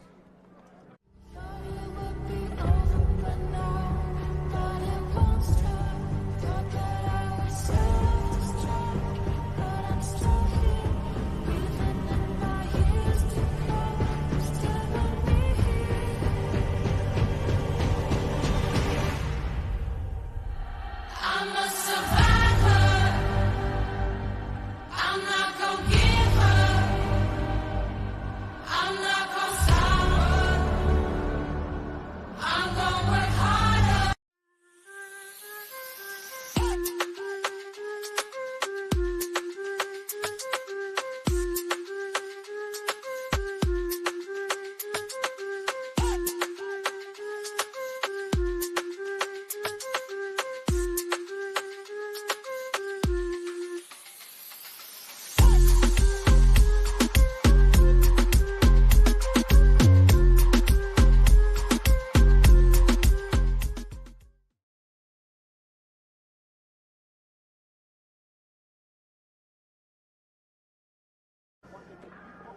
We are back here, live action. We're at halftime in the 18 boys round 3. It's all rocky in this one, 6-1. Now, Carlos, we have to make mention, as much as we probably don't want to. We're coming off the back of the State of Origin series. Now, I know you've got kind of allegiances to both states, but your allegiance at the moment is with New South Wales, head coach of the Blues there in the Men's Open, some series, and yet you got to walk away with the victory. And you're just keeping your head down a little bit here, knowing that you're in Queensland Heartland. You put the dagger in a few Queensland Hearts in the last couple of weeks. Oh, mate, like, it was just an outstanding series. I mean, the fact that we had, 18 divisions and it got down to that. Until, to that one final game with the sort of Men's Open. Obviously happy that it went on the side of sort of New South Wales, but full credit to Queensland. I mean, Origin is alive and well, and it was just great, to be a part of something like that. And I guess, personally, it's been 30 years of Origin sort of touch, and to have a female coaching Men's Open, it shows how far we've come. And I think that, lots of other female coaches out there, both for Queensland and New South Wales, doing great things. So fantastic for our sport. Yeah, historic moment. Congratulations to you, as much as it hurt us. Congratulations. Big moment, like you said, leading the charge there for the New South Wales Men's Open. An amazing performance from them to take the series, and the pesky Blues hold on to the shield for another couple of years. It'll be on again in 2 years' time. It'll be on Scotty, again. And It'll be on again. And listen with interest with Corey suggesting up here would be a fantastic venue. How good would that be? Well, I think he makes a pretty good point. We know, just by seeing this tournament right here, right now, how much they get behind it. The local council get behind it. The tourism board get behind it as well. And I did make mention to a few people as well. I know it was a New South Wales home series, but with how close and tight it was this year, if you think if it was this series up here in Rockhampton, just that little Queensland home ground advantage might have been enough to get us across the line. Little deflection there. They're going to say ball down, not played out. Good call. Might have been a penalty prior to that regardless. So who we saw at the State of Origin series just a couple of weeks ago. Yeah, a fantastic referee, and holds her own, men's, women's, or sort of mixed touch at that elite level, and definitely great to see, her out here today doing what she does best. Now I know as well, with her brother being the general manager of Brisbane Metro, she probably didn't even realise she was coming. He probably just nominated her as a referee. Sister, you're heading up to Rocky. We'll see you up there. She would have been putting her hand up. Don't worry about that. And it's great to see those high-level refs dropping back, just like we see with the coaches here at the weekend. Referees coming back, helping coach the next generation, refereeing games themselves. And it's these sorts of tournaments, Scotty, that build the future of our sport. And it's amazing to see everybody out here just trying to give the kids the best of their experience and trying to see them develop the game. It's brilliant. Rocky on the attack again. Last touch, early release out in front though. Not quite cleanly. Ipswich though straight onto the footy. Some work to do to come out of their end. Down the sideline they come. Ricky punching up out of the line as well in defence, making Ipswich work hard as they crawl their way over the halfway line now. Coming into the last touch, don't mind the early pick up from half. They attack down the short side. Yeah, not a bad finish, and they finish over their sideline yet again. So let's see, if at half-time the coaches address this midfield pressure. And this is a good first touch there from Ipswich, and they're coming up and they're meeting and they're coming in numbers. I'd probably like to see them go with two hands, Scotty. The first three touches have all been with one hand. And when teams are creating great momentum like that, you've just got to meet the challenge and be a little bit more physical to sort of make sure that you can just control the speed of the game. And a nice little fly play, an unfortunate last pass, but that's probably the one adjustment. When these guys go back on the tapes, I'm sure they'll be able to see that, just a little bit more presence, a little bit more physicality in that midfield battle. Doesn't mean you thug people. It means that you get in front and you just sort of own the ruck a little bit better. Very strong traditional touch footy club Ipswich, aren't they? You spent a lot of time out that way in southwest Queensland. There's been some pretty famous names come out of that Ipswich area. Yeah, some fantastic ones. You look at, the likes of Scott Notley and his entire family. I mean, great to see, Jake Notley doing the things that he does, and Tess, his sister. But there's a lot of other players over the years, and they've been a real, stronghold for the Swans, and it's great to see their junior teams, on show here and just continuing to build, because, if we're strong in these country areas, in CQ, in the southwest region, that sort of thing, it means that, the game's strong, across the board, both, in Queensland and Australia. So, yeah, great to see Ipswich here, and they just keep plugging away and building their teams, strongly, and very, very, proud traditional sort of affiliate in Queensland. Now Ipswich got options. Oh, picked off. It was there. The hands, they were there. Just waiting for the ball to stick into the mitts. Yeah, I thought he was going to get that one and off to the races, but not bad. Great read from the link there, Kyan Broderick. So, yeah, let's see what they can do to keep him out. He's come up with a good play again, and Zoe's made the right call. He was offside, but bit tempting as a link. You've got to step up and you've got to do the job. If he doesn't, it was going to be a try. So no issue there, I don't think the Ipswich coaches would have with Broderick coming up with that play. Starting to throw a few different shapes at Ipswich in the second half, aren't they? Coming out of that flying position from the box as well, as we see them get on the outside shoulder. A nice little play there. They sort of set him up for that. They went a couple of short side plays, went for a middle dump and walked the link in, and then just a nice little out ball, and that was a very thoughtful try there from Rockhampton. And so they're looking like, they're in pretty good shape here, Scotty, as we said, coming into sort of finals tomorrow, and it's going to be sort of, a pretty hotly contested 18 boys division. It's very open, isn't it, this division this year? Yeah, the two top teams from Pool B. This is Pool A. We're seeing at the moment Gold Coast going 2-0 coming into round 3 today, as well as Townsville. Great to see the Townsville boys coming down yet again. They're always competitive.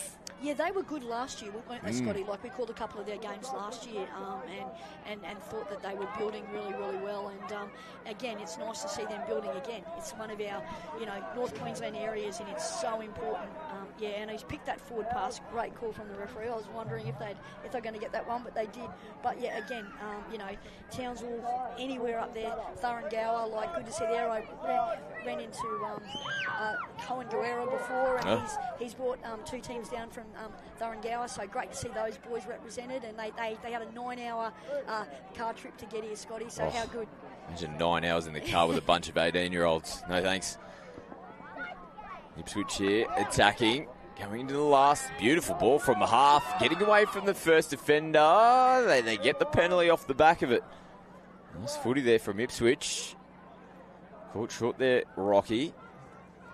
The other thing with Townsville and Thuringowa, they've got a Northern Junior State Cup as well. Yes. But they still come down to the Southern one and put their hand in their pocket to get down here, which is great to see. Come up against some of these big clubs from Central Queensland all the way down to the Gold Coast and out west and in between. Ipswich looking for their second. They get some pretty solid contact, slows things down. Referee says, let's continue to play on.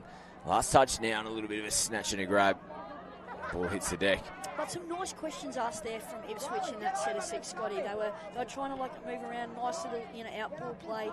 They're probing and they're trying, and what I like is that they're not giving up here at all. They're continuing to sort of make the most of every opportunity that they get.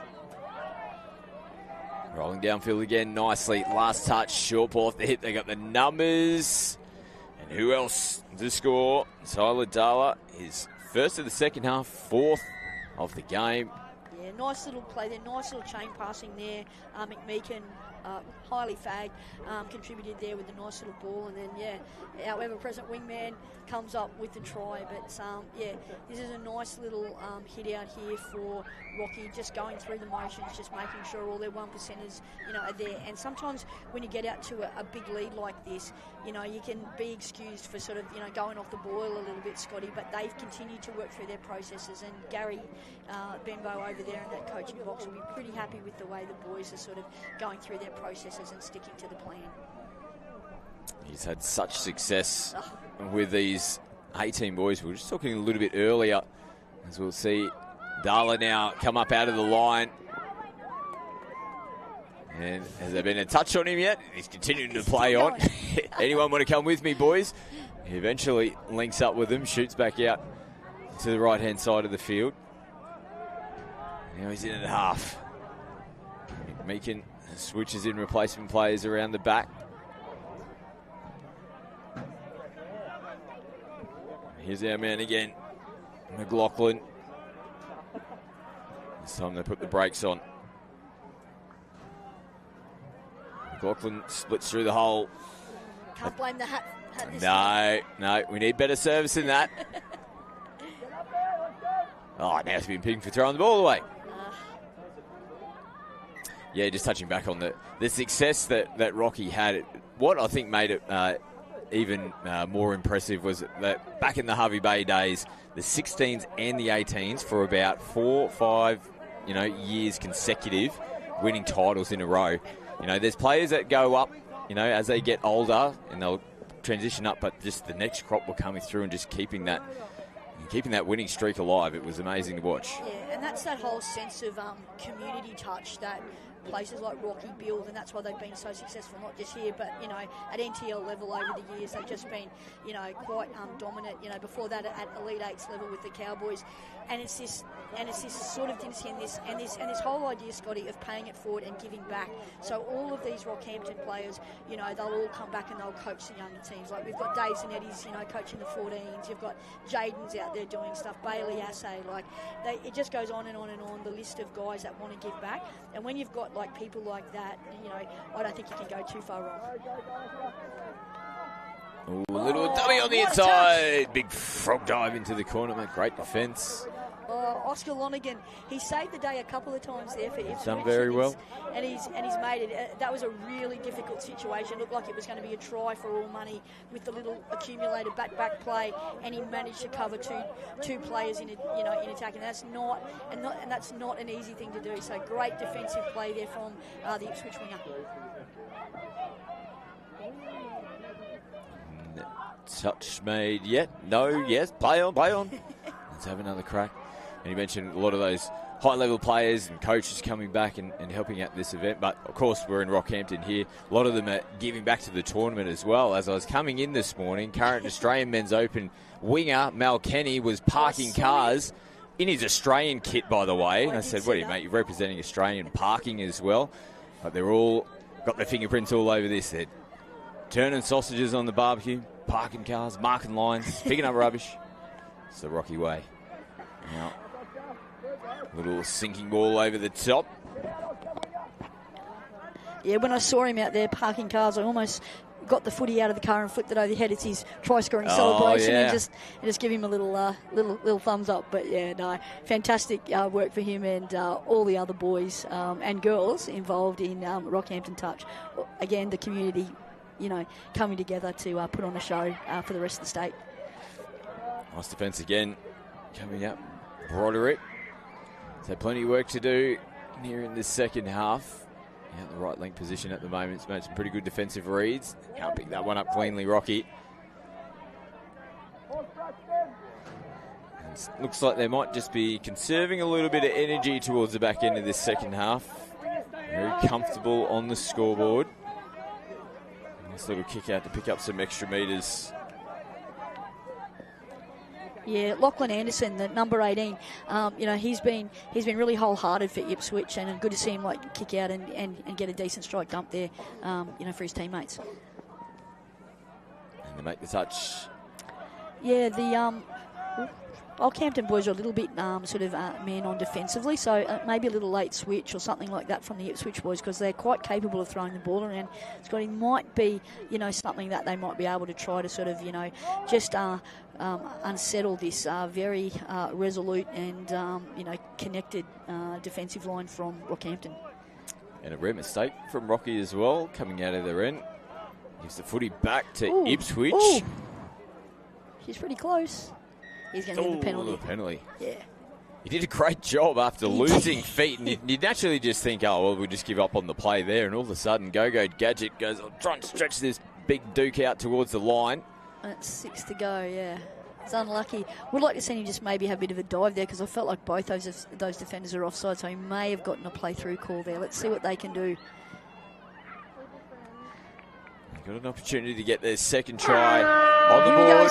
This is it. Come up and make the touch, McMeekin, who was very strong again for Rocky through this game, and a clinical performance, and they'll be happy with that. Sets them up nicely for the remaining matches this afternoon. Yeah, absolutely does, Scotty. As you said, the word clinical very much describes that Rockhampton performance. But nice from Ipswich. They played for the full term, and some bright spots in there as well. So let's see what they can do with the rest of their day. 12 boys action coming up next. Gold Coast taking on Brisbane Metro. Plenty more action. Then following that, the sprint relays. You've got to be here for that. Stay tuned.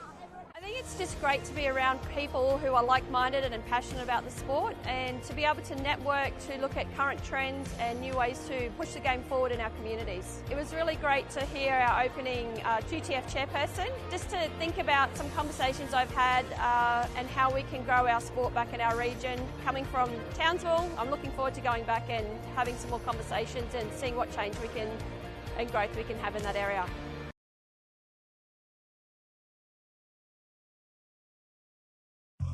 Yo, Sam, I'm really keen to go on a mate's trip. Bro, I'm keen as. Love to go fishing, mountain bike riding, maybe some caving. Oh yeah, could do some sunrise hiking, maybe even the rodeo and some helicopter rides. It'd be sick. As long as we go to some pubs and breweries, count me in. I think I know the perfect place.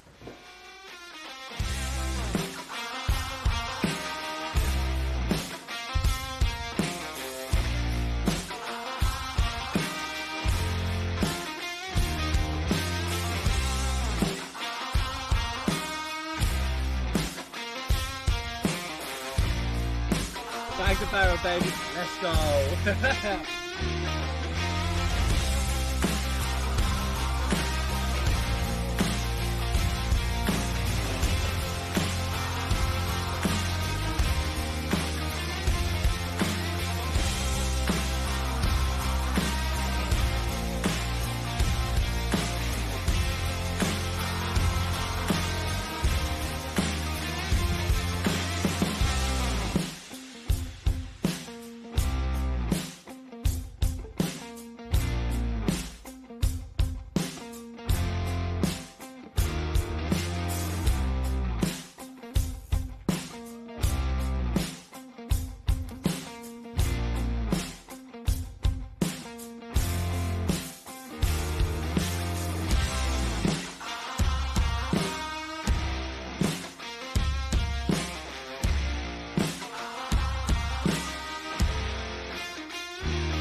We're coming to you live from Rockhampton for the 2025 Junior State Cup, and here on Field 1 we have the Under-12 Boys Challenge Division with Gold Coast and BMTA Red taking on one another. I'm also joined in the commentary box by Carly Banks once again. Carly, great to have you alongside. This should be a fun one. Yeah, definitely, and this will be the second time that we've seen the BMTA boys, on the stream. So let's see if they've improved from yesterday's game. They were a little bit disappointing by their own estimations yesterday, but I'm sure today's a new day and they're ready to go again. And good to see the Gold Coast boys out here as well. This should be a very keenly contested game between two affiliates who have had a lot of experience playing each other over the years across the divisions. So there's 15, the total number of teams, one pool of 8, one pool of 7, and the top 4 teams progress to the quarterfinals, followed by a semi and a grand final. So plenty to play for here. BMTA running from left to right on your screens. They'll get another shot at this Gold Coast line as they approach the 7. And they'll stay patient here in attack as they look to manipulate this Gold Coast defence. And the referee spotting an infringement there, so the ball will change hands and Gold Coast will get a chance to bring it out of their own end. Yeah, and that's a good first touch there from the Gold Coast. They got on the transition well. Their rucking's really nice and smooth here, the first 3. Coming on with a latch, and let's see what they can do with the back end. So they come back towards the end of their set here. This will be the last. They'll jump from half, heading down the right-hand side of the field, throwing the dummy, but BMTA's defence is resolute in the end. That was a fantastic touch made by Ryder Wilson. Yeah, and a really nice break there from Kingy. Showed a clean pair of heels and took, a really, really determined touch to be able to snuff that attacking opportunity out. So, end-to-end stuff to begin with. This is shaping up to be a good one. The start has been quite fast for these boys, and now BMTA, Ryder Wilson it is, picking up a bit of space and getting his team heading in the right direction as they run into a bit of confusion here, and that will be the last touch. So 6 touches are up, and the Gold Coast will earn the ball back inside their own half, but starting from a great part of the field. Yeah, no, really, really good field position here for the Coast, and it'd be really important now for BMTA to make sure that they front up because, they're coming on with a lot of intensity and speed here. Yes, Gold Coast getting into their work now, so touches to play with here. This is the last, though. And they break through half, but the touch is made. It was a good touch there from Archer Skews. And Torrey Selwyn was the man threatening. Yeah, and lots of good questions being asked there, but how good was the BMTA defence to be able to withstand, those very good questions from the Gold Coast? Perfect conditions here, playing in the middle of the day, nice and warm. The track is a fast one, and so it's a good deck to be pushing the ball on.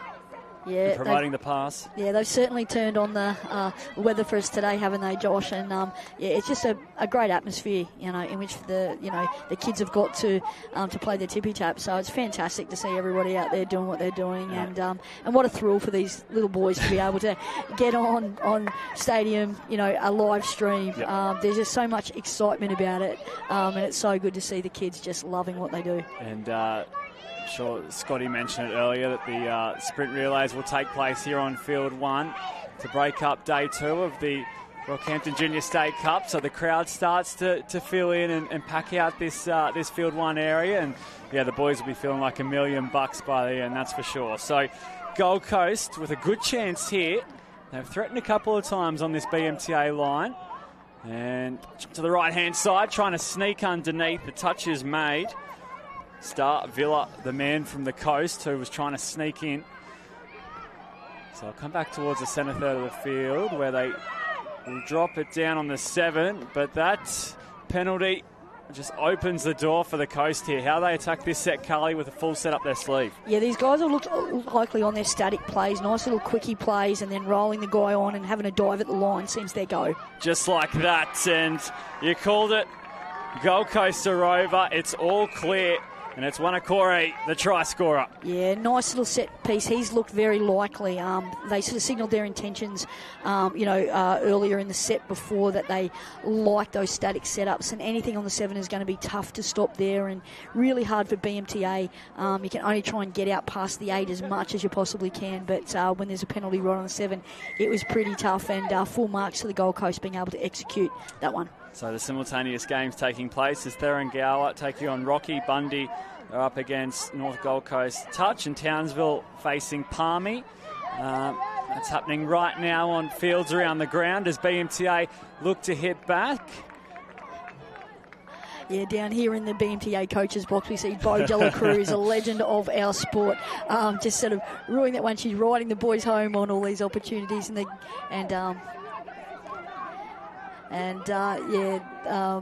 you can see her influence with these boys in the way that they play. There's some really good eyes up footy. That's very much Bo's trademark, and she allows the boys to play footy, but there is some structure. But Bo's always one of those really, really exceptional players who could just turn something into nothing, and she really encourages the boys to play some really good eyes up footy as well. So great to see her out here giving back to the sport. Yeah, what a voice to have in your sub-boxes. The Coast find themselves on the last, and it's a good touch made. That gets the BMTA sub-box up and about. They'll be happy to turn away the Coast on that occasion. Just some of the round results coming into this one. To start off the tournament, the Coast faced Rockhampton. They won 3-2 in that contest. BMTA ran away with a 6-0 win over Townsville.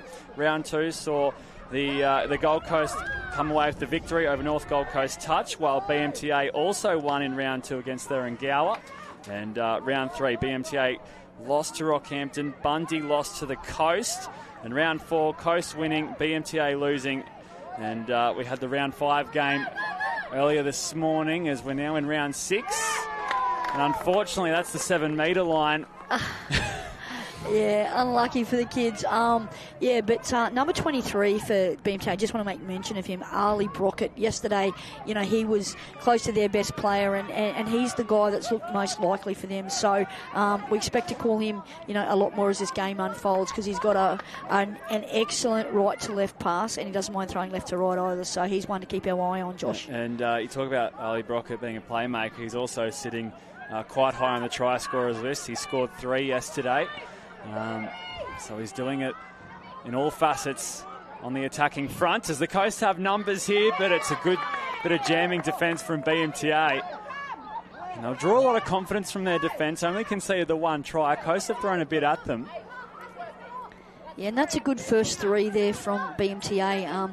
Could probably stand to have this 7 a little bit sort of bigger from the sort of referees. So, they're really not getting bang for their buck at the moment, but I'm sure the referees will open it up, as it goes. But, they're not doing the wrong thing there. It was actually, the right principles. They just weren't sort of getting the value for the 7. But if they persist with that, I feel like it's going to open up a bit more for BMTA the more it goes on. So the Coast once again on the march. 1 try to 0 they lead, as this is the last. They have options either side, and they're going to pick the pass through the link channel. Touch.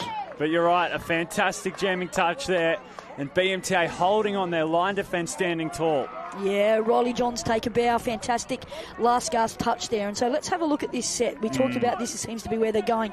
You see where the players are. Yeah, and there's the penalty. So, it's just a little bit of persistence in terms of what they were doing. And, they weren't onside. And that's great persistence and sticking to the game plan that their coach had set out for them. So that's a nice penalty. And let's see if they can make the most of these extra yards that they're going to get.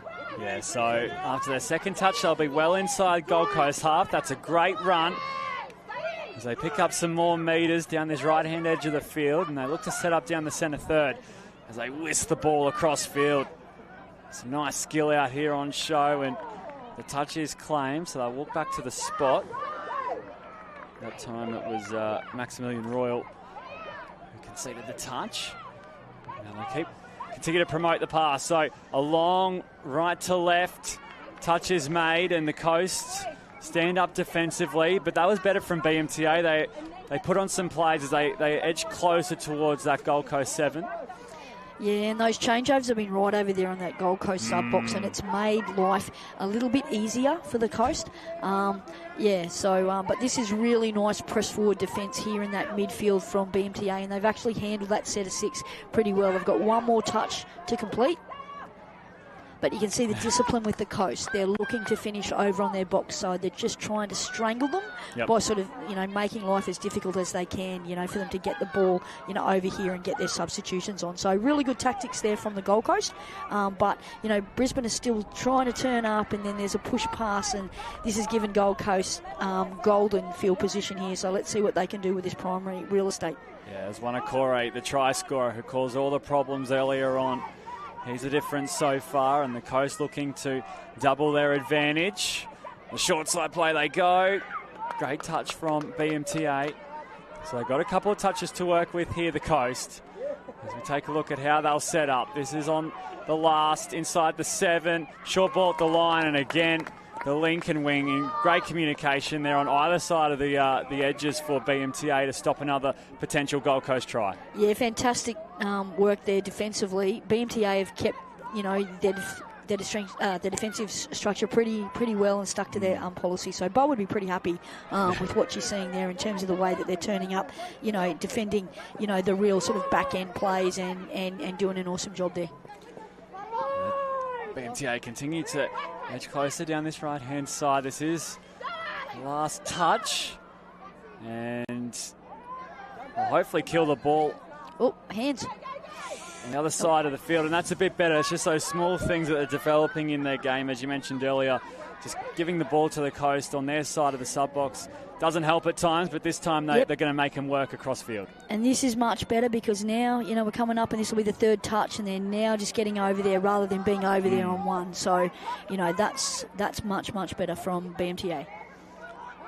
So, the Coast coming forward, straight down the centre third of the field. This is the last, and ball down the call. Yeah, great decision from the referee. Didn't get his foot over the ball, nowhere near it. Just sort of fell over, and really, really good decision from the ref. Yeah, it's Kano Dowd who was in a rush and trying to put his team on the front foot. And great enthusiasm from him as there he is making a touch in the midfield as BMTA look to find a bit of space in this Gold Coast defence. On the last now, and they come towards this right-hand side. They have numbers, but Gold Coast in the end covering across nicely. That time it was Tiaka Mana making the touch and covering in that space. Yeah, really good sort of effort there defensively from the Coast. They haven't looked like they've been, in trouble there. And again, a good finish from BMTA over this side. And they're just starting to wrestle the momentum back here, Josh. And this is better from BMTA. The Coast continue to work. This is the last now, and I think Sub-Box thought the touch was made. Eventually, they get there and they finish the set. But as you mentioned, they'll take a lot of confidence from the last couple of sets, BMTA, in both defence and attack. They're really growing into this game. Yeah, absolutely. And great ruck there from Cassius Taylor, the number 52. Brought the ball to the box. And, yeah, there's those nice feet, again, on display from Ali Brockett. Very, very talented young man. So we have a few seconds remaining in this first half. There's the pass launched across field. Just didn't have the distance in the end. Yeah, a little bit of patience probably required from the boys, but, you can forgive them for having a crack, in the shadows of half-time there, Josh. So that brings us to the end of the first 14 minutes in the Under-12 Boys Challenge Division. Gold Coast leading 1-0. We'll take a break, step aside, and we'll return for the second half live at Rockhampton on Field 1.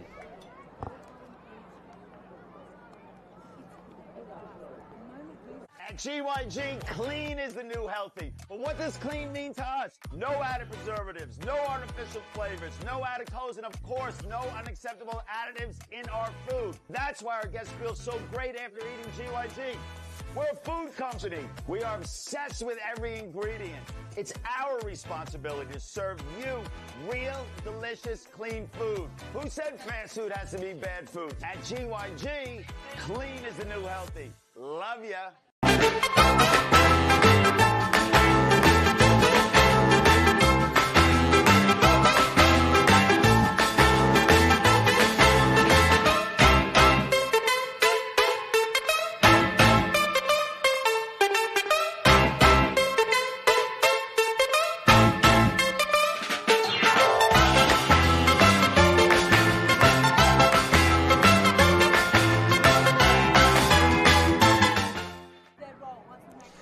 Here we are on Field 1 at the Junior State Cup. Bo Dela Cruz having a passionate talk to her BMTA side, just showing how much she loves the game, and it's great to have her involved along with so many other former players and stars of the show here at the Junior State Cup. Carly Banks alongside me. Carly, How's your day 2 been?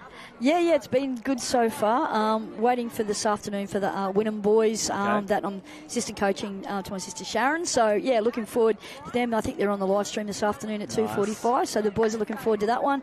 But How yeah, they been going? Yeah, quite good. They had a draw with Redlands last night, a good Redlands side. That 14 boys division's, wide open. We've got some great coaches out there. Dave Zanetti's got the Rockhampton boys. We got, a lot of really good sort of sides out there that are going to be difficult to beat. So that's a very open division, mate. So that can go anyway. So looking forward to all these games today. Well, for anyone listening, that's a division to keep your eye on as the tournament progresses.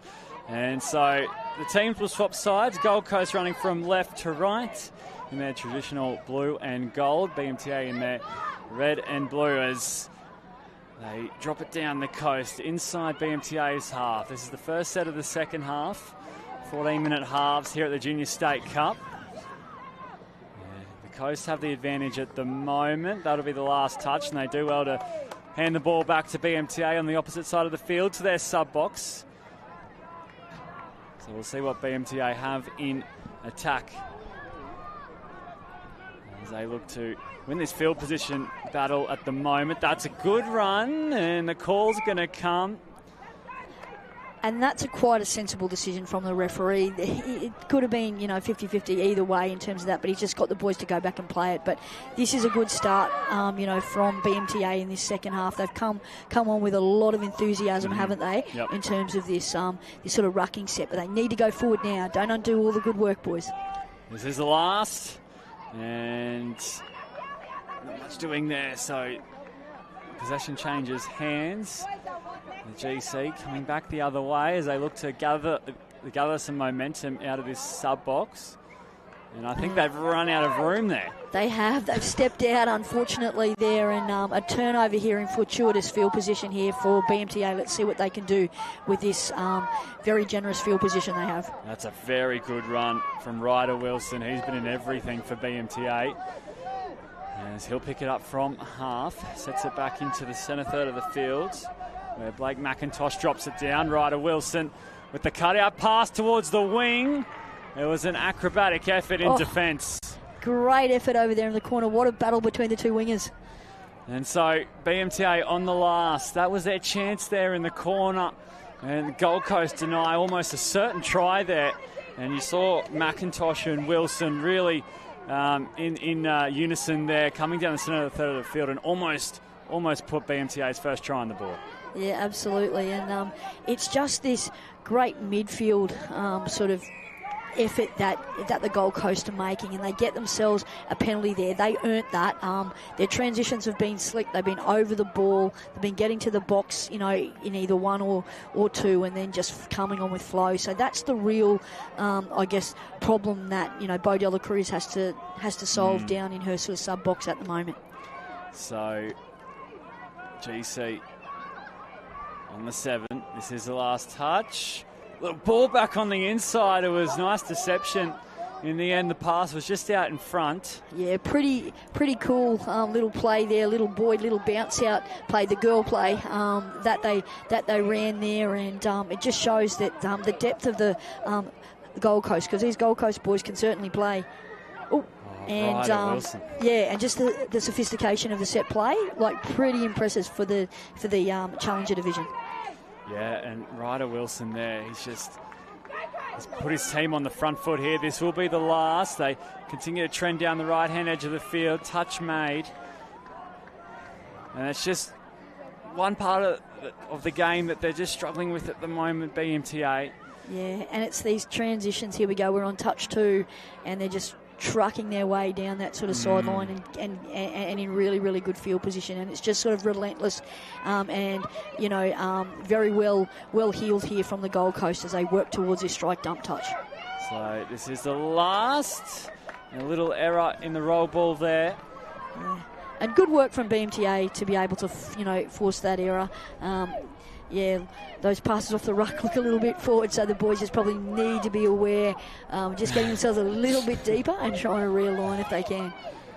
So BMTA, this is a good chance here. This will be the last as they Well, they'll take it on. They'll take the line on, breaking into the try line, and very close. Very, very close for BMTA. Yeah, that was a really, really nice question, sort of being asked by BMTA, and that's a couple of really, really good set completions. And let's see if they can put the pressure on here, because they've got the changeover over on their sideline, and this will be touch 2, and they really need to keep coming forward here. Continue to work. That's another good pick up and go from the coast. Yeah, and this is a great latch. He's come on with a lot of energy, but yeah, some really nice defensive effort there. Carter Noble, the number 58, really nice defence there for BMTA, and he manages to earn his team the ball back with a really smart defensive play on that latched runner. So BMTA, well and truly inside the coast half now. As they look to get moving in attack. Just down the one try. They're well and truly in this game. So a touch to go. A bounce out towards the right, and Gold Coast have them covered. And the Coast doing well on both sides of the ball at the moment. And the penalty coming there.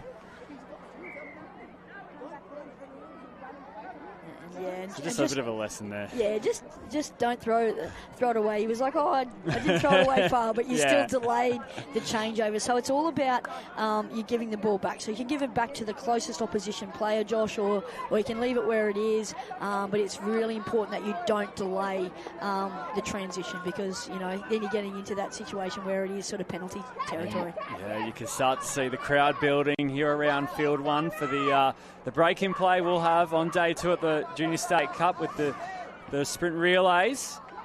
And they're getting a pretty good game here, to be fair. The Under 12 Boys Challenge, Coast up against BMTA Red.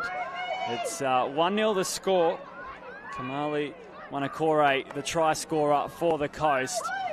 But BMTA is certainly in the fight. Come over halfway, and it was a good take in the end, but they'll turn possession right over in front of the Gold Coast sub-box. And we've touched on BMTA's role as they're continuing to chase the game, what they need to do. But as for the Coast, who don't want to give up the lead and want to hold on to control, what's important for them to focus on? Yeah, look, they've been really disciplined. I've been super impressed with them. Like, every guy's coming onto the field with intensity. Like, that's 3 touches, and they're really kicking around trying to look for things. They should just keep, if it isn't broke, don't fix it. Yeah, they're doing everything right. Good touch made there. So the Coast will walk back to the spot. And they've looked dangerous at times here on the BMTA line as they marshal the troops, looking to articulate an attack right on this line. And a little pass in the end, penalty coming the way of the Gold Coast. A bit unlucky there for BMTA. Yeah, but it's a well-worked penalty there. So let's see what he can do. I think his ticket will be, again, maybe just get a quickie and just dive at the line. They had success in the first half, and they've got both middles here, so that would be the play. So go down the centre thirds. And the referee's just checking to make sure that, he was onside. Yep. And his chat to the players is there. You were both offside. In that situation, he could have potentially played on, but he's gone back and he's played the penalty. So one of the guys was obviously onside in time. Yep. So played advantage, and there wasn't any. So he's gone back for the penalty. So they go again, and this BMTA sub-box are up and about after that touch, and why wouldn't you be? A fantastic effort on the line. So we have just under 6 minutes remaining here. Plenty of time to go. This is probably an important set, you feel, for BMTA. If they can turn away the Coast, they'll gain a lot from that as they look to finish off this match in a strong way as the Coast drop it down on the 7. This is the last. They'll dance around with the ball, keeping it alive. They extend the pass. There's going to be a tight one in the corner, but the touch is called. And BMTA, they need to take a lot of confidence from that and pat themselves on the back. Absolutely. They had every question in the world thrown at them there, and they've come up trumps there defensively, and guys just turning up for each other and making some really, really good defensive efforts. They're looking to draw level here at BMTA as they've got a couple of touches to work with. They'll venture over towards this sub-box side. Gold Coast really manning up defensively, so they've got a couple of touches to work with. Over halfway they go. Here's Ryder Wilson once more, breaking from half. They go, BMTA. And they're on the outside, but the touch was claimed in the end. And it was fantastic scramble from the coast. Yeah, we're end to end here with the boys. You can sense that they know that it's getting close to full time, and the game's still in the balance here. So really, these are, the championship minutes, even though we're in the Challenge Series and it's all about the boys just learning and getting better and improving and working hard. Yep. But, every game counts, and, with people trying to get, play their way into finals contention, these games can be particularly vital, Josh. So this is the last. The coast will have to hand possession over, and so this is round 6. Round 7 will take place tomorrow morning at 7:30 a.m. Day 3 of the Junior State Cup, our final day. Gold Coast will face Townsville, and BMTA Red will take on Bundy tomorrow morning. So that's what's to come for these two teams, as BMTA looking to scratch and claw their way to a result. Here's Ryder Wilson, ball at the line, touch made. This is the last. Important to kill the ball away from this Gold Coast sub-box, as it's hurt them from time to time, and it's a lovely right to left. Plenty of skill on show. And they'll have to hand possession back to the coast. We have about 3 minutes to go here. Yeah, and another good read there by the winger, Riley Johns. He's done fantastically well there. He's been one of the best for BMTA. He's turned up defensively, and he's again saved his team. And that's a great decision from the referees. It was just a loss of possession. There's nothing physical about that touch. And let's see what BMTA can do here, Josh. Yeah. It's starting to build, isn't it? Here we go. All the pieces are in place for a grandstand finish. So BMTA get to work right on the Rockhampton sign as they approach the 7. They're going to stay patient here. A couple of touches to work with. It's a long left to right, and the pass just out in front. Brockett with the Hail Mary over the top. He probably could have been a little bit more patient with that one, Joshy, but that's okay. There's still time. They'll get another shot here, so they just got to make sure that they really man up here defensively and put some pressure on the coast and don't let him out. But as we speak, Gold Coast with a fast break down the sideline on touch 3 coming into the latch. Yeah, they almost have to be inch perfect, BMTA, to finish out this match if they want to find a draw, and the ball will turn over here. So 2 minutes to go. On comes some strike. Now it's really, these first couple of touches from BMTA have to be done with purpose. They've got to get some field position. Can't be jogging and just, a lot of downtime with the ball on the ground without an acting half. So they're into touch 3 already, and they've really got to build for Brockett to give him a shot. Someone's got to go forward really, really hard here and give him a shot out of half. This is the last. And there he goes. Catching players off. Brockett's away, looking for support. They're coming from every corner. BMTA. Do they get it down? A fantastic defence from the coast. Well, that was their moment. Yeah, that was their moment. Yeah, Brockett was good enough to get through from acting up, and just unfortunate. Referee was on the spot to make the call. On a close one over in the corner. But great question asked from BMTA, and what a good finish to this game, Josh. Yeah, it's been fantastic. This game has been a lot of fun. The crowd really treated to a contest here in the Under-12 Boys Challenge. And the coast on the last, looking to kill the ball. They just need to manage things out here. Another brilliant effort, out in the corner by the BMTA winger. Both the wingers, that's Cassius Taylor on that occasion. They've been outstanding for BMTA. So we've got about 30 seconds to go for BMTA. That's 2 touches down. This is probably their last opportunity. You get the feeling. They drive forward through Ryder Wilson. Touch, mate. Penalty blown. Penalty. Here we go. How long we got there? Time, about 20 seconds, give or take. Yeah, the boys have got to get on with it. Don't worry about the explanation. Just tap and go. Go, go, go. They're not going to get many touches. No, Time is their enemy. He's got to go. And this is hurting them here. Oh, goodness. So, 1 touch here for BMTA.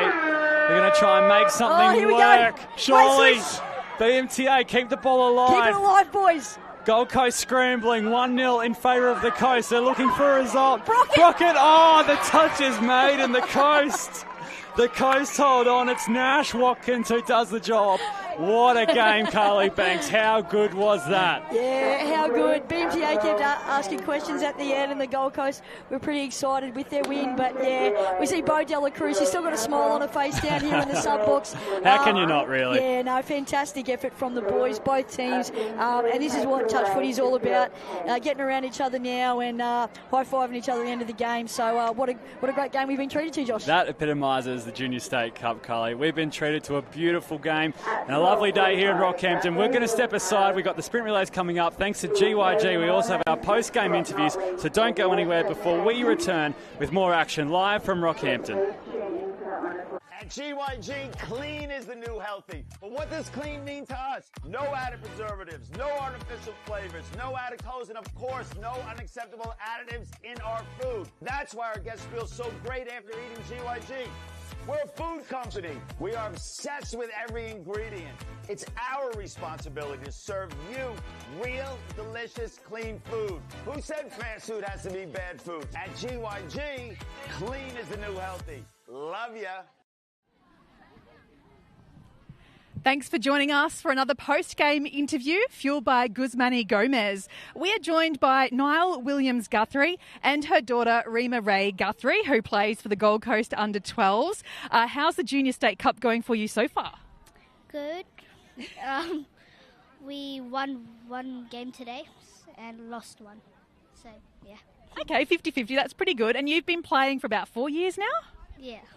What do you love about touch footy? How everyone's connected and playing as a team. It does seem like a really great community, that's for sure. Now, Niall, you've represented New Zealand in both touch and rugby at the highest levels. What's it like being on the sideline now, encouraging your daughter? Hard. It's really cool to watch both my daughters, especially Ray, this one here, play a sport that I honestly, touch was a life for me growing up. Any tournaments, any time I could get amongst playing touch, I did back home for Galaxy. So seeing her play the sport that I loved so much and still love so much is pretty cool. You've seen firsthand the pathways that touch football head to elite rugby and sport. What do you think touch gives young players that helps them in their development? Yeah, I speak really fondly of my time in touch footy, and I've always said that I would not have made it to, Olympics, Com Games and things like that with rugby sevens if it wasn't for the skill set, the camaraderie, the work ethic that I picked up from touch footy. There's something about playing so fast, having to make the split decisions, reading body language. There's just so many skill sets and things that you get from touch that is awesome and can help you in every sport. Yeah. Now, Rima Ray, I've heard that whilst you're in Rockhampton, you're going to head over to Wapabara, Great Keppel Island. Are you looking forward to that? Yes. And we're going to go swimming. You take a pool noodle over there and wrap it over yourself, and then you can just relax in the water. It's really, really lovely. Now, Niall, you've just re-signed with the Gold Coast Titans to stay a one-club NRLW player after helping them to their first grand final last season. How has your journey in the NRLW been so far, and what lessons from that high-performance environment do you bring back to your family and young players like your daughter at Junior State Cup? Yeah, it's been awesome to be able to stay at one club and sign for my third year with the Gold Coast Titans. I'm currently going through an injury, so at the moment I'm teaching the girls about work ethic behind the scenes, getting them, down to the fields. We're practicing our skill sets, running every time when we can, and just letting them know that, it's not about what the coach says, it's what you do off field that counts the most. It's the extra 1% as you work on that really builds your character and also builds you as a player. Yeah. Family is such a big part of this event, as everybody says. Now, you've got your husband, Tama, yourself, and now Rima Ray and your other daughter all part of this touch journey. What does it mean for you to all be getting to share everything here at JSC? Yeah, I think driving up here, so we come from Gold Coast, we made the drive up here to Rocky, and look at this turnout. It's just crazy cool, and it's so massive, and this to be only a Junior State Cup is awesome, and I think it's a really good thing that Australia has, compared to New Zealand, is the atmosphere that you guys build here. I'm looking now around the field for the sprints that are about to come up, and there's not a spare space around the border, so I think, it's just awesome to see everyone buy into such an awesome event and tournament like this. I believe school term 3 goes back on Tuesday, Rima Ray. Do you think you'll be okay? You'll handle it? Just buy a string from Great answer. Lovely to chat with you both. Have a great time for the rest of the time at Junior State Cup. Go well. We're off to a short break and then back with another guest at the Junior State Cup in Rockhampton. Yo, Sam, I'm really keen to go on a mate's trip. Bro, I'm keen as. Love to go fishing, mountain bike riding, maybe some caving. Oh yeah, could do some sunrises, hiking, maybe even the rodeo and some helicopter rides. Be sick. As long as we go to some pubs and breweries, count me in. I think I know the perfect place.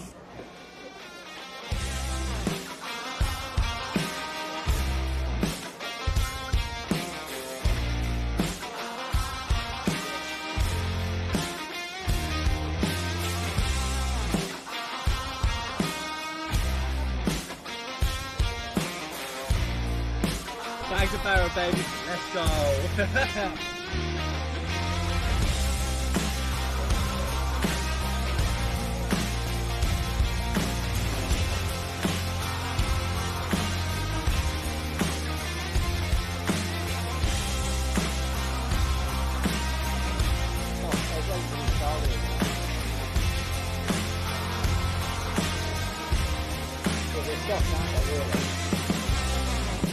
Exactly the big arms I have.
Welcome back to another interview at the Junior State Cup, fueled by Guzman Gomez. And we actually have she herself, Sally Schmidt from Guzman Gomez, joining us right now. How are you today? I'm really well, thank you. How are you? Great. It's really great to have you guys back on board. Now, can you tell us a little bit about your role there? It sounds exciting. And I've heard that perhaps you helped create some of the popular menu items. Well, I won't say I helped create, but I definitely was there in the process of creation. So I've been with GYG just on 11 and a half years. I first started out in restaurant and then I started in head office, which we call Ola Central, about 9 years ago. So I head up the guest experience team. So I look after all the feedback that comes in from around Australia and the USA. Oh, wow. Excellent. Fast food that athletes say yes to. Have the Junior State Cup athletes been saying yes to you and selling out at the Rocky shop here at the moment with everybody bombarding Rocky? They definitely have. We've been going in and checking on the Rockhampton South store and the Rocky store in a Stockland shopping centre. They have been absolutely slammed with the athletes coming in. The viewers at home can't participate in this, but on site you have a pass the ball competition. It's set up here. How's that been going? It has been absolutely epic, especially with like your under 10s, under 12s and the 14s. Haven't seen many of the under 18s there yet, but I'm sure once their games are finished today, we might see a few more of them. Now, nutrition is really important to athletes and many people in general, and that's why they choose Guzman Gomez. Why is it a better option for fast food? Well, we've created it so there are no nasties involved, no artificial colours and flavours, and clean is the new healthy. So it's really, really great for post-game feeds. I love seeing the athletes get on board, especially from a young age. Seeing them actually adopt the healthier style eating has just been absolutely fantastic. So hopefully you get to taste test things as well with part of your job. But what's the favourite product or meal on the menu? Across the board, I would say it's the burrito. The chicken burrito is probably our biggest seller. For me personally, I'm a taco gal. Soft shell taco, mild chicken, add chipotle mayo, add coriander, add Spanish onion. Some of the Queensland Touch footy staff were telling me that they think the chicken curry burrito is really, where it's at. It is supposedly a game changer. That was one of the items that I was a part of. Well, I was there when we created it. Awesome. Thank you so much for making some time for us this morning. Sally Schmidt. Absolute pleasure. Thank you. Well, it's this afternoon. Anyway, up next, we'll have the team sprint relay up shortly, or actually we might throw to another guest shortly at the Junior State Cup. At GYG, clean is the new healthy. But what does clean mean to us? No added preservatives, no artificial flavors, no added colors, and of course, no unacceptable additives in our food. That's why our guests feel so great after eating GYG. We're a food company. We are obsessed with every ingredient. It's our responsibility to serve you real, delicious, clean food. Who said fast food has to be bad food? At GYG, clean is the new healthy. Love ya.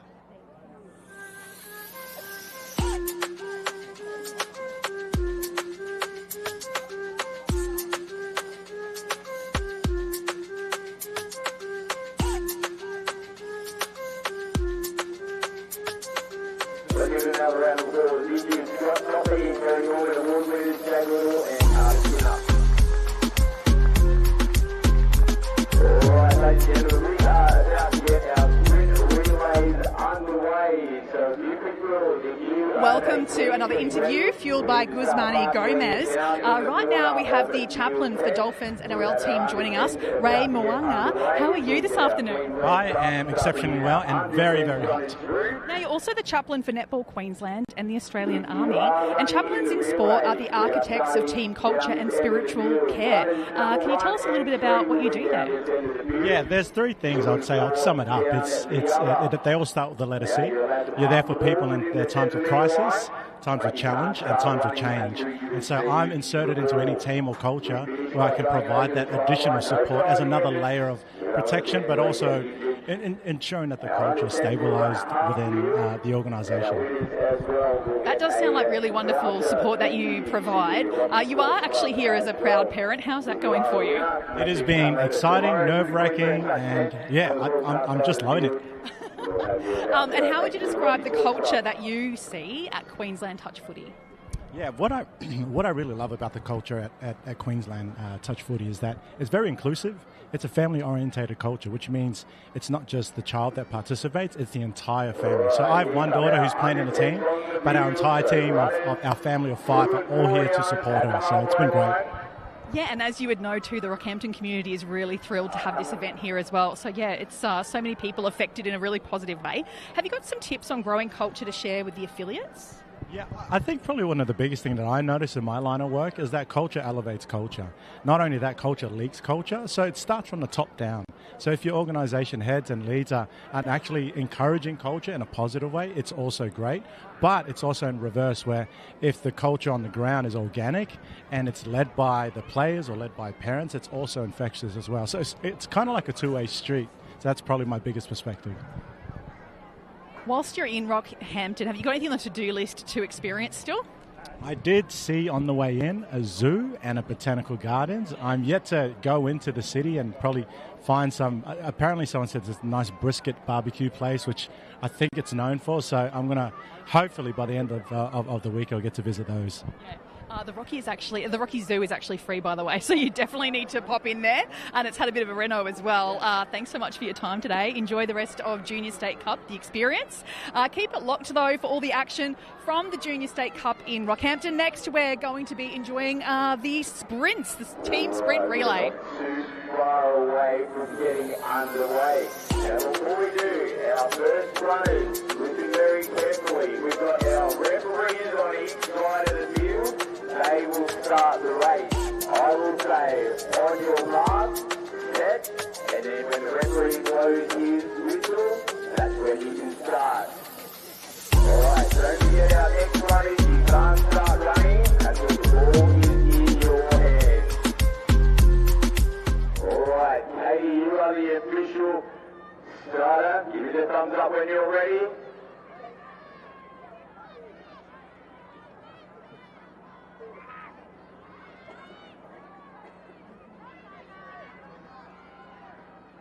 We are close. Here we go. On your marks. Set. Underway. Good boys. Sprint relay. Let's have a look on the first change. It's already a few passes that slow down. Gold Coast is right at the moment. Leading the way here to go. Parliament coming down the sideline. Last runner. Two Parliament hold on. It's the post board here. It is close. Parliament with the under 10 boys. Well done, Palmy. Don't forget to get your vouchers tomorrow from the Queensland Touch tent. $25 a day voucher thanks to the Rocky Sports Club.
Alright, under 10 girls up next as we get our under 10 boys who just run, start making your way through.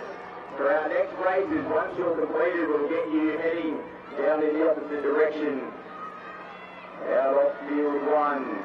So runners 1 and 3 down this end, 2 and 4 down the other.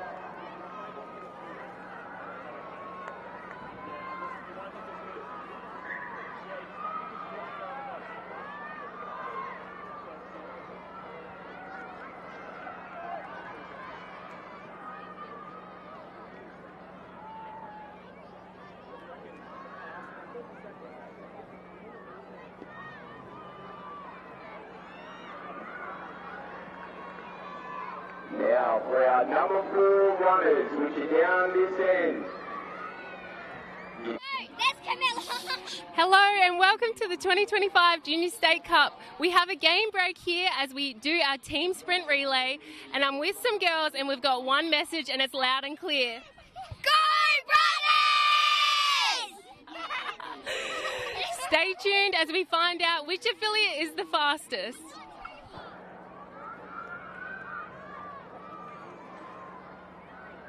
On your mark. Set.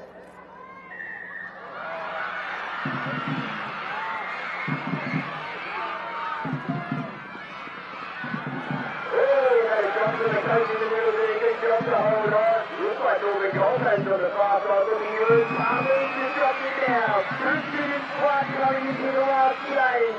Can they hold on? Let's take a look. It's Guzman Metro, Redlands, Gold Coast. Guzman Metro get the victory in the 10 girls.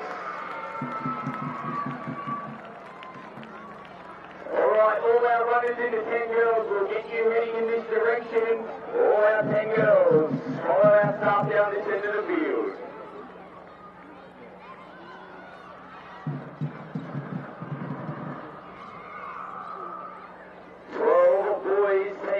Start making your way onto the field. 12 boys to the sprint relay.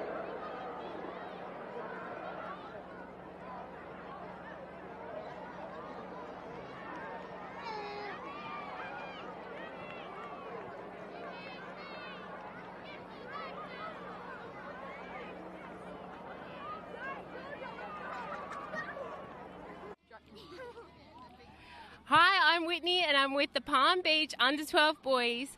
Boys, I want to know, what's your favourite thing that's happened this weekend? Demolishing Redlands. Not how much fun we had. Tell me how much fun you've had out. Score out of 10. Probably 6, 7. 6 or 7. How can we make it a 10? I'm joking. Probably 8 or 9. 8 or 9. I'll take that. Boys, who are you backing in this race?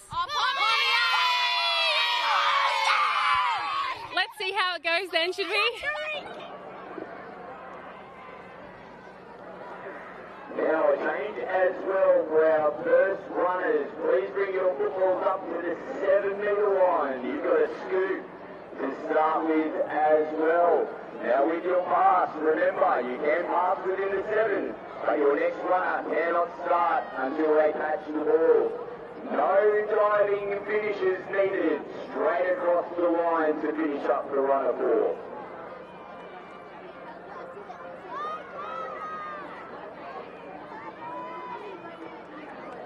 Alright, for our runners 2 and 4, jog on down to the other end, get yourselves into position.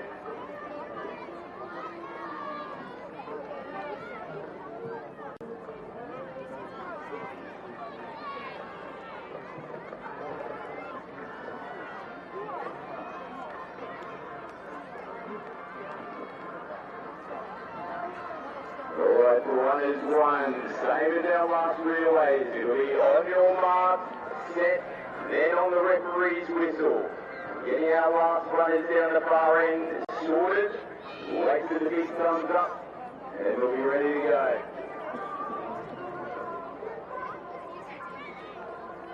Thumbs up for it, Justin Otto. On your mark, set. Oh yeah! Backward. Jitters here, we gotta wait for that whistle, boys.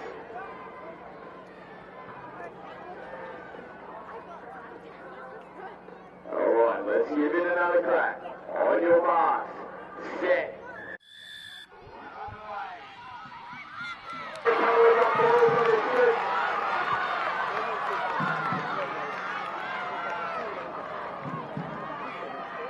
Alright, big change, let's have a look. Looks like Pathway Palm Beach end, and then second runner from Palm Beach. Palm Beach leading the way at the moment on both sides of the field. Palm Beach George front, 1-2, Surrey Girls 2.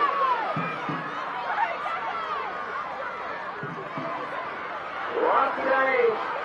Palm Beach is moving with two in front. Palm Beach to the right, Palm Beach second at the moment. Palm Beach to the front, it's 1-2. Palm Beach there on the side of the field.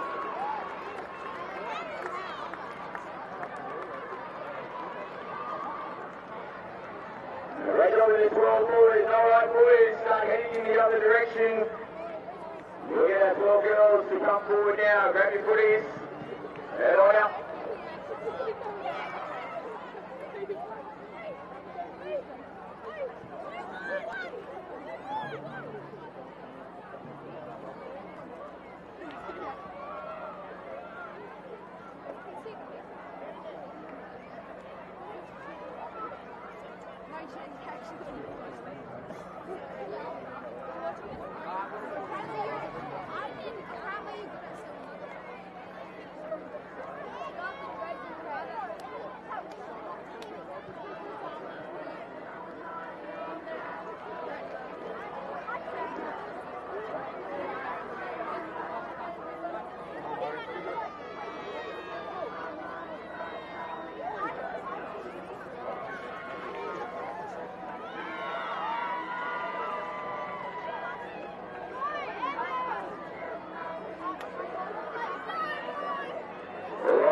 run at 2 and 4.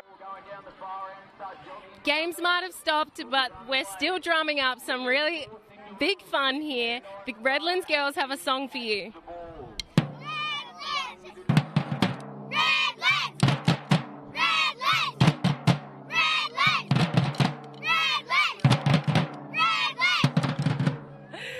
Let's see who wins, should we?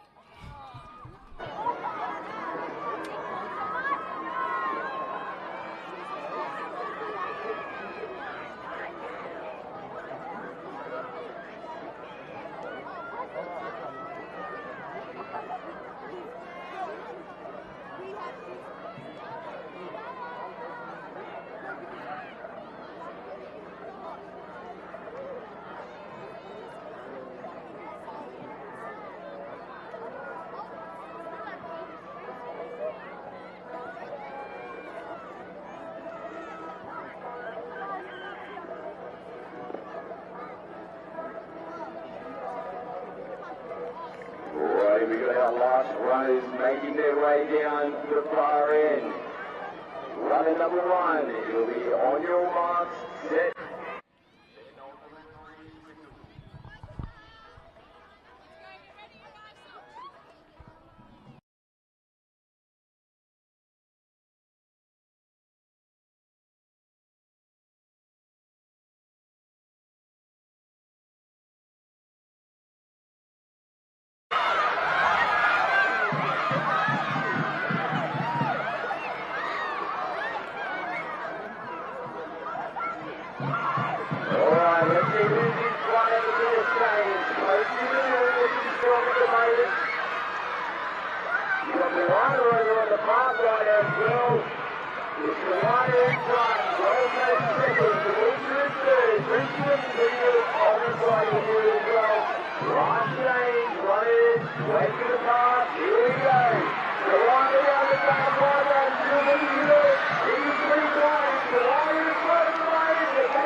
Champion. All right, Hey. 12 girls, and you can Tell start him making his your hands way to off Popo. the field. We'll get the 14 boys coming in next. Let's get our...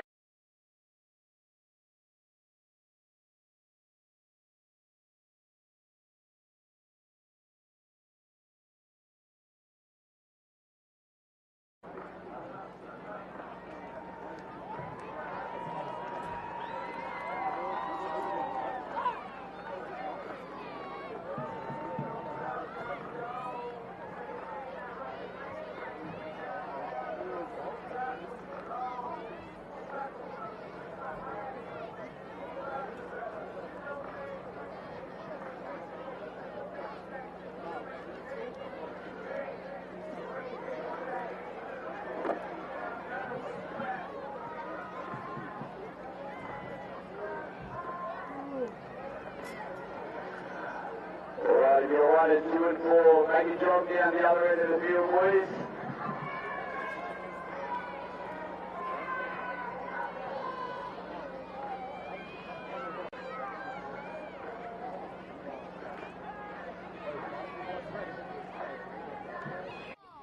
We are back in the crowd of the team sprint relay, and I've got some BMTA players with me. Girls, what noise does a Mustang make? Neigh! They also wanted me to ask, who do they think's going to win this game? Mustang! Let's see who wins.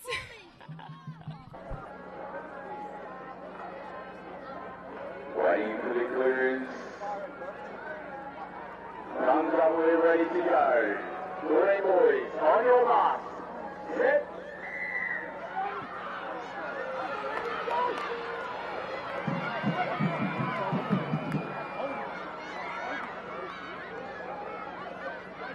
Alright, let's pick them up at the first change. Looks like Rocky in front at coming into the third run. Rocky still in front, Coast in second position. Coming into the last change, also starting to come back now. Rocky looking over, that's flying backwards. He's running out of bold now. Just second here, Rocky will win the 14 boys.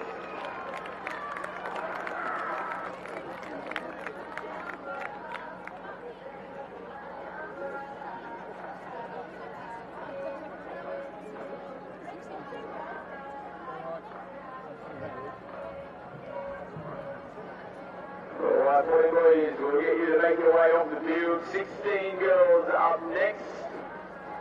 You've got 1 and 2 and 4 girls. Jog on down the other end.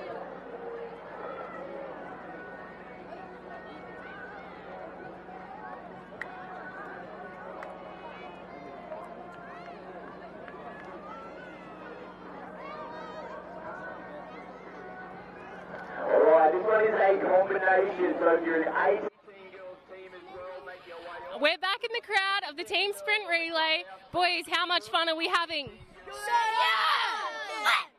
One last question. What noise does a stingray make? I don't know.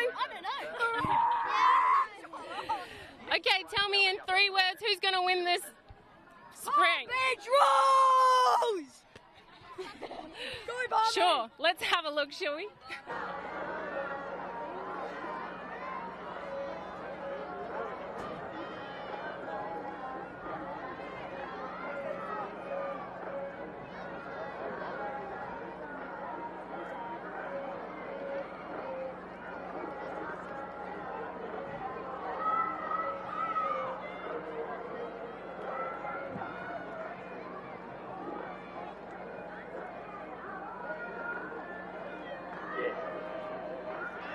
Under 14 girls coming up. Now runners are getting sorted down the other end. First runner is going to be on your mark, set, and the referee's whistle.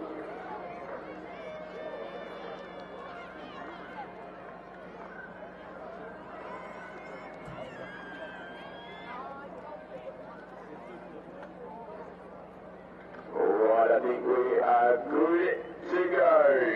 14 girls, on your marks. Set.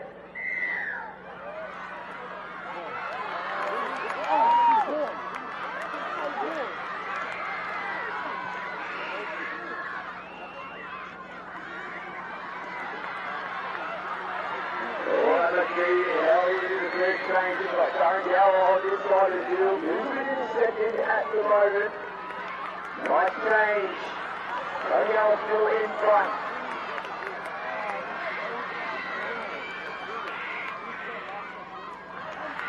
Final change. Australia in the lead at the moment. Little change on the far right for Williams. Only in second. Guzman making a last hit. Australia winning the 14 girls.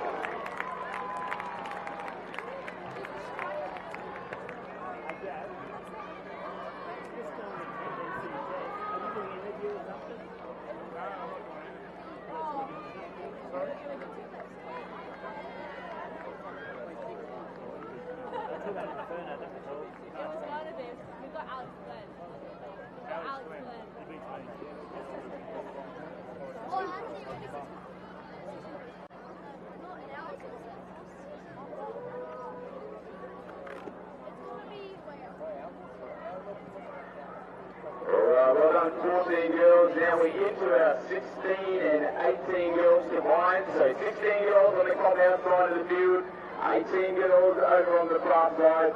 Again, big thank you to Rocky Sports Club for donating the vouchers for our winners in the sprint relay this year.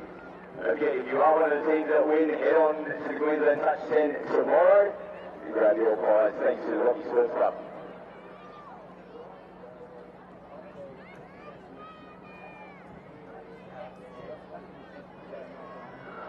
Alright, now we've got a real quick shout out. I reckon we're going to get some people come forward. We have one 18 girls team in the relay at the moment. Can we roster up another 18 girls? Are there any referees that want to get a quick team together? Parents, coaches, somebody. We need someone to challenge the 18 girls. Get your 4 runners together really quick. Head on over to the other side of the field. think I'm. Oh.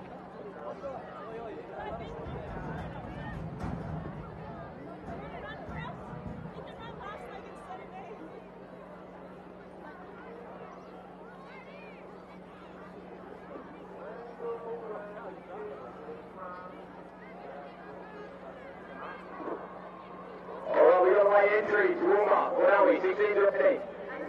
Alright, Rock, she's got Tomato Danforth, absolutely. Someone get these girls a ball. ASAP. Toowoomba in the race. Go, girls.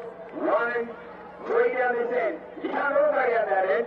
Alright, they're coming in. Toowoomba in the race. Here's the ball.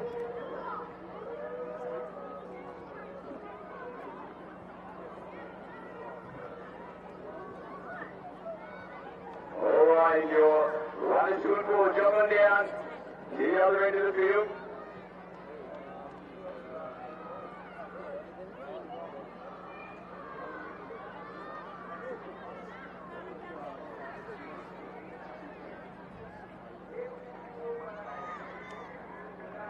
Alright, last team's making their way down the end of the field.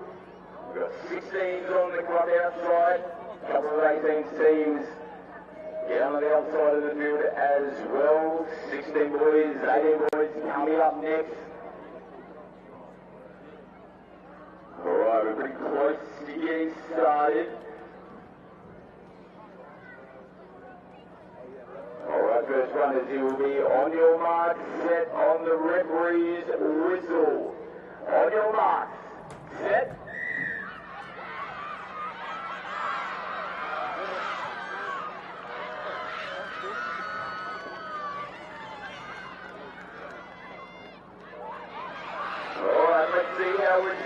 At the moment, Gold Coast looking good.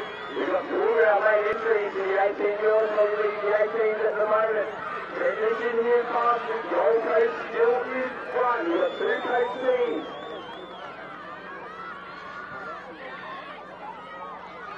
Last change and Gold Coast still in front and streaking away. New challenge going in the middle. Here's the Bundy. Bundy is second, but the coast will hold on. And Toowoomba looks like they won the 18 girls.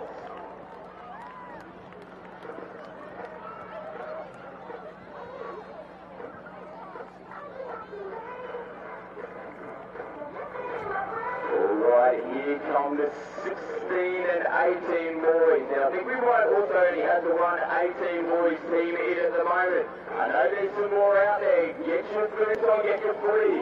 Come on out, you might win a voucher. Thanks to the Rocky Sports Club. Last call, 18 boys. Make your way out onto the field.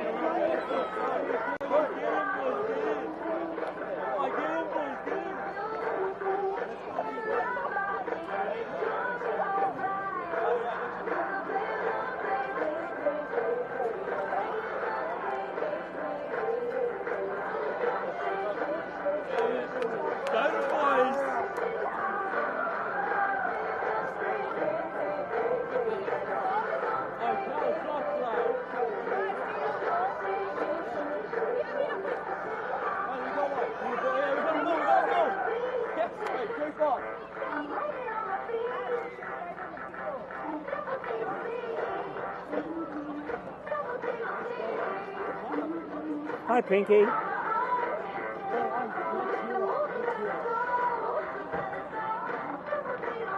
Hi, Shannon. Alright, last call. We've got 2 18 boys. We've got Gold Coast lining up against Townsville. 16 boys. If you're floating around, there's plenty of room. Last call. And Noosa down the other side as well. Sorry, there's boys. Didn't see you there. 3-horse race in the 18 boys. Looks like they're pretty good to go. Alright, boys, will be on your mark, set, and on the referee's whistle. Last sprint relay for 2025. On your mark, set. No heading, boys. No heading.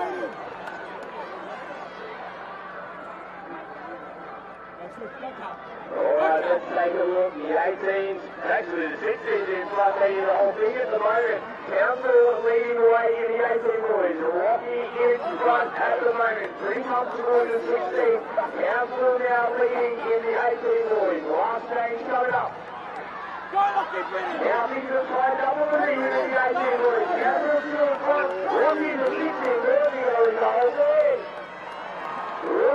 from the 16 boys, Townsville take it out in the 18 boys.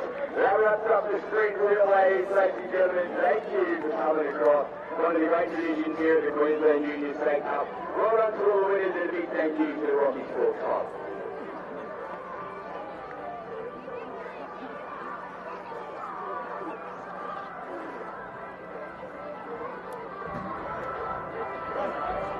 At GYG, clean is the new healthy. But what does clean mean to us? No added preservatives, no artificial flavors, no added colors, and of course, no unacceptable additives in our food. That's why our guests feel so great after eating GYG.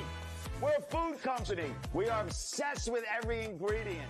It's our responsibility to serve you real, delicious, clean food. Who said fast food has to be bad food? At GYG, clean is the new healthy. Love ya.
Welcome back to another Junior State Cup interview fueled by Guzman. We've just had the team sprint relay and Alex Glenn joins us now, ex-Broncos player, and you've played for New Zealand and the Cook Islands at international level. How are you finding the Junior State Cup?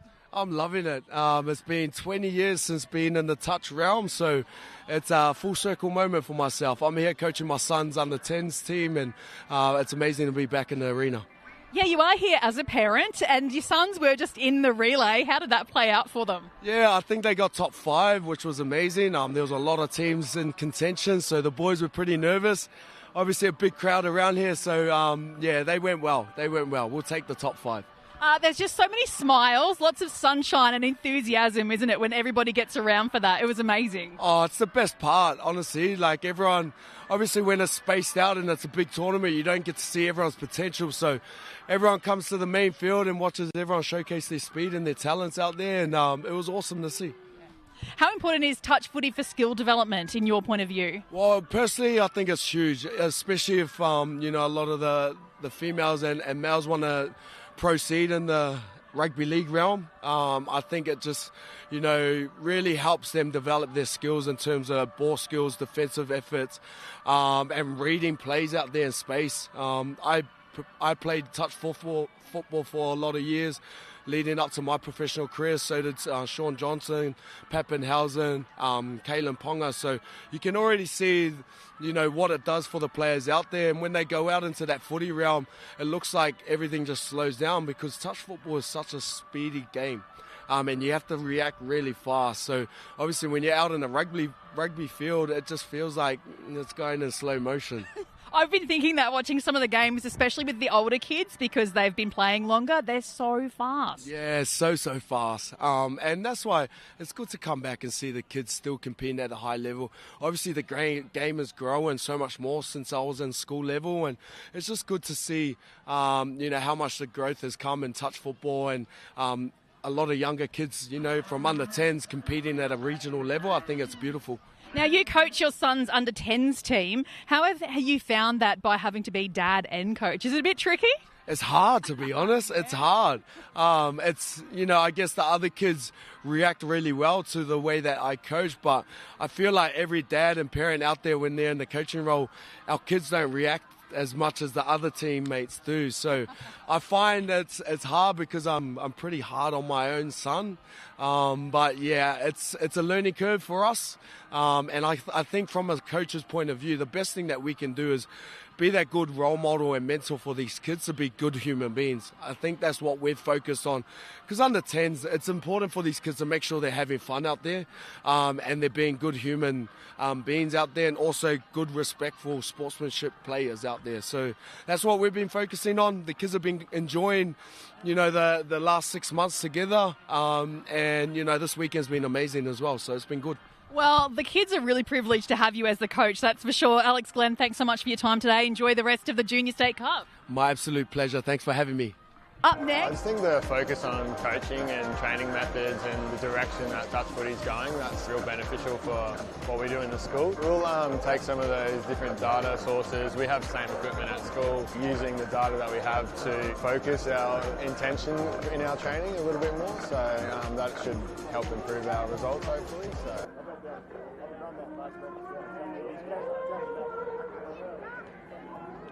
Every day, we close our eyes and pretend we're standing on top of the world, looking down on a playground of everything we've ever wanted. Then we open our eyes and realise it's where we live and where you want to be. This is Rockhampton. So, where do we start? It depends on who you ask. Some will tell you that if your fishing cast is big enough, you can catch a barra from your hotel balcony. A mum or dad will say it's a cooling swim and bike rides in the early morning fresh air, and crocodiles and garden picnics. Not together, obviously. Others will say it's the silence in our caves, in our bushland, and that moment just before the Greg Denny here, Queensland Touch Football CEO. Day 2 of Junior State Cup here in Rockhampton. It's a beautiful day. We've just had the sprint race. I'm fortunate enough to be joined here by Queensland Touch Football Chair, Matt Gilbertson. Matt, what do you make of Junior State Cup this year? Well, firstly, what a wonderful venue, and you can hear the cheering in the background. The sprints, how many people were around the fields there, right? So we believe we have about 12,000 people here today at the venue, and I think they're all around field 1 for those sprints. A lot of talent there, some national sprinters carrying footballs for a change instead of just their legs. But amazing venue, amazing event. Pretty cool to be here, Greg. So we've got 10 divisions, so under 10s through to under 18s, boys and girls. Nearly 3,500 players and coaches and referees, and Matt's been refereeing this week. What is it about Junior State Cup that makes it special? We're lucky enough to be joined by communities from across the Queensland. Yeah, I'm from as far south as Palm Beach, right down near the border of New South Wales, and as far north as Townsville and Thuringowa, west out to Blackwater and beyond, locally here, but just the ability to bring those 28 communities that are represented here together into one event. And it's not just the current players, Greg, obviously juniors, but how many generations of touch player have we seen here? We've got grandparents and parents who are now coaching and mentoring. Even in the referee space, there's at least, I've seen at least 3 family, it's brothers and sisters refereeing, parents. My daughter's here refereeing as well at this event. So it's community and family together. That's what makes Junior State Cup so special. Yeah, certainly in the referee ranks, we've got everything from our highest level badged referees in the country come from doing a Trans-Tasman or a State of Origin a couple of weeks ago, and they're out here mentoring our young referees, which is a beautiful thing. Participation in touch football, particularly in juniors in Queensland, has been going mad for a couple of years now. This is probably the culmination of it. Yeah, it's good to see that increased, being here every 2 years and committed through to 2031, correct? and obviously last year was at Redlands, but the demand for this event is definitely soaring. And we see even our supporting events, our local affiliate events in the regions are also going gangbusters. So many junior teams wanting to participate. I think we've had, Greg, around about 10% year-on-year growth in junior numbers participation-wise. So our communities, our volunteers and our affiliates are doing a fantastic job of getting kids to play what I think is the best participation sport there is, and that's touch football. Yeah, we've certainly had, I think, BMTA has got the most amount of teams this year with 23, the local Rocky Touch 22, but all the way down to some of the locals, Blackwater back here for the first time in many years, and Cap Coast, just a local one, but it's been sort of 15 plus years since they've been at Junior State Cup. So, we're privileged to have a wonderful touch footy community. We were just lucky enough to talk to one of the touch football greats in Kerry Norman, who's here for the umpteenth time, supporting obviously her local affiliate Gold Coast, but just supporting the sport as Kerry always does. We were fortunate enough last year at our awards night to celebrate the great players of history in touch football, our Hall of Famers. It took us 45 years to announce them, but it was a pretty special night back in December last year. It was, and I think I can think off the top of my head of at least 4 or 5 of them that are here, those Hall of Famers, and how their willingness to give back to the sport, even after these sorts of accolades and awards, is what makes our community so strong. And we're really here on the back of their historic efforts, not just on the playing field, but in the coaching and mentoring ranks as well. For those that aren't here, when you go around the precinct area, 21 fields across a 5-hectare site here, the logistics of having 10 to 12,000 people on site, 10 deep across the relay there, it's a pretty special thing. The Queensland Touch Football staff, the volunteers, the referee panel, it's a pretty amazing achievement. Somewhere in amongst this, there's a touch football carnival that's really important, but it's a really great gathering of our community together across 3 days. Many stay here in Rocky a lot longer, take a week off work and come and enjoy. Are there any priorities on the Queensland Touch Football Board that you're looking at, Matt?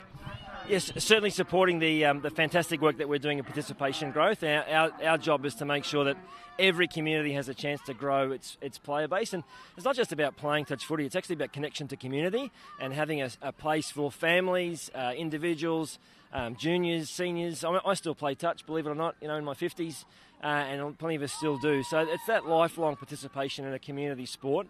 And our job as a board is to support that and to partner, to work with partnerships like here. We had a great meeting last night with Rocky Council and our state member locally here as well. So just demonstrating the effect that touch can have on communities and helping that be seen more clearly. And you and the team, Greg, are doing a great job here at this event, our volunteers and staff. The amount of hours you guys put into this event, we really appreciate it, and well done. They're a great team. I'm really proud to be part of an amazing team that can pull this off. We were here last night till 9:30, just remarking some lines just to make sure it's the best event it can possibly be.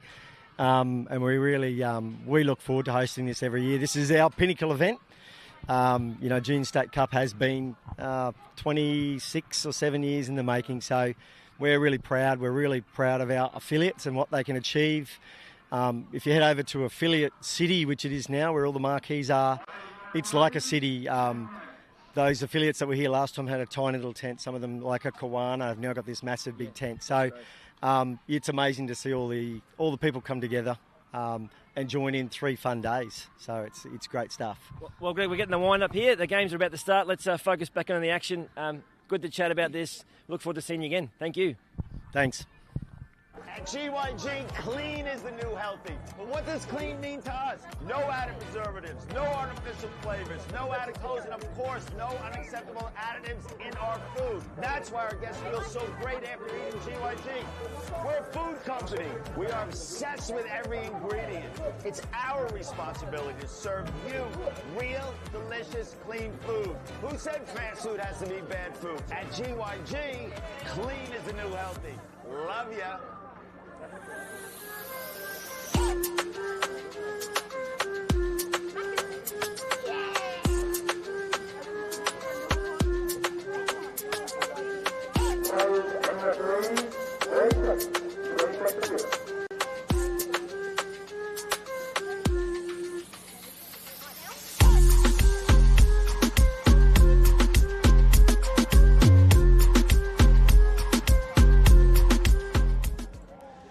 Good afternoon and welcome back to Field 1 here at the 2025 Rockhampton Junior State Cup, and Toowoomba are full of beans here in their sub-boxes. They're ready to rock and roll against Redlands in the Under-14 Girls Championship. I'm joined alongside by Katie Geiger in the commentary box. Katie, great to have you with us. Hey Josh, how are you? I'm good. It's our first one together. It's taken it to half a day of day two, but we finally got there. Looking forward to this one, hey? Yeah, absolutely. Like you said, the Toowoomba girls definitely full of energy, full of beans. We just had the sprint relay. They've had some lunch. Yep. They may be, I feel like they've got a bit of energy about them. The sprint relay is amazing. Hopefully those at home watching now got a bit of a view on that, as well as our interviews. But, Toowoomba girls, they look happy. They're just so happy to be here. Well, just on that sprint relay, I think it was Noosa, Townsville. I can't remember who the other team was, but two of those sides got disqualified and Noosa ended up winning. Yeah. And I was pretty chuffed about that, I saw. So it really lifts the atmosphere here at the Junior State Cup. And Toowoomba, this is their first set with the ball as they look to move over the 10 and try and get things trending in their direction. This will be the last, as they'll jump from half, heading down that left-hand side of the field, and they'll turn the ball over to Redlands in good field position and on their side of the field with the sub-box. Yeah, Redlands, I think, would be happy with their start so far. That was a really good set to keep them to halfway. Something that you really want to happen in a game of touch. You want to win that midfield battle, and here they are spreading the Toowoomba girls, and unfortunately just not executing. But what they've started with, Josh, is exactly probably how they want to play, win that midfield. And then sort of run Toowoomba off their feet by sort of shifting the ball as they get on for their subs. So good start for Redlands girls. So the referee's here to make a call, and Toowoomba will keep possession.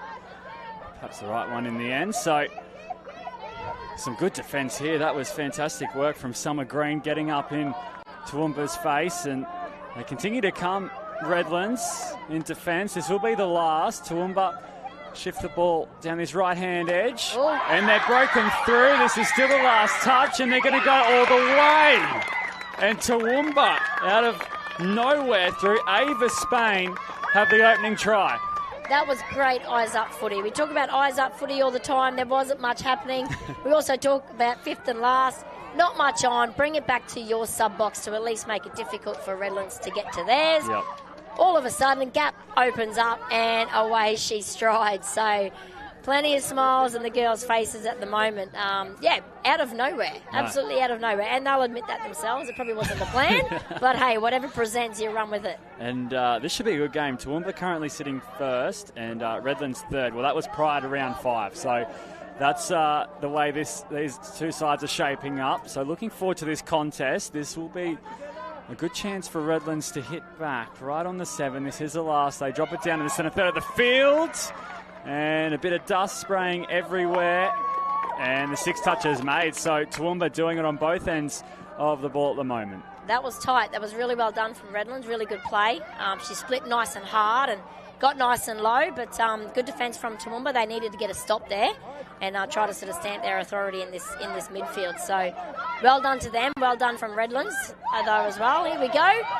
Some more space for Toowoomba. So Toowoomba are coming off the bye that they had in round 5, and Redlands are coming off a 3-0 win against Caboolture. There's more space, and there's another try. Well, Toowoomba are off to the fastest of starts. This time it's Piper York putting it over the chalk.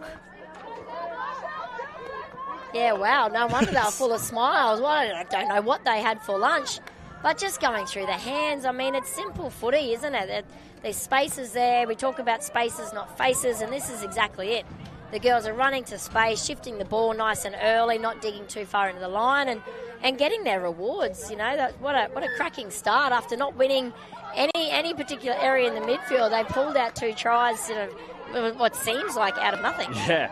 And the pointy point of the ladder there, so you can see why after this opening 4 and a bit minutes, as Redlands no doubt will have a response for Toowoomba. Plenty of touches to work with here as they bounce down on the 7. And I'll just push the pass before setting up on this right-hand side of the field, trying to manipulate the Toowoomba defence. Coming out of the line, and 6 more touches will be waved on for Redlands. Yeah, lucky with that. Repeat set. It didn't create sort of too much there, but now they're planted on their line. They got a fresh set of 6. Mm-hmm. So we'll see what their go-to play is for touch 1 and 2. Bit of a short side sweep. It was Harper Robbins dropping it down, and now the referees will have a chat. Touch made is the call. So walk back to the 7. It was a good shot fired from Bellarose Park in the end. Now Redlands continue to work down the centre third of the field. That looked all right, and it certainly was. 2-1 the score. We have a game on our hands, Katie. Madison Hawkins, the try scorer. I love these games to call, Josh. End to end, try for try. They conditioned him and brought him over to the left side, ran it back to the right, and then come back and striked again. So that was a really good dive in the end. It was a bit of an odd one, but you'll do whatever it takes to get the try, and rewarded for their efforts there and the repeat sets. So really important not giving away those repeat sets, as we've just seen there. So well done to Redlands. And these conditions, it's starting to heat up, of course, here in Rockhampton. So coming to that warmer part of the day. This is the last for Toowoomba. They have some numbers towards the left, and Redlands do well to cover the space.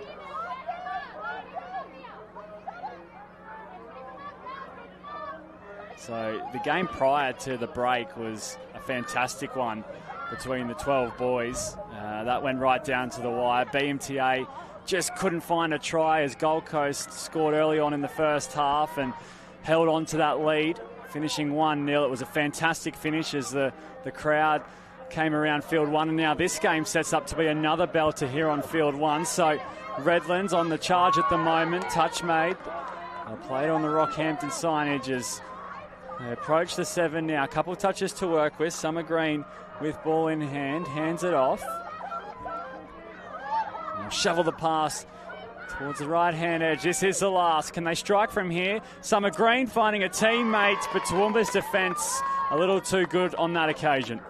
Yeah, running really well, Redlands. You can see they've got a lot in their toolkit for their line attack moves. They're wanting to sort of go against the grain a fair bit, so whether that's a tactical thing or a team thing, but these are the things that we see today, Josh, and then finals come into play tomorrow, and, you know, he just coaches slightly change things and manipulate things, and instead of going against the grain, they might keep it the same. That pass out in front. Great touch. Yeah, fantastic touch. Madison Hawkins, the try scorer for Redlands, doing it on the defensive front. She's everywhere. And the same for Ava Spain. She's gone over and she helped stop a try down on Toowoomba's line not too long ago. So Redlands up and away. That ball just a little too far out in front. Sienna Jaka trying to reel it in, and now Toowoomba will be gifted with possession. I love the chance of the hands. Yeah. Josh, they're really throwing the ball. They're using the ball more so than their legs, and it's really nice to see. You often see people tuck it under their wing and just go forward, but they're really looking for the space and playing expansive. It's really pretty to watch. So Piper York lands it on the ground, and then just a bit of a miscommunication moment there for Toowoomba. And Redlands will get things moving from just outside their 7 as they promote the pass, looking to get over towards their sub-box side. Neither side have really struggled with making metres, and right now Redlands are trying to gather some momentum out of their box. There's a few metres on offer there that they picked up. Now it's the last. And Toowoomba will be very pleased with how they've handled that set defensively. Yeah, so the tries have come from, I come from not much in the midfield after really good defence, and Redlands try come down from parking themselves down on that try line. The midfield is, I think both defensively, the teams are winning the midfield. Whoever's defending is winning that midfield section, and the tries we've seen sort of have come from nothing. So this is a really great battle, sort of, mainly in this main section that we're looking at right now, Josh, this main sort of 20 metres in the middle. Yep. Who can get across that line with touches up their sleeve look like they may go on to win the game. And Phoebe Wicks it was, making some metres down this right-hand edge before Toowoomba had to turn over possession, and Redlands on the move once again. It's a great point you make, Carly. Carly, Katie. It's all right. I'll take Carly Banks' knowledge. That's fine. So, on the last, Redlands, little short side play, and again, Toowoomba just winning that midfield battle at the moment, it feels. The last couple of sets they've gotten on top. Now they just need to make it count on the attacking front. Yeah, that's it. Both teams may be looking to finish the ball on their sideline away from the opposition sub-box because they are so, I suppose, defensive heavy. They're really back in their midfield defence. So making it as difficult as possible for the teams to get their fresh legs on seems to be the tactic of both teams at the moment. You can't really say, I know the scoreline, might say slightly different, but it's really, really even at this stage. They're both playing sort of nearly similar styles. Yeah, well, try scorers in Ava Spain and Piper York for Toowoomba and Madison Hawkins for Redlands. So 2-1 is where we sit. 10 minutes and change expired. So not too long left in this first half. It's another good carry from Redlands. And there's some space here. That's a good drive. Fantastic work as they look to set a platform to attack from. Breaking free. Oh, the touch was there. And it's credited Lola Majori Banks, who made the stop. That was a gutsy effort from her as Redlands once again trying to turn on their aggression in defence. That's another tough touch. Toowoomba finds some space. That was a good carry there from Sophia Hooper, and the penalty coming the way of Toowoomba. Getting the rewards there of listening to the referee and understanding the game situation, realising that the winger got called offside, so turned straight back towards her and picked up a penalty for her team. So really great listening to the referees on the fields. So Toowoomba continue to attack down that left-hand edge. Touches to play with here. And there's another try, would extend their lead to a 2-try margin as we edge closer towards half-time, right on the corner. And I think they're going to say touch made. The referees will have a discussion. I can understand both sides of that. That was so close. I wish we could pull up a replay of that. That would be really, really close. But again, these referees this weekend, they have been absolutely amazing. Really good feedback. Really great, great. They're having an absolute ball over there in the referee tent. So, look, whatever they call, I'm backing them to be correct. And a bit of a juggling action there, an attempted touch. And not an attempted one, a converted one there. So, it was a good effort from Toowoomba as Redlands, plenty of pace through this midfield. And Toowoomba will pick up the ball. So, how long we got? Not too long remaining. 1 minute and 20 seconds or thereabouts to go. You get the feeling the next try in this match could be very vital to how the rest of this one plays out.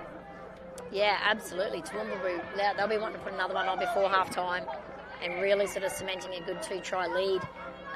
But Redlands defence, they don't even want to let them get to get to the try line. Sorry, they're working really hard, and like we said, defence is winning at the moment.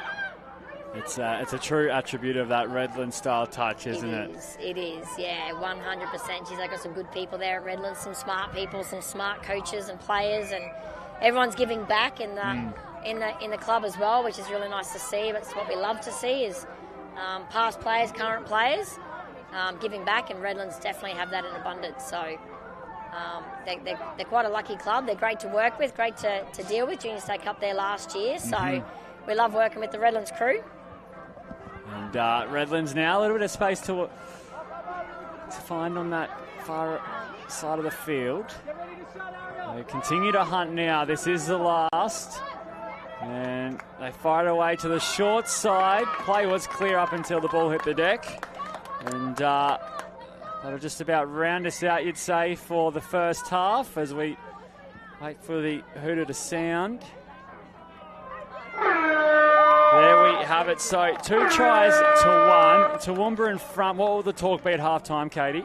Oh, well, it won't be much on defence. I think they both nailed that pretty well.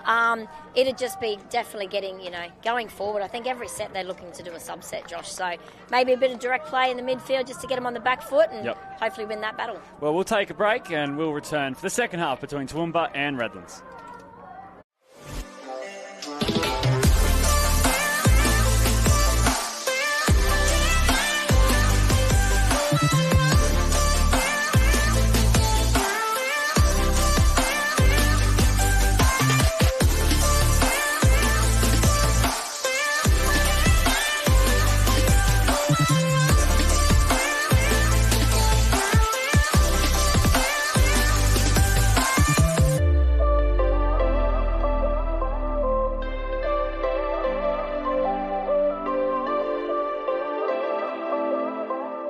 At GYG, clean is the new healthy. But what does clean mean to us? No added preservatives, no artificial flavors, no added colors, and of course, no unacceptable additives in our food. That's why our guests feel so great after eating GYG. We're a food company. We are obsessed with every ingredient. It's our responsibility to serve you real, delicious, clean food. Who said fast food has to be bad food? At GYG, clean is the new healthy. Love ya.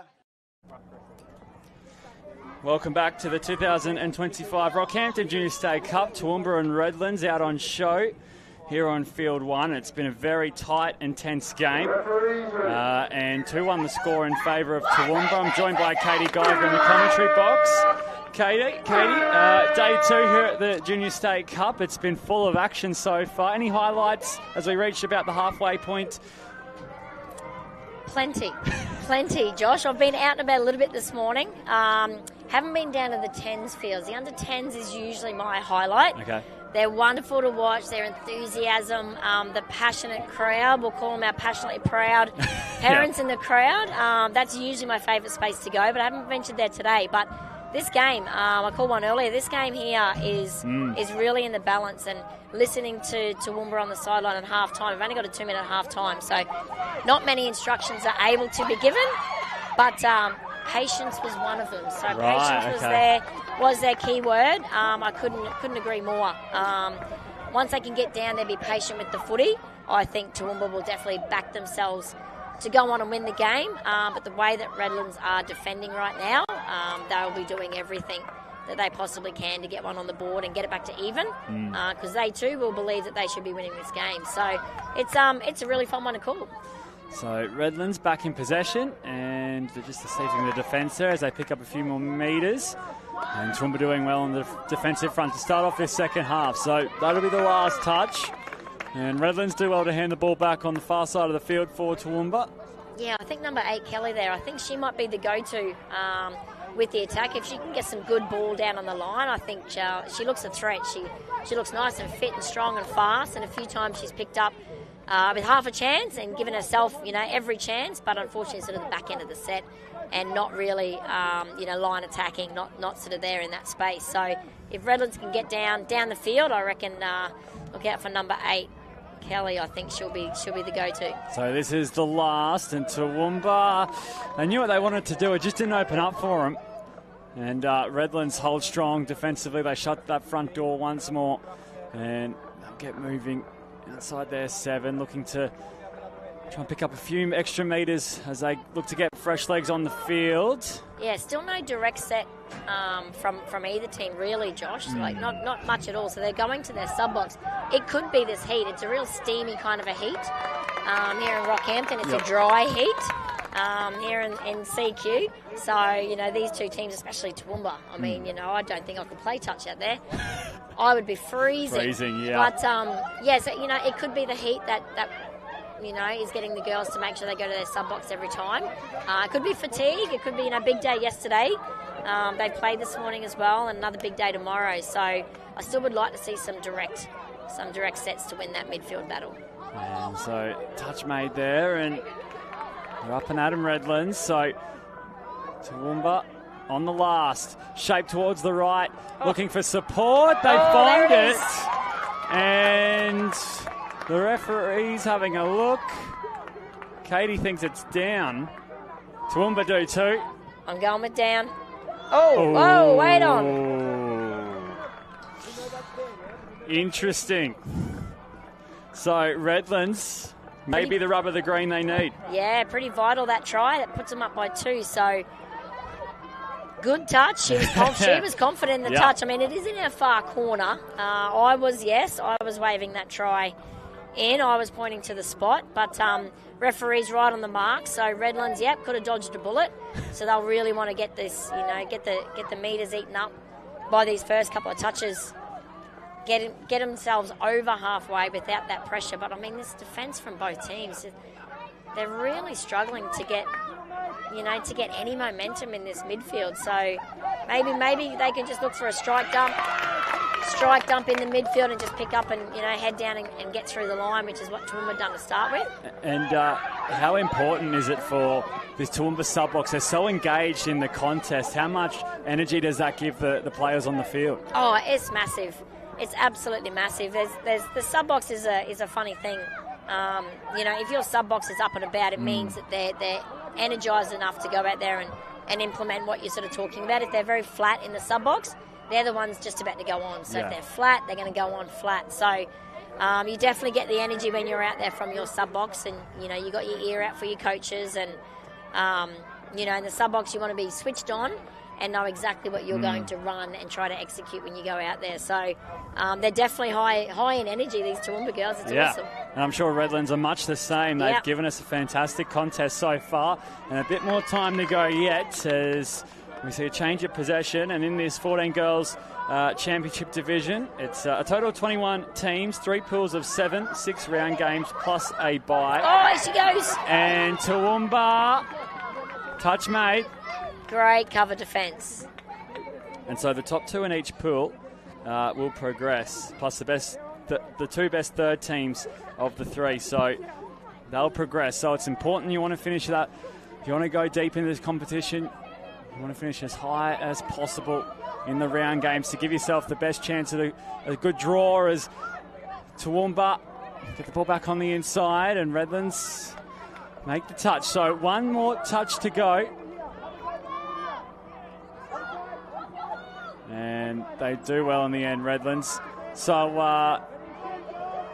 Redlands just holding on. They had that moment down on the far corner where they denied Toowoomba a try, and here, that little breakaway there, we saw it was Sophia Hooper making a break, and Redlands' defence turned up once more. Yeah, they did. The cover defence come from everywhere, didn't they? Hooper's definitely one to watch. I think she was the highest energy at the start of the game as well.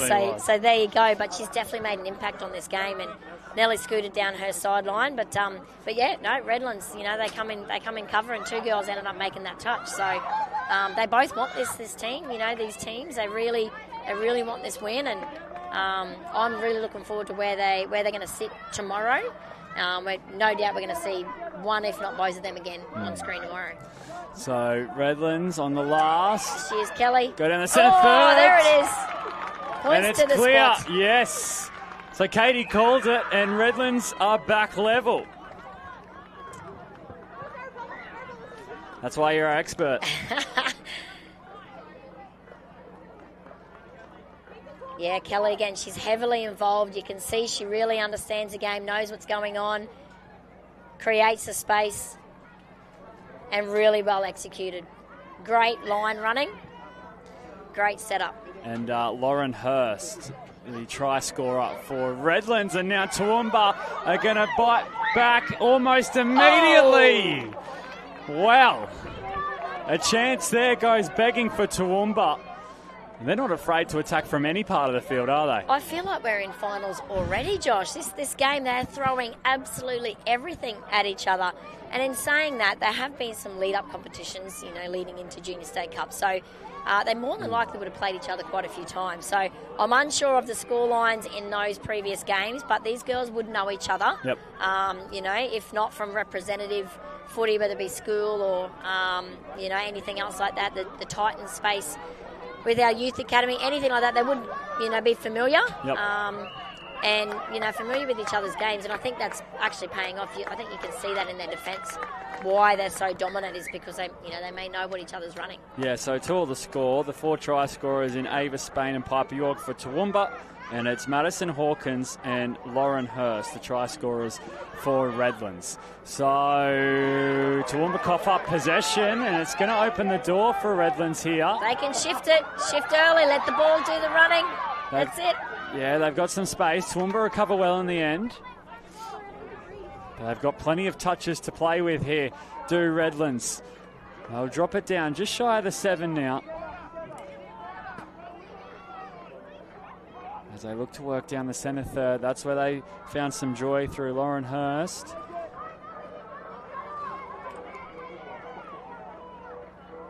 They keep the ball alive. Toowoomba continuing to chase, and the penalty goes the way of Redlands. I was just thinking, they look a little bit unsure on what they're doing. I think they might have been playing for that type of a penalty to get the repeat set. Smart girls.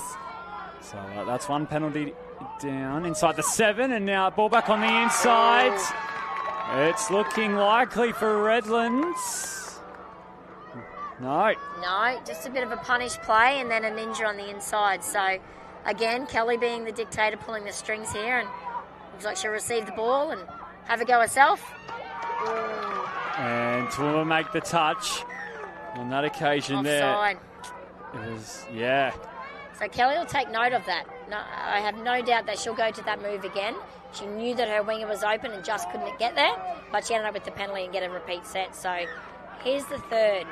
Okay, here's the third penalty.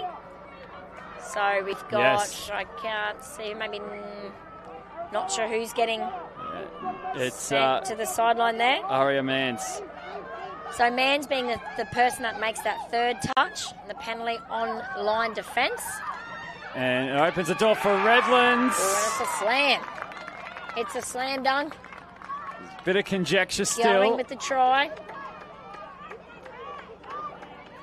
It's a big call in the game. It is. Touch made. Wow. Oh no, we got the try. They had us confused, that's for sure. So Redlands have come from behind, and now they take the lead. So just grabbing that middle, making sure that middle when you're defending with 5, Redlands making sure that middle's making that touch to drag him out of play and it's instant overlap. So again, yes, Kelly pulling the strings and comes off with the try. So really crucial. As you can just see that when we have to defend with 5, we don't want to give away those penalties on the line. These days, it's just too easy to score against 5. So Isabella Ewart, the try scorer for Redlands, and they've hung in there, and now they've taken the lead with a couple minutes remaining in this second half. It's a sloppy roll ball. The referee stands firm in his decision. Yeah, well defended. That was a defence force error, which is really pleasing as a coach to see those type of things. You don't want to give the ball away cheaply. So Toowoomba will be a little bit disappointed with that. They'll back their midfield defence here though, if they can get a stop. They've got their strikes out here again though, Redlands. Yes, Redlands. There they are. There's a few holes to attack through, and now the turnover. So Toowoomba earn the ball back, and we have around 2 minutes remaining in this second half. 2 minutes remaining in the match. So head down, go forward. The instructions have to be get it to the try line. Give us as many touches on that try line to get a try, to even it back up. So I think they can do it. 100% they can do it. They're full of run. Yes, and they've got a couple of touches here. So they've got plenty of strike out there as they just look a little disorganised at the moment. That's Piper York with the ball. They drop it down, and then the pass just around the ankles. Again, they had the right intention there, Toowoomba.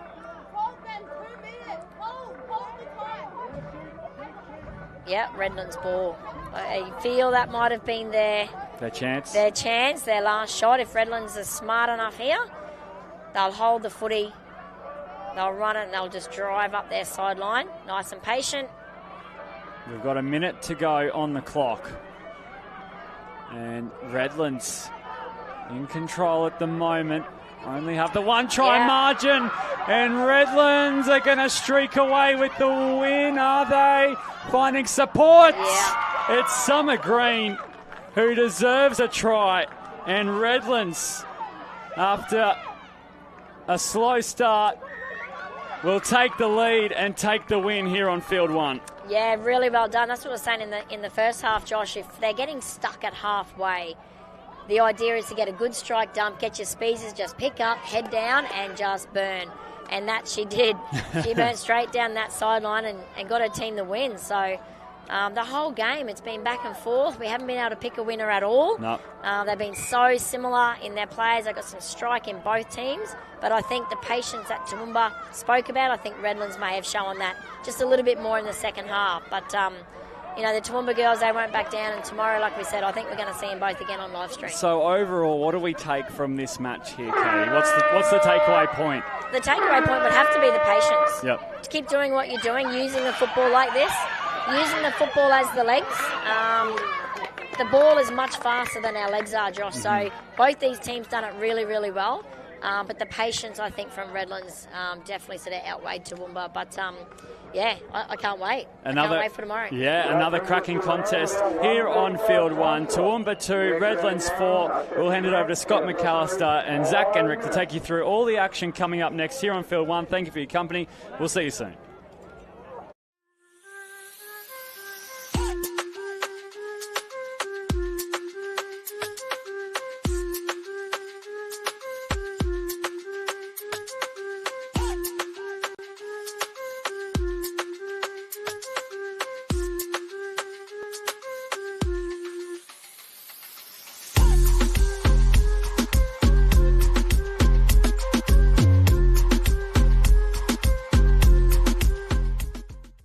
Perfect start to the half. We saw them trying to be cool, calm and collected during the break, doing some breathing exercises, and it's worked a treat for them, scoring first set and now defending the first. Patrick Lamb gets him going again, last touch, and slicing through again. Clarkin looking for support and finds it. Lamb backing up. Well, back-to-back tries here for the Coast. Now they're starting to stretch away from Arana and put a little bit of pressure. Gold Coast tap and restart. With Clarkin dancing around, got the one pink boot, the one blue boot. Looking dangerous out there for the Coast. Here he is. Dancing away. Back in. Tika. Footwork goes long this time. Over the top of the head. Whatever you can do, I can do it as well. This is some elite ball playing. Lennox Tika gets the ball in the as the right middle, comes off the right foot, and just rips wing. That is not an easy pass to throw, that is for sure. There is one other person in Australia I see regularly do that play well, and his name's Dylan Hennessy, so it's not an easy play, that's for sure. It's a fair rap. He's got all the talent in the world, this young kid. He's going to put it all on display here in this final. Here's another kid with good young talent, Kalis Brown. The referees did get that right touch before the ball was granted by Schroeder. Tika plays it. It's come off someone's boot. It's an Arana foot that's in there. Again, just precious seconds off the clock. You can see Tika barking the instructions out there. He'll control this set of 6 here for the Coast. Clarkin feeds it to him. They get up nice and early. Plays are offside, and he just goes straight through. Slams it down, not once, but twice. And the flick back to the halfway line. And that should be all she wrote now for the Coast. Yeah, good awareness again. The strike from the Arana Link defender offside, and Tika at the line. They look like they're competing in this game. Yeah, you must say that Gold Coast were up for the majority of the game. It was that late try right before half-time that has gotten Arana back into the game.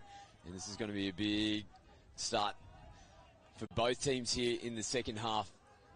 Arana looking for the stop. Big bomb, Tika, nice little bop back. And they get away from the covering defence in Campbell. Perfect start from the Coast. And they push that margin back up to 2.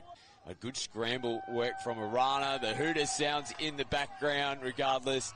The Gold Coast have won the 18 Boys Championship here at the Junior State Cup. What a performance. Well-deserved winners. The Gold Coast, they were trailing early. It was Arana who scored in the first set of 6. They wrestled back to a 2-1 lead. We're at 3-2 for a little while. Arana scoring just before half-time, but the first 5 minutes after half-time, they just flexed their muscle. They went try in the first set, defended. We are back live here at the Queensland Junior State Cup, back into the 18 Boys round 4. Gold Coast taking on Brisbane Metro Red. Scott McAllister and Zach Genrick in commentary with you for this game. Zachy boy are lined up with Brisbane Metro coming into this. We're just having a quick chat there. These two teams have come up against each other a couple of times in the lead-in events. Yeah, there's been a couple of really good finals that they've played so far. Gold Coast have probably had the wood over our Brisbane boys, but it's always been a really well-contested match, so hopefully another good one here this afternoon. Just waiting for the round 3 results to come through. Gold Coast took on Townsville. BMTA took on Redcliffe in that. Yeah, happy to report a win for Brisbane over Redcliffe. Boys up by a few tries. Good result there, so that puts them at 1 win, 1 loss and a bye.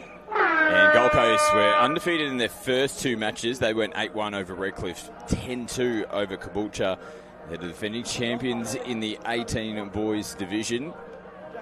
Yeah, it's a pretty quality squad. When you look down the list, there's a number of players to look out for, and they've just got strike all across the park. They're really well coached as well, and they play a really good team game. When they get their midfield right, they're probably the fastest team, I think, in the division, and they're really, really good to watch when they turn it on. All right, let's see how they go in this one. It's Brisbane with the first touch of the footy here in this round 4 fixture. Starting to get towards the back end of the 18 boys competition. Another round this afternoon. Looked like there was no contact made on the touch, but they continue to play on. Last touch of the set. Here for Brizzy. Do they chance their hand? They'll finish it off in the corner and make Gold Coast work here on their first touch. Yeah, good place to kill the ball here. And you can see them flying up out of the defensive line, trying to put pressure on this Gold Coast box, which, as I said before, is a real feature of their game, their drive through the middle of the field. Nice footwork coming in to the back end of the set. Here's Skinner. Carter Skinner, who won the Scott Notley Award earlier on, I should say, this morning. Yeah, deserving winner too. He's had such a good 12 months in particular. Played at a lot of events, Asia Pacific origin. Really quality 12 months for him, and no doubt he'll be hoping to add a Junior State Cup title to that list as well. Brisbane coming into the last. Nice early release. Just goes over the top of the link, dips in front of the bootlaces of Brisbane out there on the flanks. Yeah, again, though, good place to kill the ball. It's really important for Brisbane if they want to try and halt the drive of Gold Coast to make sure that they've got to come laterally across the field to get to the box. And they'll look to put pressure on here. Coming into the last again now. Better flow and field position this time. Nice ball out the back. Davis on the run, links up nicely, and they will finish in the corner. Cormac Green. Pretty impressive set that, wasn't it? Going coast to coast down the other end for their first try. Yeah, really quality flow out of the box there. Just got the Brisbane defence on the back foot. And then you can see they just summed it up really well here. Nice draw and pass from Davis. Finds his winger in the corner. That's Cormac Green who puts it down, and a great start from Gold Coast.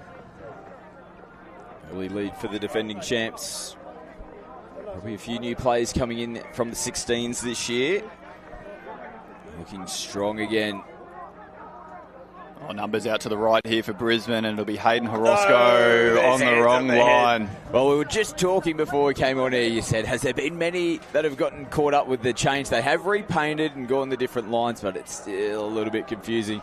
Might have cost Brisbane a try there, and they try to slice in underneath. Yeah, they'll be kicking themselves there, but they should have known there was plenty of teams who had issues with those lines on day one, so they're just those things that you've got to adjust to. But yeah, they'll be kicking themselves because he was in there in the corner, Hayden.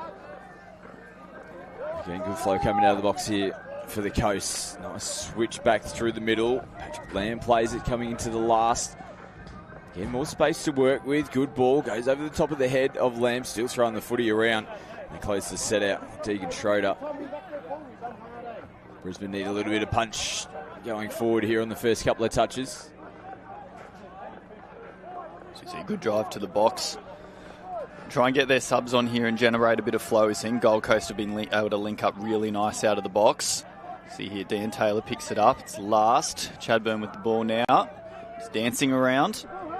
Comfortably defended in the end, though, from the Coast. Held off him a little bit there. Kalen coming to the last. Second touch now, Coast rolling over the halfway line. Definitely on top at the moment as Skinner plays it. He'll drive forward again for his team coming to the last. Brisbane trying to hold on. Big looping ball. Great slide defence and recovery there from the Mustangs. The ball probably just held up a little bit. Yeah, well defended there. It's called a touch pass for Brisbane, having to start in their far corner now. Nice to see them go forward early in their sets and try and generate a little bit of momentum before they go to the box. Ball rolling around and picked up from Matt Lavery. Yeah, just a little bit sloppy in the roll ball there, and in the 18s division, the referees putting the onus on the attacking team to get the hand out, create that space and generate a clean roll for themselves, and just couldn't quite do that on that occasion. Little pop-out play and good speed just going away from the Brisbane defence. Atticus Watts. Gee whiz. Yeah, nice play design there. I don't think they were expecting that, the Brisbane defence, and we'll get a look at it here on the replay. They just hold up a second like they're setting up for a strike dump, and then you just see at the last minute just run that little pop-out play, and they're just able to get on the outside of their men and streaking away, and a try in the corner, which will put the Gold Coast up 2-0. Brisbane now from the restart need some points to try and spark them into the game. They've had some opportunities. One definitely slipped through the cracks for them. Now they come back out. Be last touch here. See if Cody Harris with the ball. He did just send it out and kill it in the far corner again. Coast now shift on the first touch. Dangerous when they're throwing the footy around. It's helping them roll downfield. Now the ball's bobbling around and turnover. Asking the question whether it came off Brisbane feet. Referees say no, sloppy played the ball as Brisbane go across field. Yeah, probably an important turnover from Brisbane there. That was looking a pretty solid set from the Coast. We'll see them now. Should be at a couple of touches on the Gold Coast line here. Keelan Chadburn on. He'll be a player to watch. Chadburn plays it. Nice clean pick up from half. Gold Coast sliding nicely in defence. And that was the last touch of the set. Look at this from the Gold Coast. They get the footy straight back. Players offside. No, they'll go back. He might have even made the contact himself. Yeah, I think it's probably a fair call from the referee. I think definitely offside initially, but if you have a look at where that touch got made, probably did make it back the 7 metres in the end, and that just halts the Gold Coast momentum a little bit. They try and send it away from the box, but good press defence from Brisbane. Here's Skinner again. The captain picking up big metres going forward. Sets a nice platform for Davis, who needs to find someone to link up with, and will. Jack Hebbie-Simon just hovering around the back. Links up and they get another one on the board. Yeah, credit this one to Carter Skinner. It's one of the real strengths of his game is his drive, and you can just see the momentum he generates here. Beats his first player, gets a really good strike dump, and the Brisbane defence are just at 6s and 7s by the time that Davis picks up that ball. In the end, he strides into the end zone relatively easy. And that's, that Carter Skinner made mention before, winning the Scott Notley Award, and that's one of the reasons why. It's a pretty prestigious award here at the Junior State Cup. Not only just on-field performances, but gets awarded to those that contribute back to their club. They referee, they volunteer, they coach. And they're in their last year here at the Junior State Cup. Jada Little from Redlands won the Kerry Norman Award as well. Big congratulations to Jada. As Brisbane now on the last. Shape to flick, they do go out there again. And they just send it back over the sideline. Doesn't seem to be a problem, though, for the Gold Coast when they're starting their sets over on the far side of the field. They just transition so quickly. Second touch, they're already here. Looked like it was a bit flat coming out of half. Nice extra passing, linking up Peterson across the field. Oh, goes the loose ball. They may have had one too many players on the field as well there, the Gold Coast. Davis running off the sideline. Might have just thrown a bit of a spanner in the works. I think referees probably would have seen that one in the end, but given the changeover, just allow Brisbane to have the quick roll and get straight back on the ball. So Zach Griggs coming into half. He plays the wing at higher levels in Origin, but in the middle here today. Another set well defended from Gold Coast. That's been a key strength of theirs so far. Brisbane have had a few cracks at the line, but they've looked really comfortable in defence, very solid so far. Coast over the halfway line again. Hebbie-Simon, last try scorer. This time they give early. Davis full of running, lovely little flick ball around the corner. Good recovery in defence from Brisbane. And just coming off the Dan Taylor's hip there in defence, but not played at. Is the call, and rightfully so, from the referees. Here's Taylor again as the changes come on for Brisbane. Nice drive out of the box here. See if they can turn it into a strike dump. Momentum stalled just a touch. Keelan Chadburn picks up, switches Ellie in. Sums it up out to the left here, but ball goes to ground. It was a much better lead up. It's just probably not the place that they want to give Gold Coast the football back. Here's Whakatee rolling forward again. Skinner, his punch out of the box and through the midfield is quite something to watch, as is that ball over the top. Atticus Watts, he's already scored one. This time he sets one up on a platter. Yeah, great try there from the Gold Coast. Just coming off their drive out of the box, you could hear Troy Skinner, their coach, just yelling, run, run, run, and run they did. Just get the Brisbane defence on the back foot, and it just allows their ball players time to pick up, assess options, and it was the long ball in the end. Another try to Cormac Green out on the wing. And they've been really clinical so far, Scotty. They're definitely one of the teams to beat in this 18 boys division, the Coast, and they're showing why here this afternoon. Yeah, with 2 rounds to go, they'll be wanting to keep that undefeated streak going, finish on top of the pool. It gives them a little advantage. They'll go straight through to the semi-finals. Second and third in each pool. We've got 2 pools in the 18 boys. So those teams finishing second and third. They've got a prelim crossover first before they can get into the semis. Nice sharp work, great defence though in the end to make the touch on Johnston. Yeah, really good defence there from the Coast winger. They can be really hard to defend sometimes when you're chasing out that hard and the attacker tries to step you back on the inside, but really well done there. And the Gold Coast, if they've done all game, just driving well over halfway. Great strike dump here, just couldn't get the clean pick up off the end of it. Brisbane now restart. Oh, that's clunky as well. There's players down on the deck here for the Coast, and sometimes that's just not a bad call to make. Just get everybody back up. Let's play the ball again. Yeah, I think probably both sides marginally at fault for that one there. Wasn't the cleanest roll from the attack, and defender losing his feet and falling over in the ruck. Now Brisbane got a good opportunity. Nice clean pick up. Lovely ball over the top, just off the fingertips of Eli, I should say. Nice opportunity though. I like the ball out in front of space. Yeah, just couldn't link up that last pass, but definitely looked threatening. I love seeing too, Scotty. We had our 10 girls in the BMTA 10 earlier with the glitter out, doing up the 18 boys' hair. So you can actually see Ellie out there. His hair is shining, and I can confirm that's the red glitter. Lovely. Good on the boys for getting involved.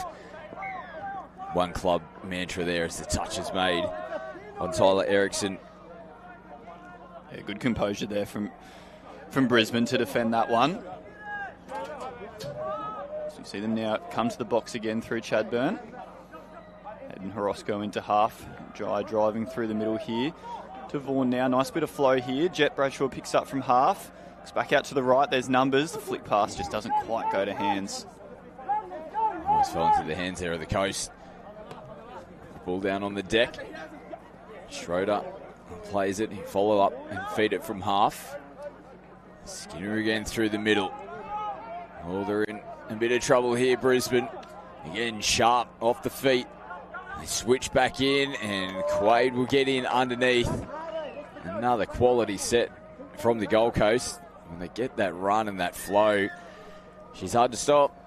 Yeah, when Carter gets running out of the box, it is danger signs here. You can just see the Brisbane defence really on the flat foot here.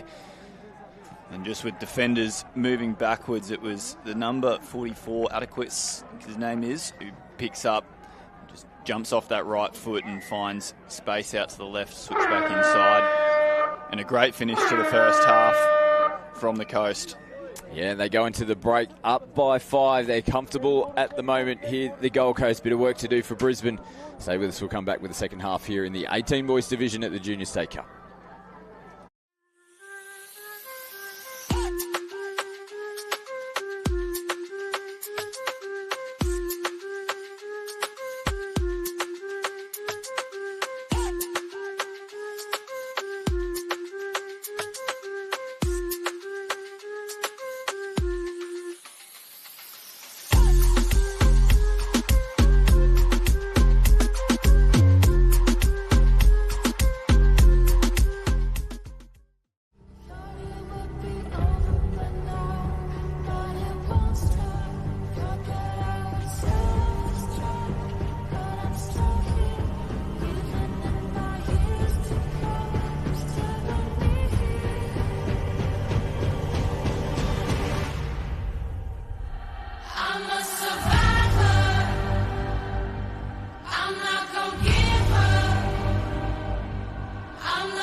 Back here, we're at half-time in the 18 boys. This is the round 4 fixture.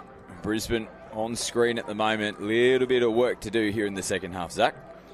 Yeah, I think they'll probably be in the box now talking. They'll probably be happy with some of the things they did. I think it looked like a clear game plan to try and make sure that they killed the ball on the far side of the field, and they ticked that box regularly. But I think they'll probably be talking about their ruck defence, because even though they were able to kill it there, unfortunately it's just a little bit too easy for Gold Coast to get to the box. And as we mentioned many times, when they get that drive out of the box, they just look so dangerous and hard to defend. So I think BMTA are ticking some boxes there, but they've really got to be able to get that rush defence going on 1 and 2 and try and really pin Gold Coast in their half.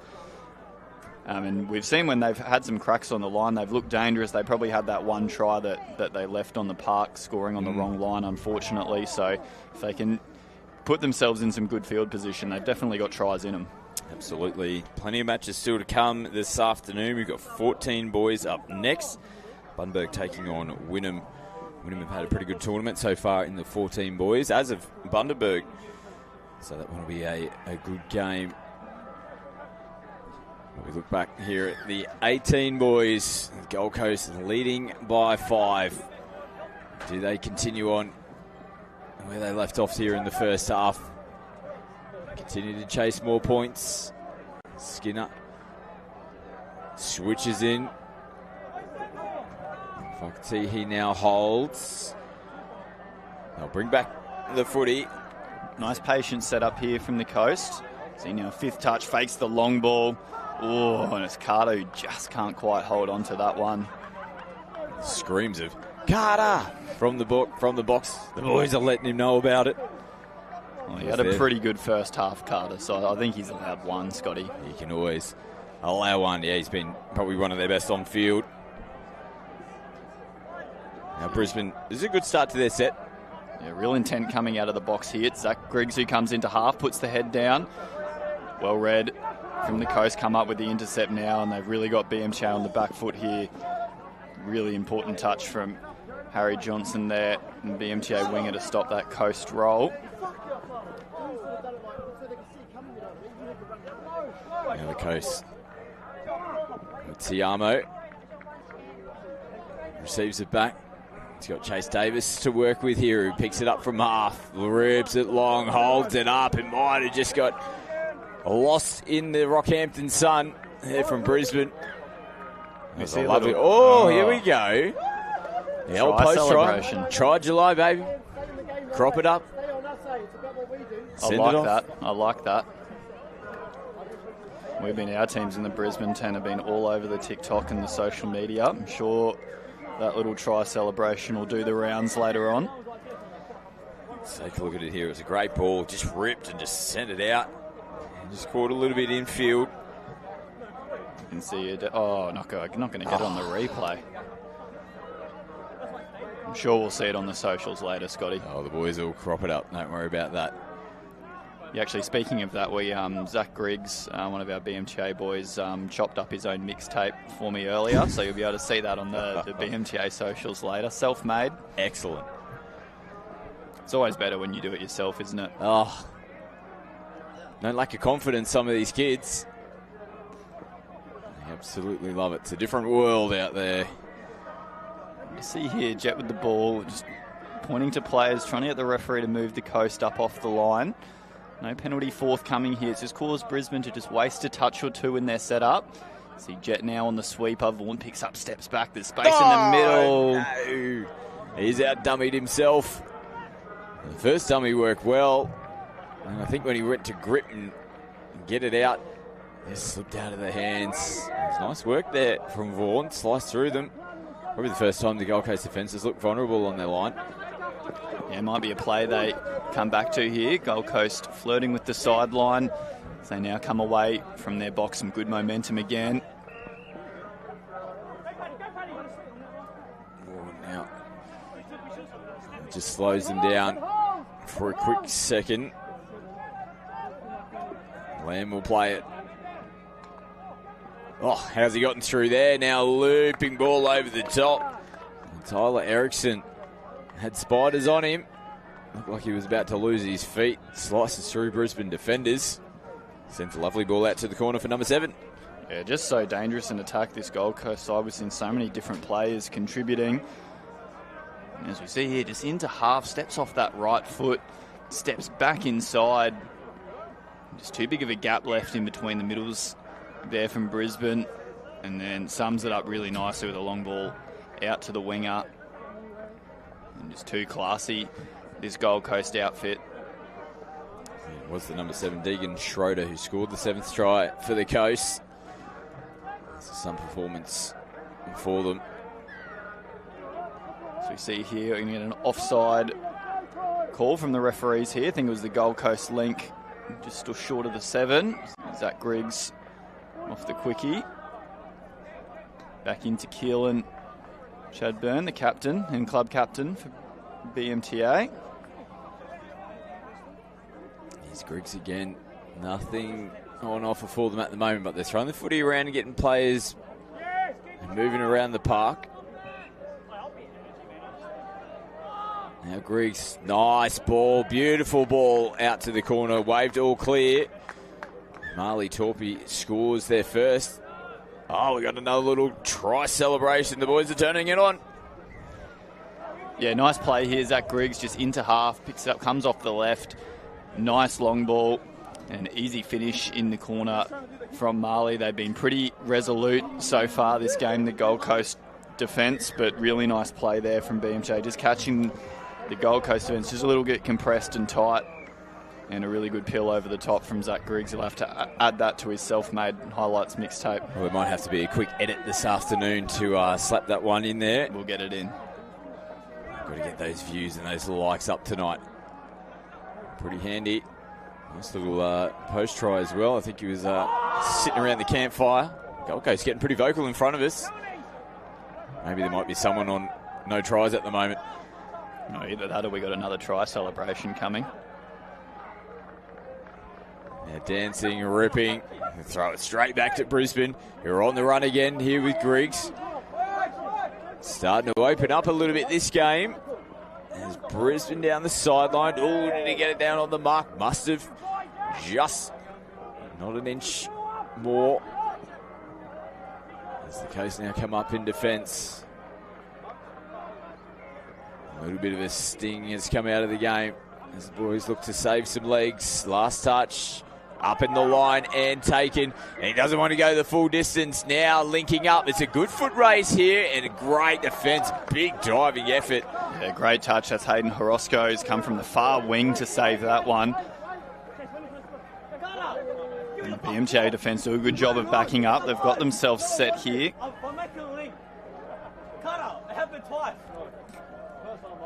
Bit animated here in the Gold Coast box. See, patient set up here from the Coast again. Picks up and goes away from the sweeper. Sums it up nicely back on the inside. And that's Davis with the try. Little try celebration again. I reckon they've been working on these, the Gold Coast. I think so.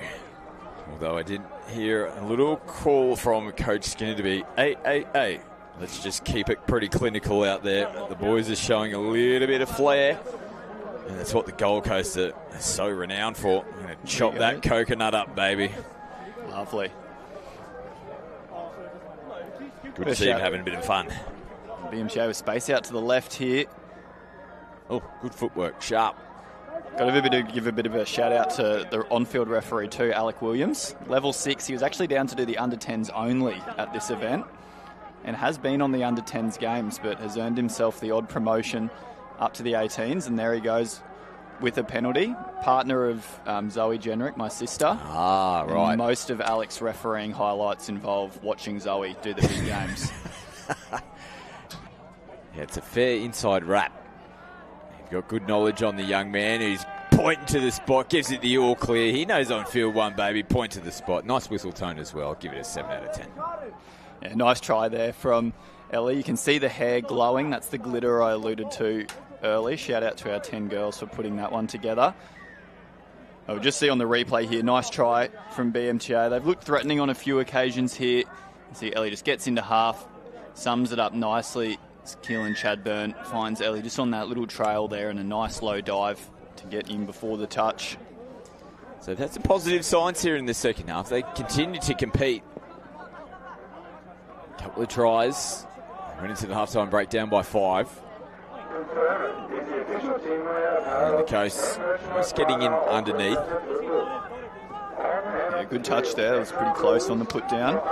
Referee Matt Lavery right on the spot. Last touch here for the Coast. Nice little switch. Lumbers out to the left. And that was an important touch there from Ellie, because had that pass have gotten away, there was a 2-on-1 out here on the left-hand side. And another full set of 6 now for the Coast. Dancing around in the middle. Nice ball, diving in late at the line. Good defence. Patrick Lamb.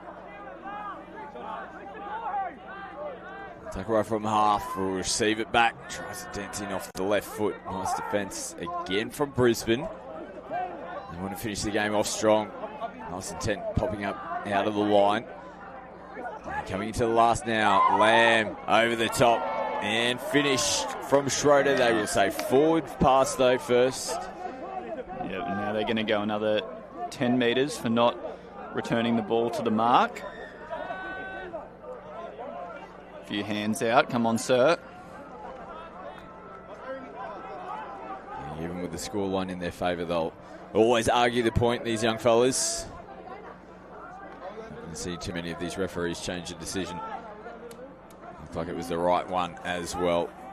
It's the last now for Brisbane. Nice ball out. Beautiful little late flick and a ball over the top and taken from the Gold Coast. And they're straight back onto the run now on the 0 touch. Down the sideline they come. A bit more intent. There's a few smiles. The boys having a good time out there at the moment. And they'll get themselves a penalty. Yeah, fair call there. I think BMTA plays a bit much in the touch, getting himself caught in the ruck. See Gold Coast unable to pick it up cleanly, so no advantage. And a penalty. And another close to full set of 6 on the line now for Gold Coast. And the sweeper around, don't like what they see, so they'll pull it back again here. We'll punish play. Nice read. Good defence there. Just tried to get a little bit too fancy with it. The Gold Coast boys. And they have a run here on last. Yeah, in the end, just passing the ball into the BMTA player.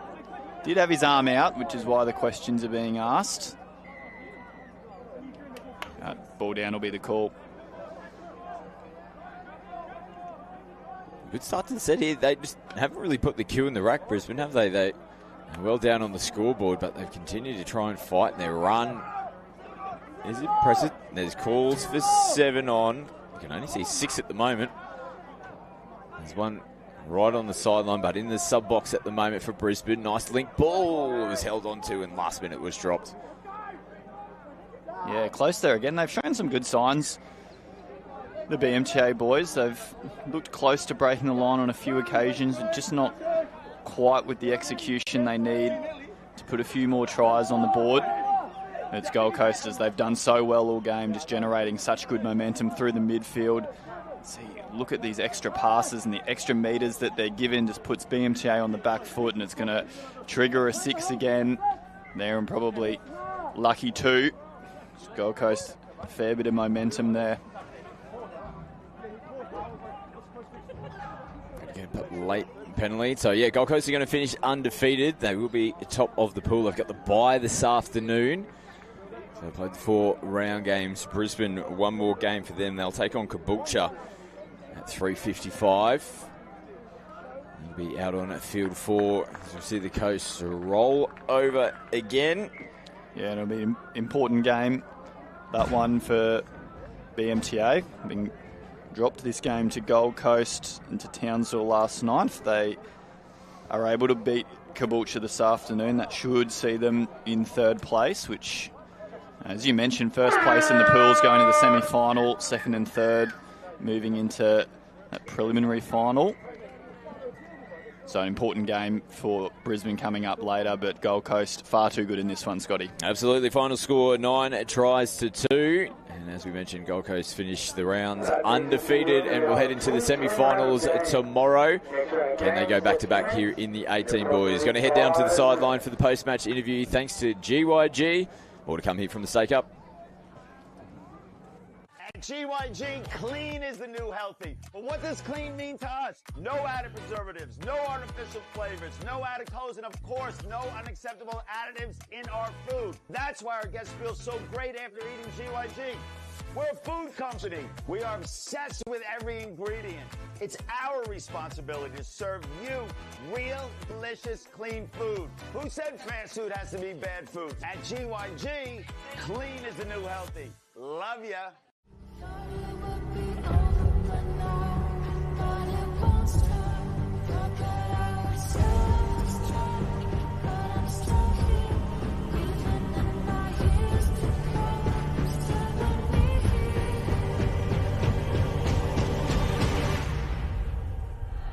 I'm a survivor. I'm not gonna give up. I'm not gonna stop.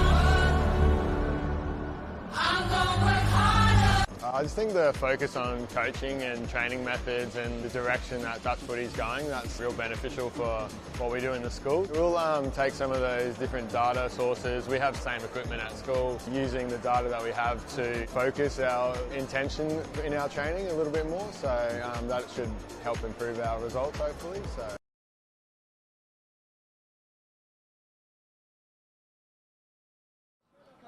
Welcome to another post-game interview at the Junior State Cup, fueled by Guzman Gomez. Like, he's just come straight off the field. We've got Carter Skinner, 18 boys Gold Coast here right now. Have you had 30 seconds to catch your breath, mate?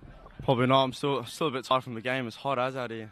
It really is hot, but it says 22 degrees in Rocky, but it doesn't feel like it, does it? No, it doesn't. It feels like the humidity is really high, actually. I'm sweating. Carter, congratulations on winning the Scott Notley Award earlier. It's such a special recognition for not just how you play, but who you are. And after so many Junior State Cups, what does this award mean for you personally? I feel like it's a big like I don't know how to put it, but like a big success in my life. I feel like I've been playing since I was about 8 years old. My dad coaching, my mum was a manager. It feels good to finally feel like rewarded as a player. That's wonderful. Must feel really good. Yes, it does. Excellent. Now, yeah, like you just mentioned, your dad, Troy, has coached you and many of your teammates since you were just 7 years old, right through to now, the 18 boys Gold Coast side. Can you share what the journey has meant that you've been able to do that alongside your dad? I feel like since under 10s, we probably weren't the best team. We didn't make much finals, and Dad always told us just wait until we get a bit older, and Dad's always got the calibre of players that he can coach, and that just makes it really good for us older boys once we get older. We started to build into how we play, and it feels good now that we're winning a lot. We've said earlier how fast you guys are out there. It's such a speedy game. Do you reflect back to when you were in under 10s and how quick you are now? Yeah, I was probably not the fastest on the field when I was in under 10s, but starting to got a bit of pace now, and it's pretty good looking. Dad's taught us how to play fast touch, quick turnovers, get on the ball fast, try to put down the team on the back foot. It's pretty good. Awesome. Now, you and this group have shared some incredible moments on the field, from comeback wins as little kids to now leading the 18s. For younger players watching right now, what's your biggest advice to them about backing yourselves and making the most of those moments? I'd probably say just even if you do lose the game, don't always look at it as a bad thing. Always look at it as a stepping stone, as a lesson, because you've always got next year, and you keep training, you keep getting better, keep honing your skills at training. That's about it. Keep at it. Yeah. Great to have a chat with you today, Carter Skinner. We'll let you get on with your afternoon. Thank you. The next game is Bundaberg versus Wynnum, 14 Boys Championships, live from Rockhampton.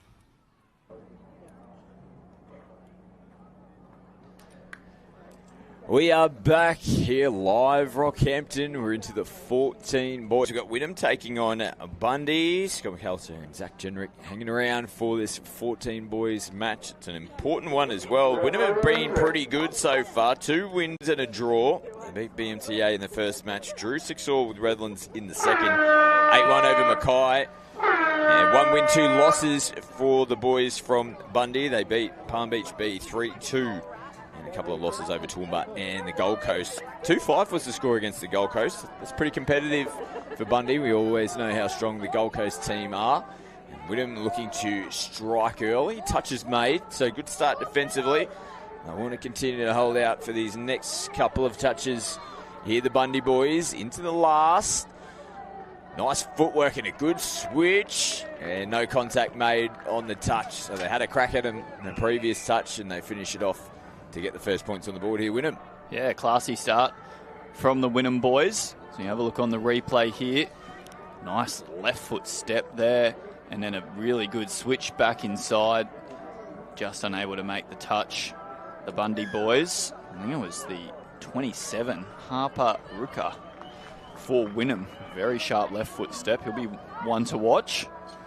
Be interesting to see how the Wynnum boys go to. Scotty, only 11 names on the team sheet, I think. So down a few subs, which early in the tournament might not matter too much. Pretty interesting to see if we get towards the end of the halves, if the extra fatigue plays a part. They've got a pretty fair coaching staff over there, Wynnum, to talk them through it.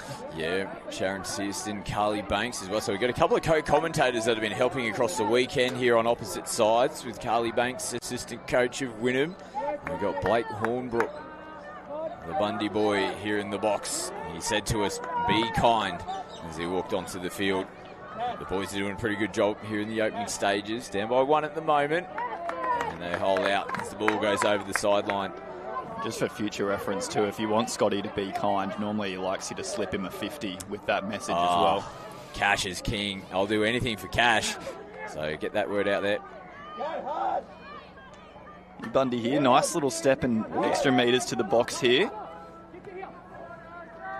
Nice exchange of passing. I like how they've done the work early to get to the box. We've seen some of the younger teams throw the ball and then just start heading towards the sideline. You've got to take the ball with them, so they picked up as much meterage as they could in that set.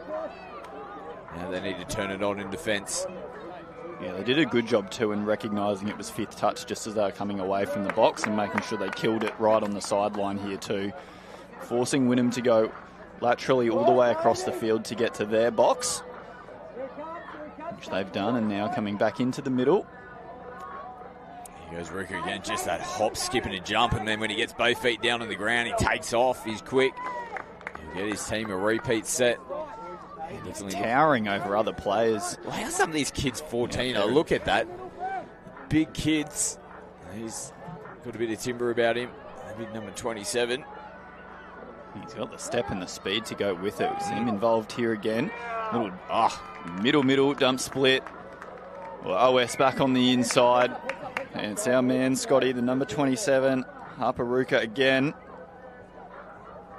He has good pill as well from Cooper Searston. Footwork here. I like how he just slung it. Back on the inside. Yeah, classy play there from the Wynnum boys, and that's their second one on the board. Looks dangerous on both occasions when they've been able to get down to the line. And no doubt field position and winning the midfield will be the name of the game for them, because it looks like they've got plenty of tries in them if they can keep getting it down that end of the park. Now Bundy. Fake to do the big flick back on the inside, and a lovely dive on the end to put the cream on it. That's one of the tries of the tournament, I reckon. This is going to look silky smooth on the replay. I think it was Eli Lamont. Look at this. Off the left. I love it. I love it. Absolutely bamboozled them. Yep, get that on the highlights reel for the socials later today. Now the ball is rolling around. They might just come back and roll it again. Wynnum continue on. See, so important hit back for Bundy there after conceding a couple early. They find a way to get themselves on the board. Wynnum now threatening the line. Really good defence there from the Bundy middle and Lenk. Last touch here. Get it out to the wing. Great step. Some of these kids. And I love that last touch. Put the cue back in the rack. Yeah, it looked like they were just sending it over there to kill it on the wing, but a little winger, he wasn't happy to just kill it. He got the bright pink boots on like that. You know he's going to be sharp. He's a hot stepper. Flynn Dillon, he's out there on the left-hand side. Do they come back his way now? James Robinson plays it, receives it back. Ball in one hand. Bundy defence is there again. They've been pretty desperate in defence. See, Hudson Holder here. Strong touch goes to the ground. Referee going to say he was off balance. Just lost it when he planted for that roll. Did Hudson. And a couple of really important sets of defence from Bundy. We've said before, the Wynnum have looked really dangerous when they've had the opportunity to attack the Bundaberg line. But back-to-back sets there of really good defence from Bundy now. Scored that try just before. You can just start to feel them building into this game, Scotty. They've done a good job to get themselves out of trouble. And roll down field. They're coming into the back end of the set now. Early flick. With a low percentage play. Might have had a couple extra seconds just to take the ball, run, look at defensive line. All little things these young 14 players will be able to learn. Put him down the sideline as they get their changes onto the park. Oh, look at him steaming from the back fence. Searston picks it up, manages to get away from the first line of defence, and they scramble across to make the touch in the corner. It's good footy from both teams here. Yeah, really good defence from Bundy. Oh, as we see here, is he held on to it? He has. What a take. He didn't need to take it. But, gee whiz, that just sums it up again. These 14-year-olds. Oh, and the left foot step. Oh, that was such a good take on the intercept. That had shades of Steve Smith at second slip. Oh, shot out of a cannon. He's up and about for this game, isn't he, the young man? This time comes back infield, and the ball gets in underneath. And the defence coming across. Lachlan Sears scores the third try here for Wynnum. Well, at a big event like the JSC, you may only get one game on the live stream, so when you get it, you got to make the most of it. And the Wynnum boys are putting on a show here.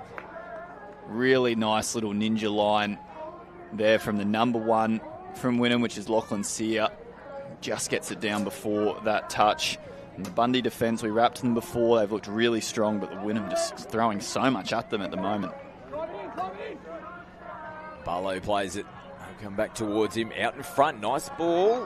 Punches through a nice hole. There's William Svensson.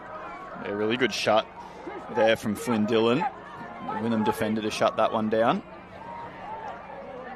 Here's Barlow. Into the last now for Bundy. They look for a little bit of footwork as well. Wisely holding on to the footy. There was Eli Lamon, the try scorer for Bundaberg. A spectacular try just a few moments ago. Here is Harper Ruka again, taking a whole bunch of metres. So it's pretty electric ball in hand down the attacking end of the field. He's doing the hard work for his team as well to get him going forward. Nice inside ball as James Robinson plays it, releases, gets it back again. Lollipops the ball over the top. Yeah, good defence there from Bundy to just force that pass there, recognising some of the inside players were beaten. So you see now offside penalty. It's going to be a tap here for Bundy. Fresh set of 6 to work with. Loose ball, did a good job to hold on to that. Zaid Barlow. We've got some work to do to get some changes on the field. Coming down the sideline. Doing a pretty good job though at the moment as those changes roll on.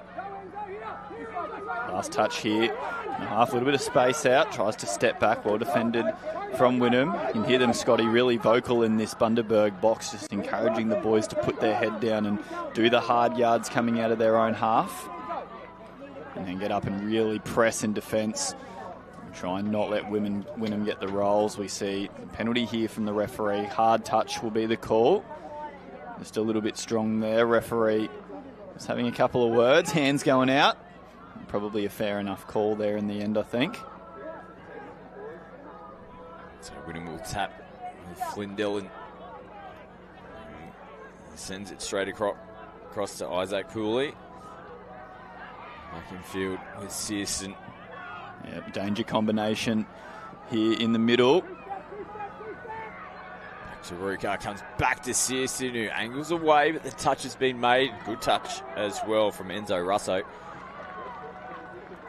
Yeah, good defence so far from Bundy. Cooper Searson down again. Ruka off that left foot. Good peel out to the right, but again, well covered from Bundy. And it was the last touch of the set as well. So Bundy desperate in defence at the moment. Still well and truly in the game, down by 2. Clock's starting to wind down here in the first half. Flat ball from half. They pick it up. Just shy of their halfway line. And they'll give it back to Wynnum here. Just over their 10. Walker goes forward on the first. Searson dishes. They come over for a break. Yeah, this will be where it'll be interesting to see with Wynnum. Just a couple of subs short compared to Bundaberg. I'm going to see as we get deeper into each half if fatigue does start to play a factor. Nice squeezing in between the Bundy defence again. They're throwing their bodies on the line to make the touches. Yeah, good job getting on the ball quickly from Bundy here. Try and take the first 2 through the middle and make a few metres before they come to their box. Well defended so far from Wynnum, just getting pinned without a half there. Bundy probably lucky not to concede an obstruction play. They come up with a drop in the roll ball, so really good ruck defence there from Wynnum. Yeah, big set for both teams here as the clock winds down in the first half. Wynnum in front by 2 at the moment. Bundy desperate in defence at the moment. It's been all Wynnum here in the first half, though. They've spent plenty of time down this end of the field. Late little pop-out play. Maybe just a step 2 behind, or took it right to the line. Ruka just trying to release Cooper Searson on that little fly play out of the box. Not to be on that occasion. Bundy now coming away from the box, just getting stuck going a little bit lateral here. Good few extra metres there. Still a touch in hand. Nice clean play. The ball coming into the last, and a pick up and go from half. Were they onside? No. Good call from our on-field referee. Another 6 touches here. Big chance for Bundy. Can they score before the break? Yeah, really good job on that last set from Bundy. They were just able to generate enough momentum coming away from the box, get the Wynnum defence on the back foot, and in the end just caught them offside. And they haven't had too many cracks at the Wynnum line, Scotty, so important set you feel here for Bundy. Here's Halford, who will play it. Russo feeds from half, short ball. They're running straight into Wynnum defence. Last touch now for Bundy. If they're happy to have a play around with it. No, comfortably shut down from Wynnum. See now that wicked left foot step. He loves whipping it out of the back pocket any chance he can. Tell you what, my ankles would be gone if I was defending that. Absolutely. He's definitely sharp on the feet. Great to get a look at some of the 14s teams on the stream here too, not just the big kids getting the opportunity to play on the live stream at the Junior State Cup. A couple of really quality players in this game, Scotty. A few stars of the future, I think. Yeah, absolutely. Definitely some players to keep an eye out for. I'm sure we'll see them start to make their way through the junior rep programs over the next few years. National Youth Championships coming up in Coffs as well. I'm sure we'll see some of the Bundy boys in the CQ team. Wynnum along with the Brisbane region. See here, Hudson and James Robinson with the ball. Goes for the dive over. See the referees conferring. Oh, it's a 6 touch. Nice little bit of drama. Looked like the on-field was happy to give it to start with. Yeah, I think you could see a little bit of communication between the referees there. Potentially maybe a player offside, but an onside player making the touch in the end. I think it looked like a good call to me up here. The 6 touch. So well defended from Bundy. Important too as we come close to half time to keep this scoreline within reaching distance. Changes here for Bundy. Working hard for meters. Oh, don't throw it yet. Oh. It was pretty flat in the end. And the hooter sounds in the background. Still pretty tight contest between these two teams. Wynnum in front by 2 at the moment. They've shown some good signs though, Bundy. Yeah, they have. They've looked at dangerous a couple of times on the line. I think the battle's just in the midfield here, Scotty, so I'm sure that'll be what the Bundaberg box are discussing at the moment. If they can get down to the line a little bit more, we know they can put some tries on the board, so no doubt that'll be a focus for them coming into the second half. Can they get themselves back into it? They're down by 2 at the moment. Halftime score here in the 14 boys. Wynnum 3, Bundaberg 1.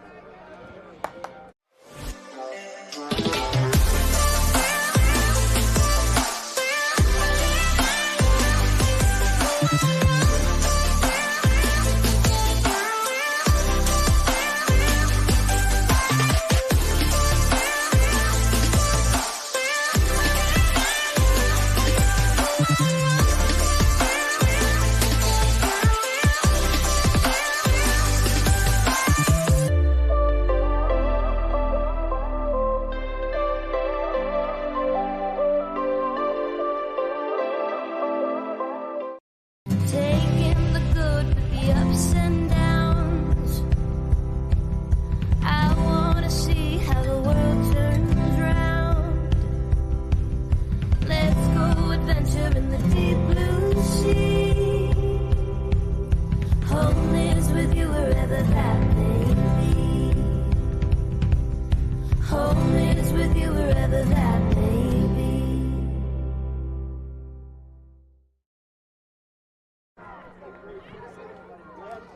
We're back, and the boys from Bundy in the huddle. Last minute instructions. They need a big second half here. They're still in this game. They're down by 2 at the moment. Their defence has been pretty good, tightened up towards the back end of the first half, but Wynnum have looked pretty sharp.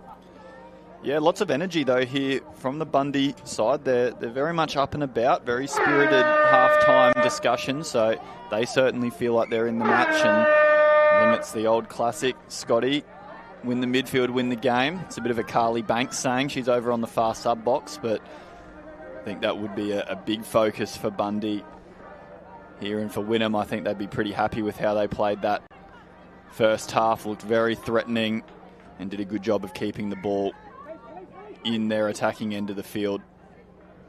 Coming into the last touch now. Back in the middle. Mackay looping ball over the top. Almost punched through a little hole there. And look at this intent here from Wynnum. Driving hard again with Ruka on the first. Good work from Bundy in the 15, Ty Jackson. I love their intent off the changeover. You can just see them so quick on that ball. And they've been able to do it a few times through the first half as well. Just get a really quick changeover. Get Bundy on the back foot. So you see them send it out to the right here on last touch. So the referees picked up a forward pass in there. But a good job from Bundy. That's first rucking set they've defended. And they managed to win the ball back just over halfway. So really good first set of ruck defence for them. And should allow them to get some good field position here as they come towards their end of set. Good touch. Just took all the punch out of Bundy coming into the last. Yeah, great effort play there from James Robertson to fly up out of the line there and get that fifth touch. Bundy weren't quite ready for it. As we see Wynnum now very good to the box as they were in the first half. You can see Coach Carly Banks on the other side of the field directing the traffic, getting players to flow back out. Ruka rips hard and early and space down the right. Big dive in the corner. They've got across the line. And it is Flynn Dillon who scores here for Wynnum. Nice way to start the second half. Yeah, great set there from Wynnum. As you said, Scotty, you could see Carly Banks really animated in that far box. And the boys on the field able to execute the game plan. They find the extra number out to the right. And a nice finish in the corner. And great to see the likes of Carly Banks out here coaching, fresh off a State of Origin Men's Open win and an amazing series of State of Origin, and great to see her backing up only a few weeks later for the Junior State Cup, working with the next generation. Yes, we did talk about that series a little earlier when she was in commentary. Of course, we're a little bit salty as she's on the other side of the fence in the blue shirt these days. The State of Origin knocking off our Queensland boys. New South Wales retain the shield as well. But great to see her up here again, giving back to the next gen.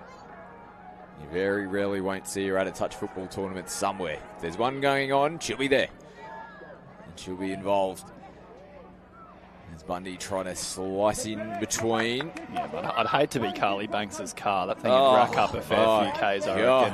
Hardest working piece of machinery in the country, I'd say. As we see here, you can see a hard touch penalty is the signal from the referee. See the Wynnum boys just making their way back to the mark.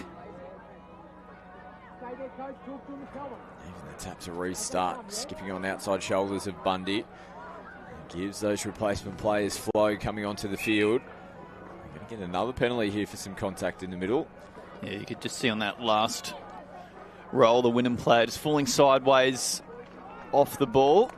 You see a bit of an indicator to the referee that there was a bit too much in the touch. So some really good field position here for Wynnum. And the sweep around the back, Hudson picks up, finds the sweeper. Well covered by the Bundy defence. With the crack again. Slow dive, Bundy defenders coming across to make the touch on James Robinson. He's been pretty energetic as well for Wynnum, and his hands and everything. Yeah, and throws the ball away on the changeover for good measure. Yes. Always testing the refs, these young fellas. Love a bit of gamesmanship. When you see players called offside coming back here. See, good roll now for Bundy coming out of their box. Just trying to catch Wynnum players offside. Last touch here. Well killed in the corner. Great to see. You can see one of our referee coaches, Damien Miller, there on the sideline, out working with our junior referees, and plenty of them here at the Junior State Cup doing a fantastic job allowing our games to go ahead. Oh, he's in the game. Our referee coach is running up and down the sideline. Even the referee coaches know when it's a field one game. Now, lovely little ball. And has there been a touch made? Yes, they'll come back. Yeah, that's a great touch there. Number 6 from Bundaberg, Zaid Barlow. Important one too. Bundy back on the run. Haven't had too many opportunities here in the second half. See here, Wynnum just doing a really good job, even when Bundy look like they're getting a little bit of a roll on. They're just working really hard for each other, Wynnum, to get back and try and come shooting up out of that line. It's just not allowing Bundy to get the strike dumps that they would like at their end of sets. A great effort too with 11 players to still be putting in those extra efforts, especially on the defensive end. They still look like they've got plenty of energy left in the legs here, Wynnum. They haven't put their running game away, that's for sure. Yeah, it's great to see them defending hard. You often find in the 14s it's pretty easy to get the boys keen to work on attack at training, but there can generally be a little bit less enthusiasm for the defence side of the game in the 14s, but working really hard out there, both sides, with some really impressive defensive efforts. Bundy going to have to do another one in this set after the little mistake coming out of their end in the previous set. Hudson and James in the middle again. We see just a little dump split, and unfortunately, just one of the Bundy middles there, just getting caught up in the touch, loses his feet, and the Wynnum boys make him pay. Hudson Holder scoring the try here. Great replay, good finish as well. Ball in the hand. Nice dive from Hudson, just got really low there and slid underneath the attempted touch. See now Bundy, what can they do? An opportunity to attack the Wynnum line. Good defence so far from Wynnum. Couple of touches still in hand here for Bundy. Now some space, trying to get on the outside. Referee's just having a look. They say touch. Good call there from the referee. Good shoot defence there from Bundy. Unfortunately, just found himself in the passing lane. He didn't really want to play at that one, but shutting the lane. Regularly called 6 again by the officials. See here, it's play being called up. Just waiting to see a signal here. I think it's going to be a penalty. And sideline referee and on field just communicating here. And just see a little stoppage, I think. Touch and pass, I think, is the call. The on-field referee, I think that was his initial call, just confirming with sidelines. Sometimes it's all good if it takes just an extra couple of seconds for the referees to have a quick chat together. Yeah, and great to see the young referees learning that process too. It's very much a team sport refereeing, as is playing. Oof. Almost slicing through. Nice little run at the line. Zaid Barlow for Bundy.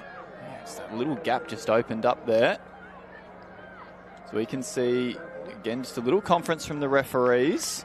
And I think it's actually been awarded as a try. So I think what we're probably going to see here, if we get the replay, is I think we've got Wynnum defensive players just offside here. So we see the strike dump.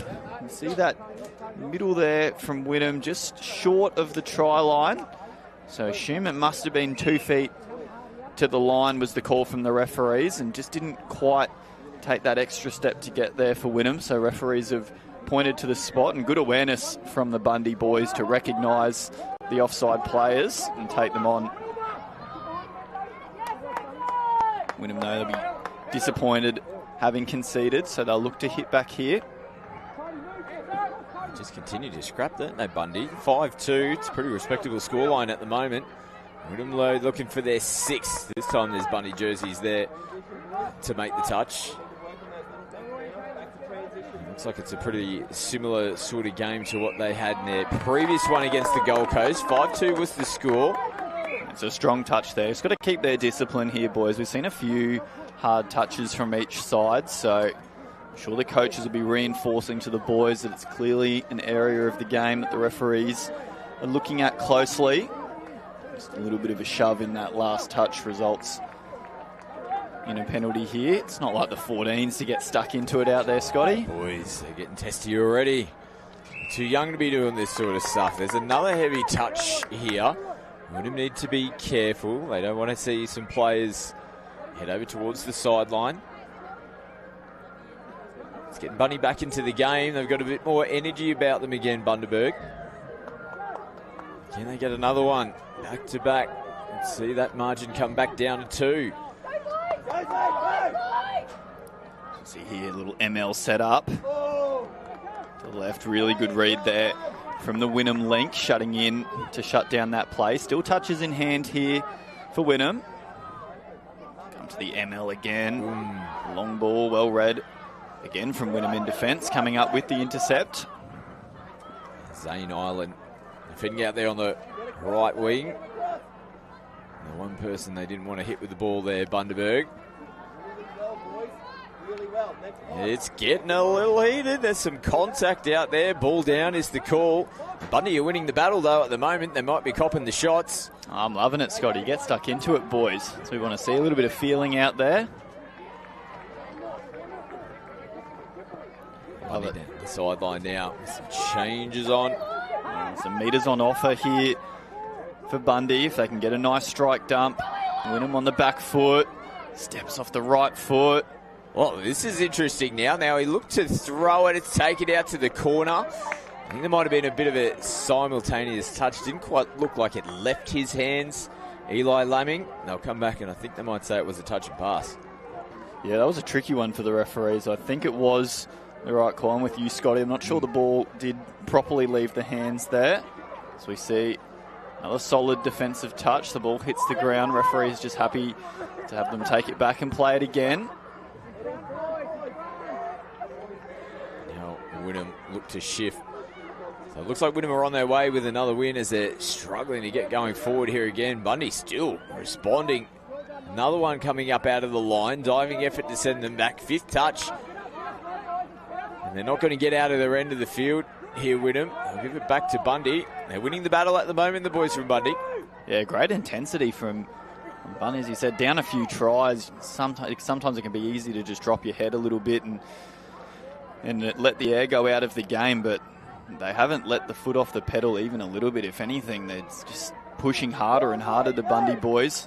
See if they can find a way to put another try on the board here. Come back through the middle. Nice hands to hold on to it. Ty Jackson. Any last touch here. Switch back on the inside. Just couldn't find his man. So it wouldn't look like they'll roll on with 3 wins and a draw so far into the championship division. 2 pools of 8, so the top 4 will go through to quarterfinals. Wynnum are on their way to potentially booking a quarterfinal here in the 14 boys. Can they continue to hold on with less troops? It'll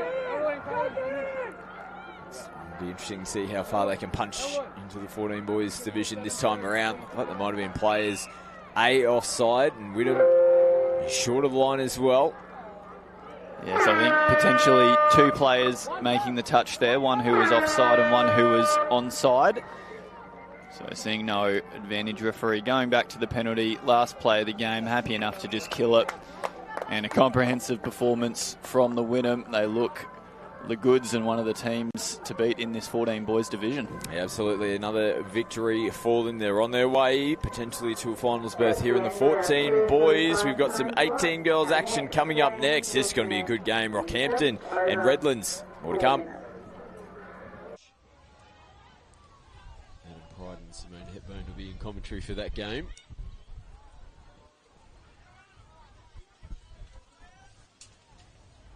Now Rocky slicing through Pratt again. How many times has she gone through from half in this game? Looking for support. Throws it back on the inside. Finds Caitlin again. Oh, he's got the smile on the face as little Pratt. Look at it. Enjoying her footy. That's what you want to see. She's making it look easy out there this afternoon. Just holding the ball out in 2 hands there, just showing it. And Arana defenders are all short and tight in the middle. That set of 6, Arana is Rockhampton now.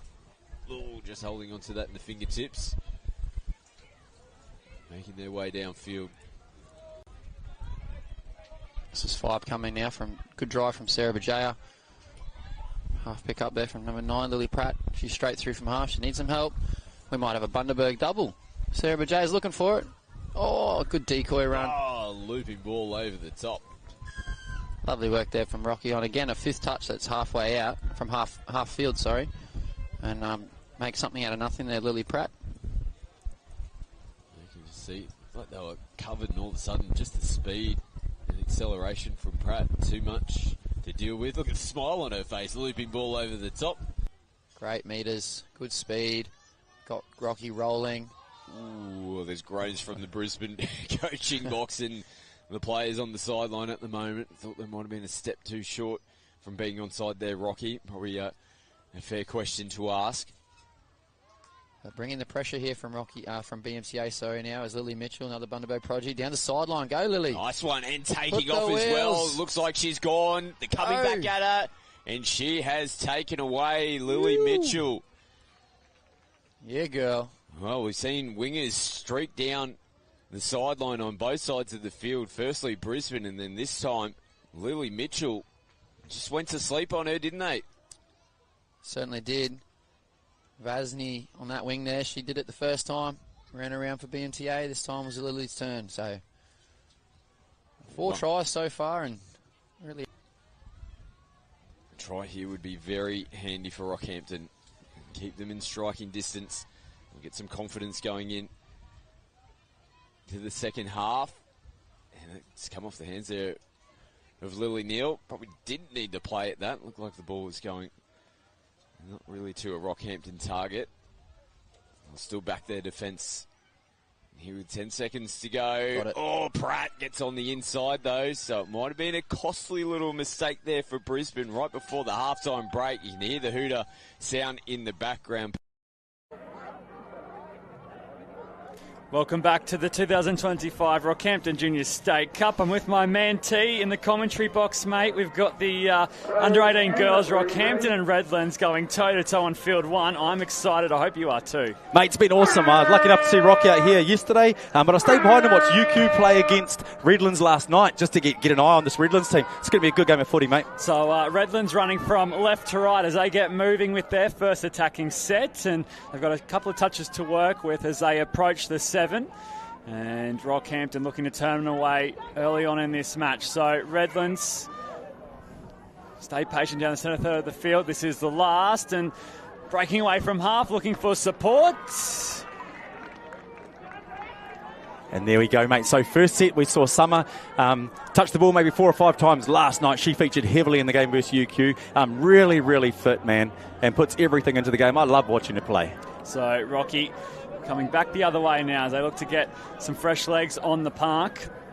It's a nice little gain there as they jump over halfway. A good run from Tasman Hogarth, and now Rockhampton on the last, looking for an avenue forward. Touch is made, and they run out of steam there in the end. Brooke Hill, who had a fantastic day yesterday, was involved in that set there, and now Redlands looks to get moving back the other way. Yeah, it was nice, mate. Fifth touch defence, just nice to see the toucher make it. We saw the middle and link squeeze in nice and tight and push up. Fatigue is the thing that stops that, so I think as the game goes on, we'll see if they can continue that defensive process, but a nice start. So Redlands on the last now. It was a quick set from them, and Rockhampton number up nicely as there's a little bit of space to work with here. Touch is made. Brooke Hill it was getting across field, and Rocky will come back the other way. And for the 18 girls, we have a total of 10 teams, 2 pools of 5. And in this pool includes Brothers, Toowoomba and the UQ Rebels in Pool A. And coming off, so we're in round 4 at the moment. Brothers and Toowoomba facing off in this pool. And round 3 results, Redlands ran away 7-4 victors over Toowoomba, and Rocky were outdone by UQ 4-1 in the end. Yeah, mate, it's really nice. I think what we'll see is the coaches play a big part in this game as well. Marcus, home coach of Redlands, loves his footy, still out there on the field playing with the Redlands men's team, and Tracy Upton, mate. What is there that Tracy hasn't done in the sport of touch? So I think you start to see these little changes now. We're a few minutes into the game. They'll talk to their players, they'll read each other's defences and shoot defence. So it's going to be fun, mate. We've had some cracking games here on Field 1, and this will be exactly like we've seen throughout the day. This is the last, and they shovel the ball across. Another bit of great defensive work from Rocky. And both sides just yet to really get a well-orchestrated set on each other's 7 to begin with. It's been a real tight midfield battle. Yeah, mate, filling each other out. But here we go. Well, like I said, it'll be fatigue. Give it a couple of minutes. Give us 5 minutes, mate. It's the 18s. Most of these players play Women's Open. Yep. So here we go. Now come Rocky from the sub box. That's a good run there from Tara Veach. She featured heavily yesterday as well here on Field 1, along with Kayla Vella, the 2 stars of the show, and Veach caught on the last there. And Redlands hunting straight down the centre third of the field as they find themselves with a lot of pressure on their back from this Rocky defence. What I like about their last set was, so you see Rocky, whenever they lift their link, anytime someone's running shoot defence and they lift their link, gives us a chance to find an extra pass down the wing channel, and Redlands found that in their last set. So let's see if that's a sign of things to come, mate. So a couple of touches to work with here. This is the last now. And Redlands shaping away to the right. The ball back over the top. A lovely try. What an assist there from Kate Johnston it was. And Redlands have the lead. Yeah, mate, Kate. She featured in the Asia Pacific. So once again, these two have played heaps together coming through the juniors. Playing Sharkies together as well. So there you go. Nice little space. Hey, and there you go. Nice little over the top. It's the soccer put in, like we said. Doesn't matter how the ball gets there, mate. So nice start. Yeah, so 3 minutes and change into this one, and Redlands have the lead. And a turnover will take place here as Redlands, after scoring the try, will have the ball back in their hands, and starting from the 10, a good part of the field to start from, and just as we say that, Rocky have the ball back.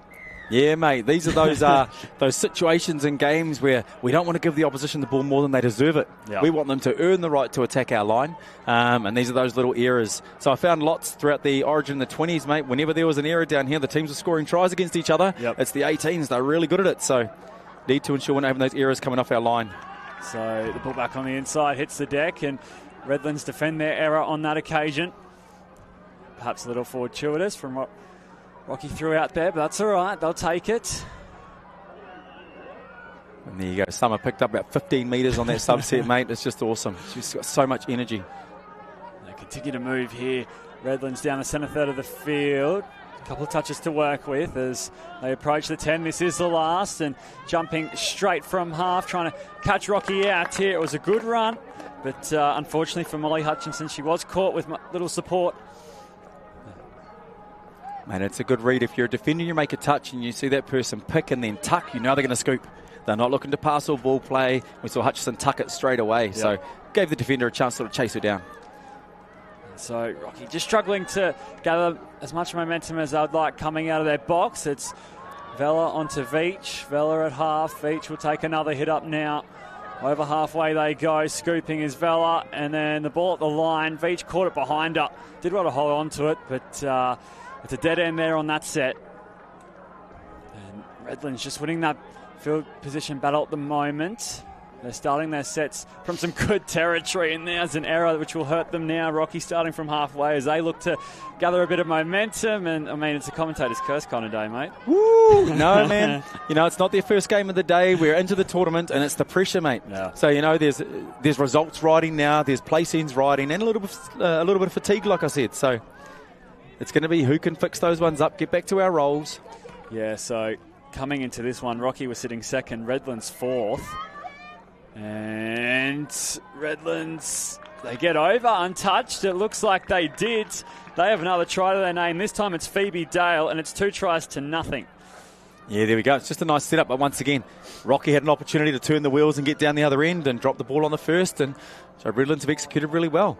Sweeper goes around, picks, and man, she was so close. There was nothing in that one. Yeah. It's a game of inches, isn't it, here? And Rocky looked to hit back straight away. The next try, you think, would be a pretty vital one in the context of this match. 6.5 minutes expired in the first half as Brooke Hill will take the touch on the 7. They've got players in motion. And that's a bit short. They're diving over at the 7-metre line there. So referee thought he saw a ball down. Sideline referee David Louth came in, so there was a touch before the try attempt, which is nice communication. So play still alive for Rockhampton. The hosts here on the last, shaping away. It's a long left to right, and just the execution on the catch let them down, but it was a moment there for Rockhampton. A great ball there from Lainey Jenkins. Mate, it was really nice. Redlands turner went straight to man. So if they're going to let her run through the front door like that, it's going to be a long day, and she's going to look for that opportunity again. Positive signs, though, from Rockhampton. They had a real good crack at Redlands there. They'll gain a lot of confidence from that. Now their defence doing the talking. It's another nice touch as Redlands have come away from their sub-box. A couple more touches to work with for Redlands as they're just getting over halfway now. This is the last ball down. And Rockhampton slowly clawing their way back into this one. Yeah, mate, as you can see, it's going to come down to who can ball control. A little bit of state of origin the other night. We saw completions from Queensland were important. Touch football is absolutely no different. And we've actually found that the more completions, the more tries you score. It's a pretty simple game, this one. So Rockhampton keep the ball alive. They're pushing the pass. And a good defensive read there from Redlands.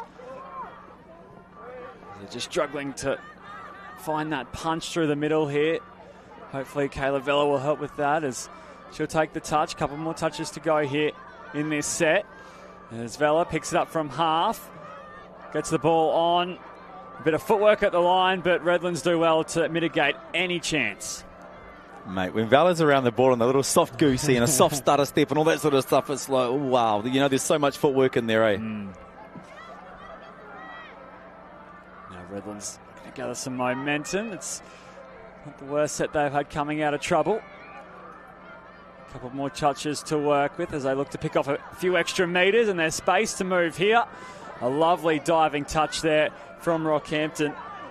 That was Molly. Oh, no, it wasn't. It was Tamsin Hogarth with the touch. And Rocky do well once more. Redlands were starting to get on a roll there. They put the handbrake on that attack. And so we have a couple more minutes left in here. Just 4 minutes and a few seconds to go in this first half. It's critical to finish this first half on a high. Take some momentum into the second, 14 minutes. Veach out there now. They jump from half, and the touch is made. So Redlands' defence turning up when it needs to. Yeah, mate, and I just think you're right, mate. So neither team have found their rhythm yet. Been a few errors, but the errors haven't come from physicality. No. The errors have just come from, little drop ball errors. And there we go, there's a hard touch. Boom. Talk about physicality, mate. Physicality, right on cue. there it is, right on cue. So, there you go, they've been asked to be nice and strong potentially. And probably getting in front on the roll ball will make a big difference. But let's see out of the box what Redlands can pull on the set. So they continue to hunt down this centre third of the field. It's another good little ball back on the inside, and his body's flying everywhere. They'll go back to the roll ball. Kate Johnston, it is in the 7. We'll take it up one more time, and now jumping away, looking for support. It's Summer Pride who gets it on, and Redlands have 3.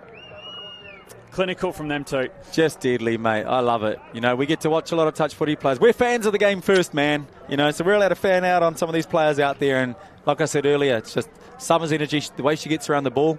And that little short side scoop reminded me of old Cohen Fielding, who comes out of Redlands as well. Then she knew exactly where she was going, straight down the line.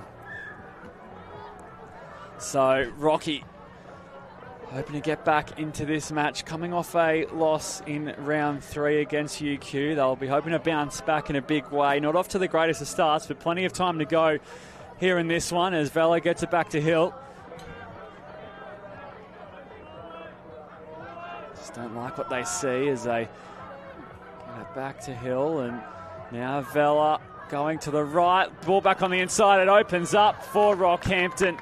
And they'll take a lot of confidence from that set. 3-1 the score. I love that, mate. They're the kind of tries that I expect her to set up. She uses footwork to get a player one-on-one and then just dust them up one-on-one. Frink, here we go. Gets them to latch hard. Beautiful. And what I really loved about it was the way that Chelsea Brandon just held her line and let Vela run over the top of her. And then we switch underneath. If she comes early, then the defence see her. She just holds, bang, then goes, finds a space. Beautiful try. So no doubt the sub-box will be pleased with that one as we have 2 minutes left in this first half, and Redlands looking to attack straight off the tap-off, wasting no time in bouncing back after conceding the first try they've conceded for the match. 3-1 the score. Pride drops it down. Now it's Johnston. Takes the touch as they continue to work the 2 middles here of Rockhampton.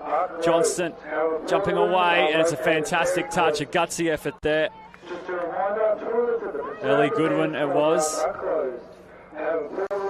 Pride off the right, just had him bamboozled. Johnston's there. And put that on the highlight reel once again. Ellie Johnston and Pride teaming up. Woo! Here we go. That was nice. That was fifth final touch. And once again, the front door was open. Bang, front door dummies and goes off. And that's right. That's when we want our players to squeeze especially. So boom, what a put down. Just great synergy between those two. So 4-1 the score. And Redlands really turning it on here on field 1.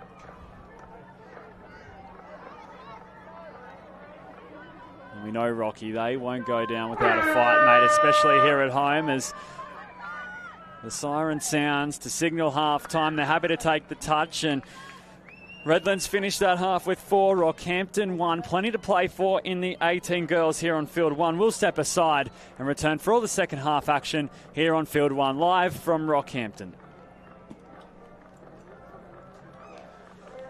At GYG, clean is the new healthy. But what does clean mean to us? No added preservatives, no artificial flavors, no added colors, and of course, no unacceptable additives in our food. That's why our guests feel so great after eating GYG. We're a food company. We are obsessed with every ingredient. It's our responsibility to serve you real, delicious, clean food. Who said fast food has to be bad food? At GYG, clean is the new healthy. Love ya.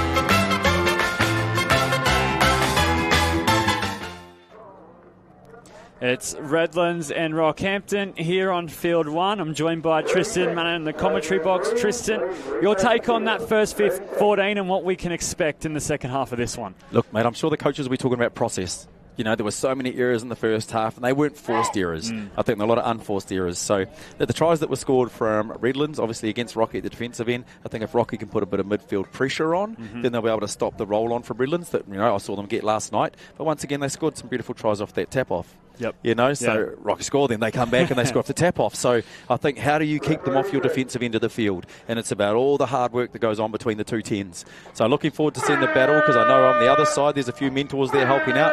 And like I said, Marcus Home and Tracy Upton, they know what's up, buddy. So top team of each pool, the top teams of each pool progress to the semi-final. Second and third of each pool progress to a prelim final, and fourth and fifth progress to a playoff. So you want to be finishing close to the top there to give yourself the best chance at a trophy on day 3. As Rockhampton running from left to right this time round, down on the scoreboard, but certainly not out of this contest by no means, as they come towards the 7 now. Redlands coming up to meet them, and a little ball back on the inside. And that's exactly what the doctor ordered. 4-2 the score. Rockhampton fire back. It's my favourite play in the sport of touch footy. Hey, a W and M2, it's just a middle dump splitting in, and then we look to attack the shutdown defence. And if the shutdown doesn't come, we're going to score an awesome try. Bang. Attacks, steps back, here comes one shutter, and then the link's not there. Try time. That's the bread and butter, baby. So going over there was Hannah Crohon. And Redlands be looking to strike as soon as possible, as they've been in control for the majority of this match on the scoreboard at least. Johnson gets the pass back on the inside. Now Summer Pride takes off from half. It's a lovely cutout pass, and it was there. It was there. You run that again. You're not running. You're running that again and again. Yeah, winger turn to chase out to man and straight through the hole. Nice play. And Phoebe Dale, she's already got a try to her name this afternoon. And no doubt the Suns are probably playing a bit of havoc there as it falls here in Rockhampton.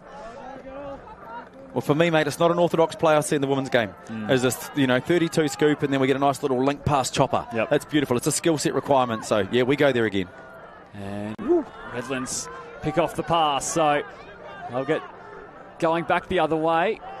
Nice touch there from Rockhampton as they try to put as much pressure on this Redlands outfit as possible.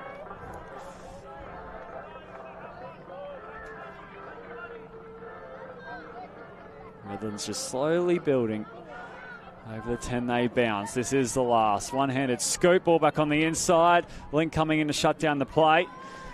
Good touch all round.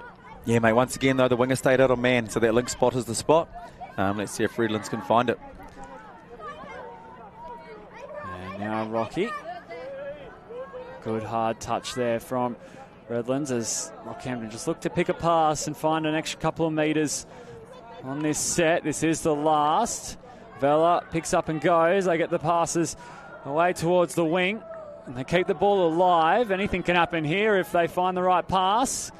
And Vela just had a few thoughts running through her mind as that ball was coming towards her. Yeah, she saw a bit of space on the right-hand side of the field. Yeah, trying to get there. the physicality has definitely increased from the first half. And Rocky will no doubt be happy with the way they've started this one. That try helps things, and they get the penalty here. Yeah, and there was just a bit of contact in the touch, so she should have drove through the ruck before putting the ball down. So there you go, because a nice turnover on halfway. I guess the approach from Rockhampton is to stay patient. There's so much time left in this game, right? So come towards the sub box, and Vella gets the ball on. Nice interchange of passing. Now Veach straightens up her run. That's a bit better from Rockhampton. This is the last. Veach has options. She breaks through, looking for support. And they arrive. And it's all clear. So Rockhampton, 2 tries to nothing to start this second half. 4-3 the score in total. Yeah, mate, you'll see Molly here makes the touch and rotates infield instead of pulling corner. Opens up the short side. And then, yep, she goes straight on through. So that's the other middle that chases underneath and ends up diving. Nice put down, though. We've seen a couple of really nice put downs down that end. All the hard work's been done, so nice to see people put that effort into ice to try for their team. So 4-3 the score. We've got a contest on our hands here, T. Yeah, mate. Tracy's happy in the box, mate. She really enjoys it. And Redlands back in attack, looking for their first try of this half. It's yet to come their way. They've had a couple of sets to attack on this Rockhampton line. Now, I've charged back towards the centre third there. A nice touch from Rocky. This is the last. Not too much doing. Ball back on the inside, and they almost made it happen. There it is. All right, you're going to give them a repeat set. Last thing you want to do is give Summer and Kate a repeat here on the line.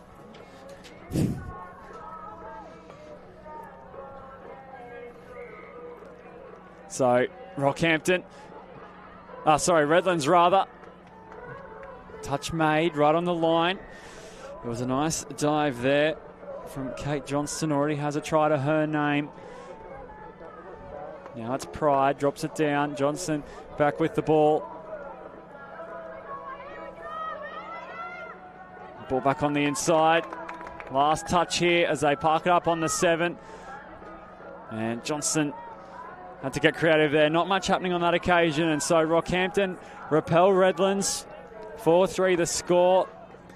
They've definitely got the momentum in this second half, do Rockhampton. Mate, it's my favourite set so far from Rocky. Beautiful set of defence in the run and away set, mate, and powered straight down the sideline. Awesome. Takes a lot of grit to stay and push those 2 touches, especially after that defensive set. So, awesome work, Rocky. And on comes Veach. He'll be met by some defence. Breaking from half, little ball at the line, and there's space here. Away goes Rockhampton, and it's Ellie Goodwin to level things up for all the score. And it's come from absolutely nowhere, mate. Mate, I'll tell you, with the defensive set and then turned into that away set for Rucking, which got the subs on, a bit unorthodox for the team to D it, and then just a beautiful strike dump out of the box. These are those little processes that over the course of playing under 10s, 12s, 14s and 16s, these girls have learned, and they're out here in the 18s executing it, putting it all together, mate. So we have 7 minutes on our clock to go for all the score. Looks as though we're going to get a good finish on our hands as the ball just out in front for Redlands. They do well to reel it in. And they're still looking for their first try of this second half. They haven't quite been able to crack it so far. Touch made. This is the last. And so they come away to this right-hand edge. Touch is committed and Rockhampton hold on. I just wonder how much the sun has to play a part in this one, mate. Yeah, absolutely, mate. Winning that toss at the start, very important, especially which sub box you select as well. Oh, there we go. So turnover, getting the ball in great field position. 6 touches on the line. Thought there'd be a sub. Here it is. Yep. So I can see Coach Mentor Adam Russell over there in the box, and I reckon he picked that one. Kate, are you ready? Get out there. So off Redlands go inside the 7. Here's Johnson, fresh from a spell. Another penalty coming the way of Redlands. And there goes one. It'll be Summer coming on, I imagine. So Johnson. Thought she had an extra person there. Yeah. Launches the pass. They've got touches to work with, though, here, Redlands. This is an important set for them. They'll just slowly build as they look to articulate an attack and manipulate this defence. Rockhampton has all the answers so far. This is the last. Pride caught up in all of that, and you've got to take your head off to Rockhampton. They've been able to repel this Redlands side time and time again now. Matt, it's been awesome defence. Once again, that link hole opened up. I reckon if she can find an early pass there, you know, there's just an option in there for her. Let's catch from Vella as Rockhampton get going for all the score. The game well and truly in the balance.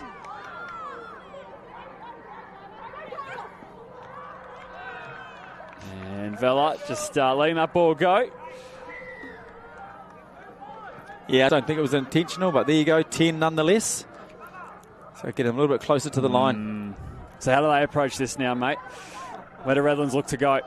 Look, I just think last night I saw them run a few of the open side quickies, so instead of splitting to the short side, coming back open, which forces the defence to come into you. So I think that's what the girls will look for potentially, but like I said, their passing play, the link space is definitely open. So the touch is made, and once again it's Phoebe Dale rocking it up, and then she had the right idea. Mate, that was the play. Off the skip volley there. She had the play, just not enough field space. So that was the play. They were looking to play passive out the back, a little bit deeper to find that link space. Just not enough field. So Rockhampton just tuck the ball under their wing, and up they go. Now this is the last touch. Long cutout pass, and 6 touches, 7 on, yeah. So it's one of those things in the game, mate, unfortunately. Well, you know, people get caught out all the time. Well, Redlands won't mind as they get to start this set from halfway, and they get another crack at this Rockhampton touchline, hopefully, by the end of this set.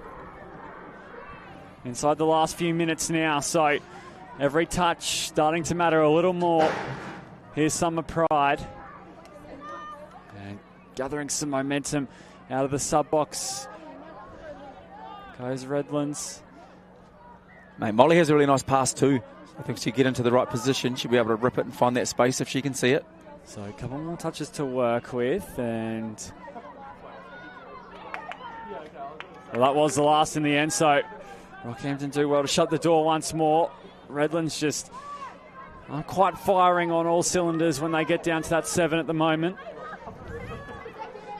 Yeah, mate, Rocky have definitely found their rhythm, which is defence and rucking, and they're being rewarded for it, just jumping into that system. So it's really turned into a grind the last back half of this second half. We had a few tries to start off this second half, but it's watered down into a real tough touch match at the moment. So Vella back to Brooke Hill, gets the pass on. Touch is made by Redlands. 2 minutes left on our clock. For all the score.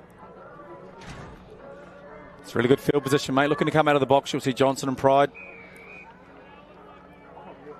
And the next match for these girls, round 5 at 5:05 p.m. today. Toowoomba taking on UQ Rebels, and Redlands will face Brothers, while Rockhampton have the bye.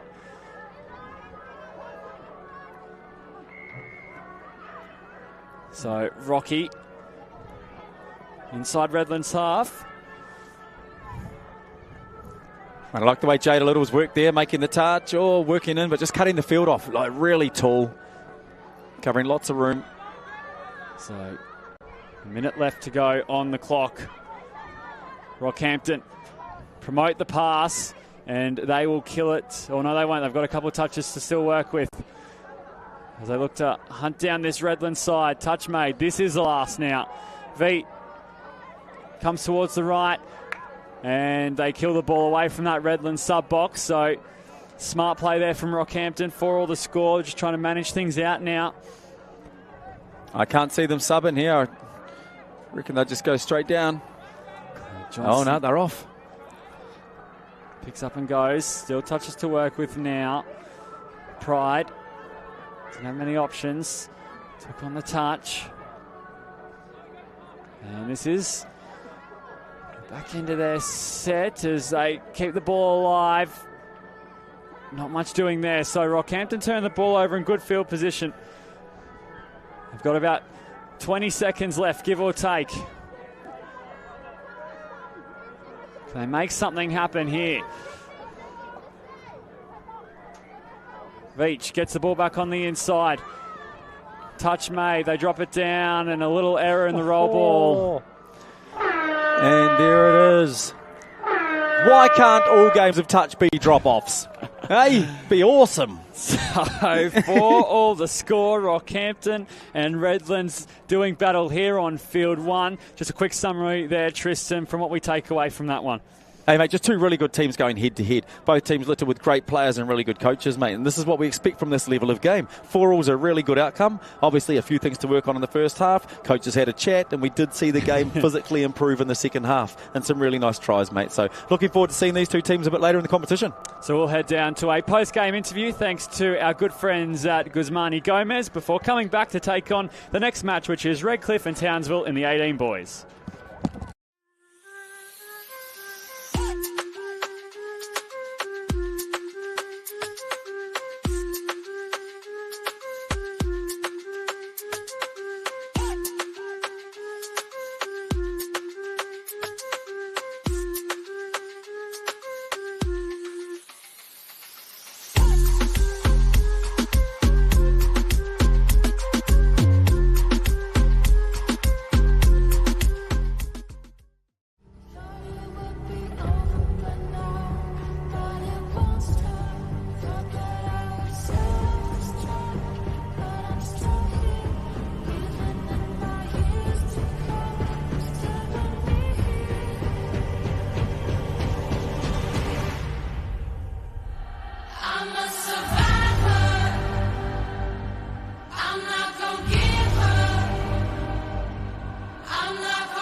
Welcome back to another post-game interview fueled by Guzman Gomez at the Junior State Cup. Joining us right now is Jada Little from 18 Girls Redlands.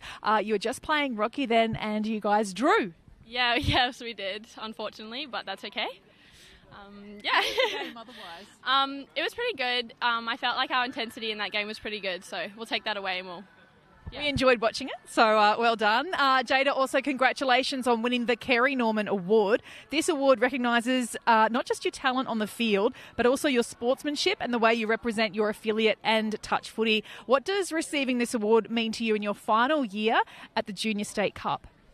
This award actually means a lot to me. It's just not only for me, but for my club, like knowing that I did it for Redlands and, you know, my support's being recognised, and it just means a lot to me. So very grateful. Any ideas on how to celebrate? Respectfully and responsibly. Great answer. You've been a part of JSC for many years now. Looking back, what have been some of your favourite memories from playing at this event, and how has it helped you shape you as both a player and a person? I've definitely made a lot of friendships through touch, not only competitive but even social at a Friday night. I don't know, it just, it definitely has a big impact on my life, like playing it since I was 6. Do you think it helps complement you and create a well-rounded person? I agree, I think it does. It definitely makes me mature, like knowing that all this stuff goes on and then you have to take it away on the field and just be respectful. We've talked a lot about how touch foot is a great way to develop fantastic skills for future careers in football, but we've not really talked as much about all the relationships and the respect that's created as well. Look, one quick last one. What would you say for the young girls watching right now about their future in touch footy, and what should they focus on?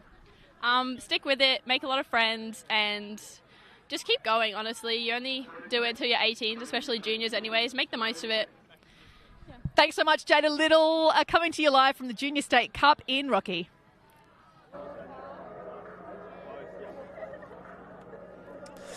We're good to go here on field 1, and we have a good game on our hands. It's Redcliffe and Townsville in the 18 boys, and I'm joined by Tristan Munner in the commentary box. Mate, we just asked the Redcliffe sub box anything cheeky about the boys. They say, what isn't cheeky? And I guess that's a good way to sum up what we're about to see. Yeah, 18 boys. This may be the first time Redcliffe and Townsville have played in the 18 boys division. It's really exciting times, mate, for both teams. So Townsville in the green, running from left to right. Redcliffe in the red and black. A nice little bit of footwork, finding that link hole. Touch made. This is the last. They look to go quickly. And it looks like it's all clear. Townsville off to a fast start. It's Wixon Sorbello going over to score. Mate, Damani, mate, just rips then. Look at these kids, the way they're moving. So beautiful try. There he goes. Gets around the back. Comes back. Beautiful pass across the top. And goes again. Nice little dive underneath though, you're right. So yeah, shows a sign of the energy to come. So in the 18 boys, we have 2 pools, total of 10 teams, and in this pool we have Pool B, Gold Coast, Caboolture and BMTA, and they are also joined by Redcliffe and Townsville. So Redcliffe with another chance, or with their first chance rather, and they sneak over for their own. No, they don't. And that's actually Damani. Sorry, I read the 14 from the other list in the last try there. So there's our man there. Gets in there, has a bit of fun, but I think he scored on the 7-metre line. Yeah. There you go. Yep. So Redcliffe, they'll get another crack here, no doubt. So 1-0 the score to Townsville. This is their first chance. First real good look as they look to set up on the 7. This is the last, sweeping around to the left, trying to sneak underneath. 6 touches made. Townsville hold on. Good signs from them defensively to start. Bro, that was an awesome slide dive. Like skill sets here and the size of the players, mate. You know, it's men's open touch footy. So Townsville rucking nicely. Good strong touch there on the wing as they pick up and go over halfway. Couple of touches to move now. This is the last. One-handed scoop.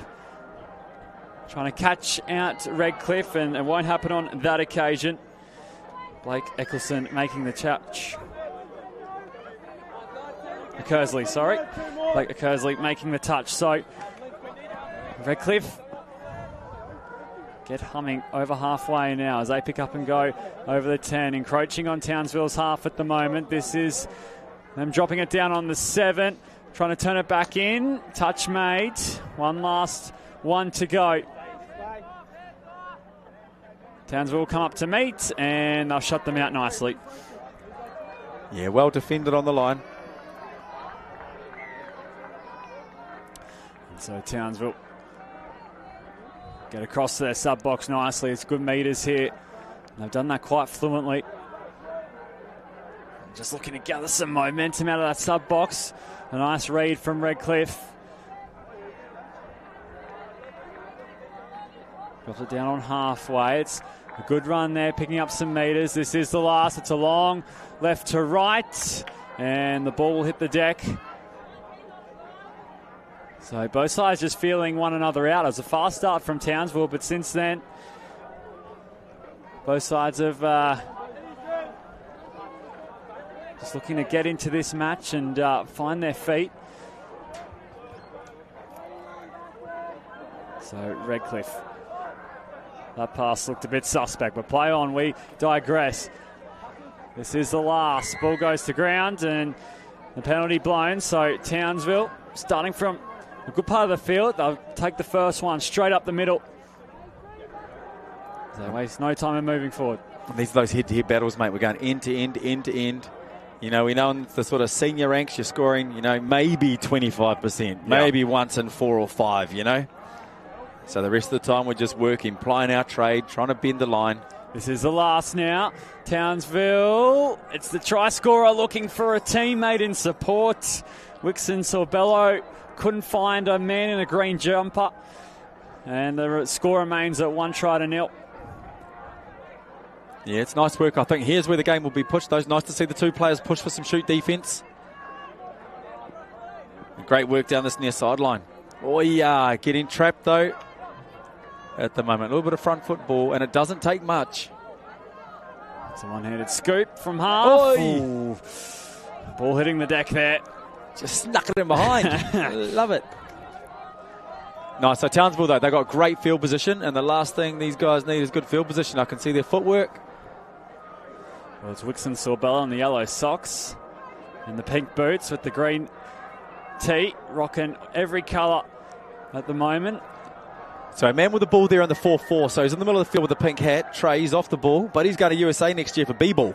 Absolute baller. So no surprise to see him out here. And the touch is made. They're absolute athletes, aren't they, mate? Especially at this age. Oh, we take them from anywhere in our sport of touch footy, mate. They all love touch, all of them. Well, they do well there, Redcliffe, to pick up an extra few metres that weren't really on offer.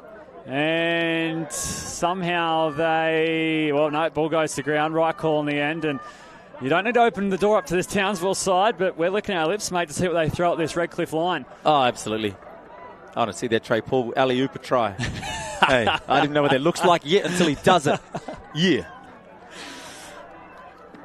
All right, here we go. Townsville. Touches to work with. Redcliffe forced to move. Couple touches moving. Wixon, Sorbello, Lincoln. Is that what you're talking about? I nearly had what I wanted. Yeah. Oh, a version of it. There it is. Hey. So Townsville touches to move. Ball back down the centre third. They park it up. Coming back towards the middle. And they do well, Redcliffe. They do well to read it in the end. And there was space open there. Link hole, wing hole open on both sides, out on the left side.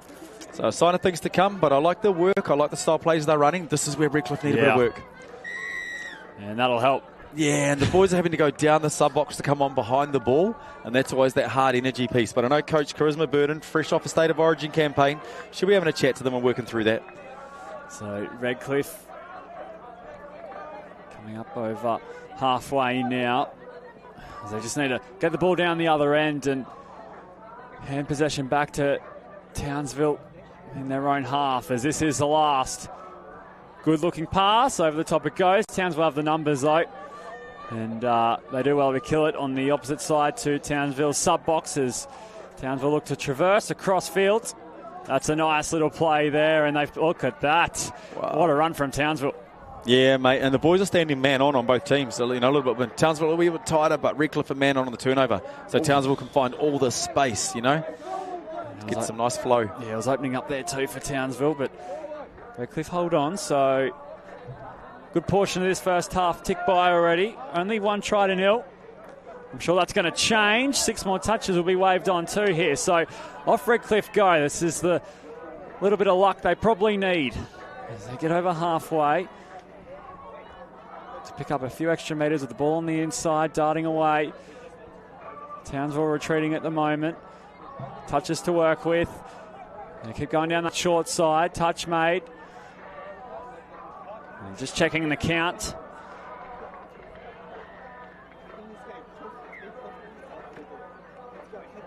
The defence are happy to walk up. It always puts you under trouble. Oh, there you go. Yep. Ball to ground though. So Townsville waste absolutely no time. They've had no problem rucking it out of their own end. They've had a lot of success so far.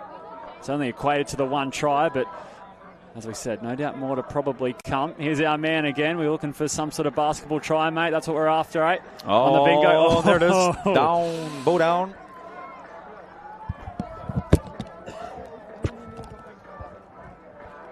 Away come Redcliffe now. So this 18 boys action-packed as it's always expected to be. They were on field one not long ago. And they're back out here doing their thing. So good strong run there from Redcliffe. Couple of touches to work with as they get inside the 7. Now it's the last. Oh, it's getting caught. Yeah. Mate, so Jacob Merrill's come out of the box and actually had them going down the middle of the field for the last touch, and it was beautifully kicked out, but then he ended up fading across the link. I want him to stay there in the middle channel and give his scooper a chance to go. The setup was right.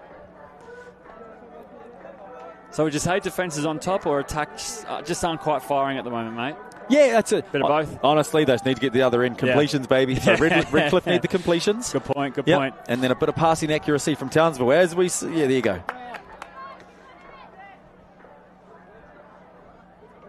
So perhaps it's not the flashy stuff that we Need to see at the moment. Oh, yeah, I think he got over the hand in there. Yeah, the players are asking.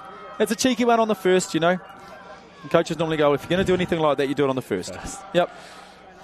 So Townsville, they've had a good couple of looks here at Redcliffe.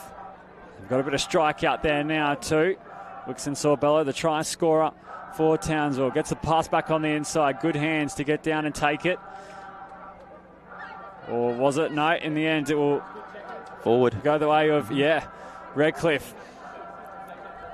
That's a great first touch. Punch straight again and then fire the sub-box on the third. Beautiful. That's how we roll. So I'd rather have those first two at this age going forward, mate, to create momentum rather than sideways. And what a difference. We're down the right end of the field with one to spend. Can I get on the board? Oh, no. Zoe Genrick, official there, making the call. Shout out to our officials who have done a tremendous job all weekend so far. Big day for them too. Big day for everyone tomorrow, mate, to be fair. But looking forward to it as we got the 18 boys action here. Fast and quick. Townsville coming from left to right now. 1-0 the score. Not long remaining in this first half. Trying to find a bit of space and manipulate this Redcliffe defence. This is the last. They pick up and go. Numbers all to ground, and Redcliffe sub-box up and about after that defensive set. Yeah, mate, I love it. You've got to box up and support your team when they defend well. Big contact in the touch there from Marley. Well, this is 18 boys footy, man. They're into it. Yep. It's about ball control, you know. Ooh, got a bit lucky there. Yeah. Here we go. Ooh, and that one just served in the end. So Townsville will waste no time in coming back in the other direction.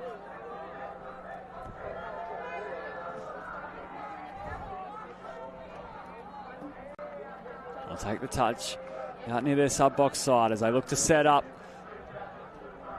Players in motion coming on field.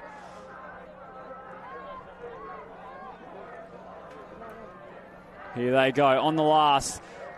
Little back on the inside. The bat on. The flick. Could it be on? Could it be on? In the corner, Townsville with some champagne touch. The try celebration to go. We'll throw that one on the highlight reel. There we go, mate. Yep.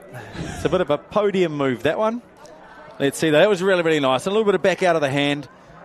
A little bit of luck in that one, but hey, it's skill, it's mindset to try it. Bang, back of the hand. And, you know, you can say it's a little bit of luck, but the kids practice that stuff at school all the time, man. You know, like we're not allowed to play league and rugby anymore, so they're out there throwing the ball as far as they can, flick passes, trick passes, let's get it on. Hey, we'll take it every day of the week, mate. Love it. And 2 tries now to Townsville, and that one was from Seth Sharp out there on the wing. Finishing off a well-worked move, so Redcliffe still in this contest, no doubt. Don't have much time to spend here in the first half, however.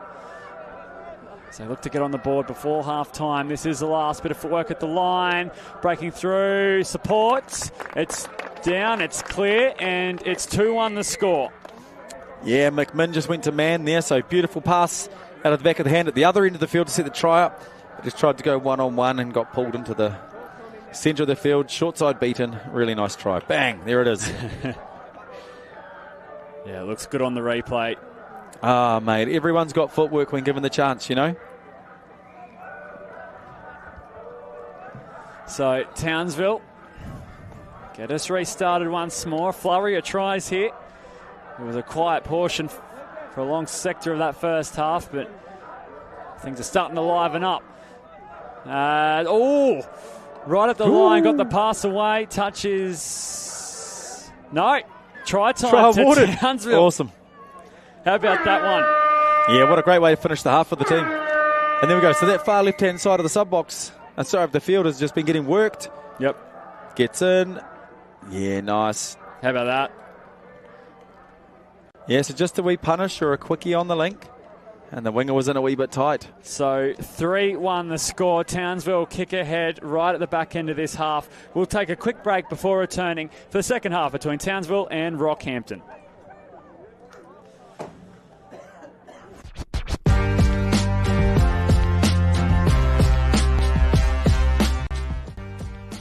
witness the best touch footballs in Queensland and experience everything the event has to offer.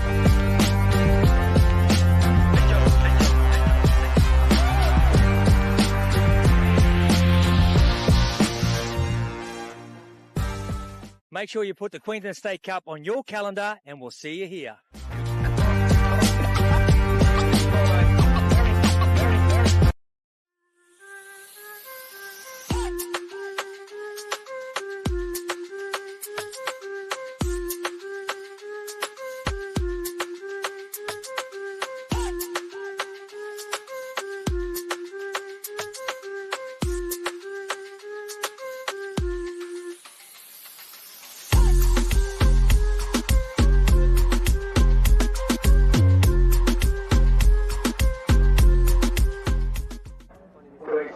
Away we go, 30 seconds to the start of the second half. I'm joined by my man T in the commentary box, mate. Redcliffe, Townsville going at it. It's a lot of fun here. 4 tries in that first half.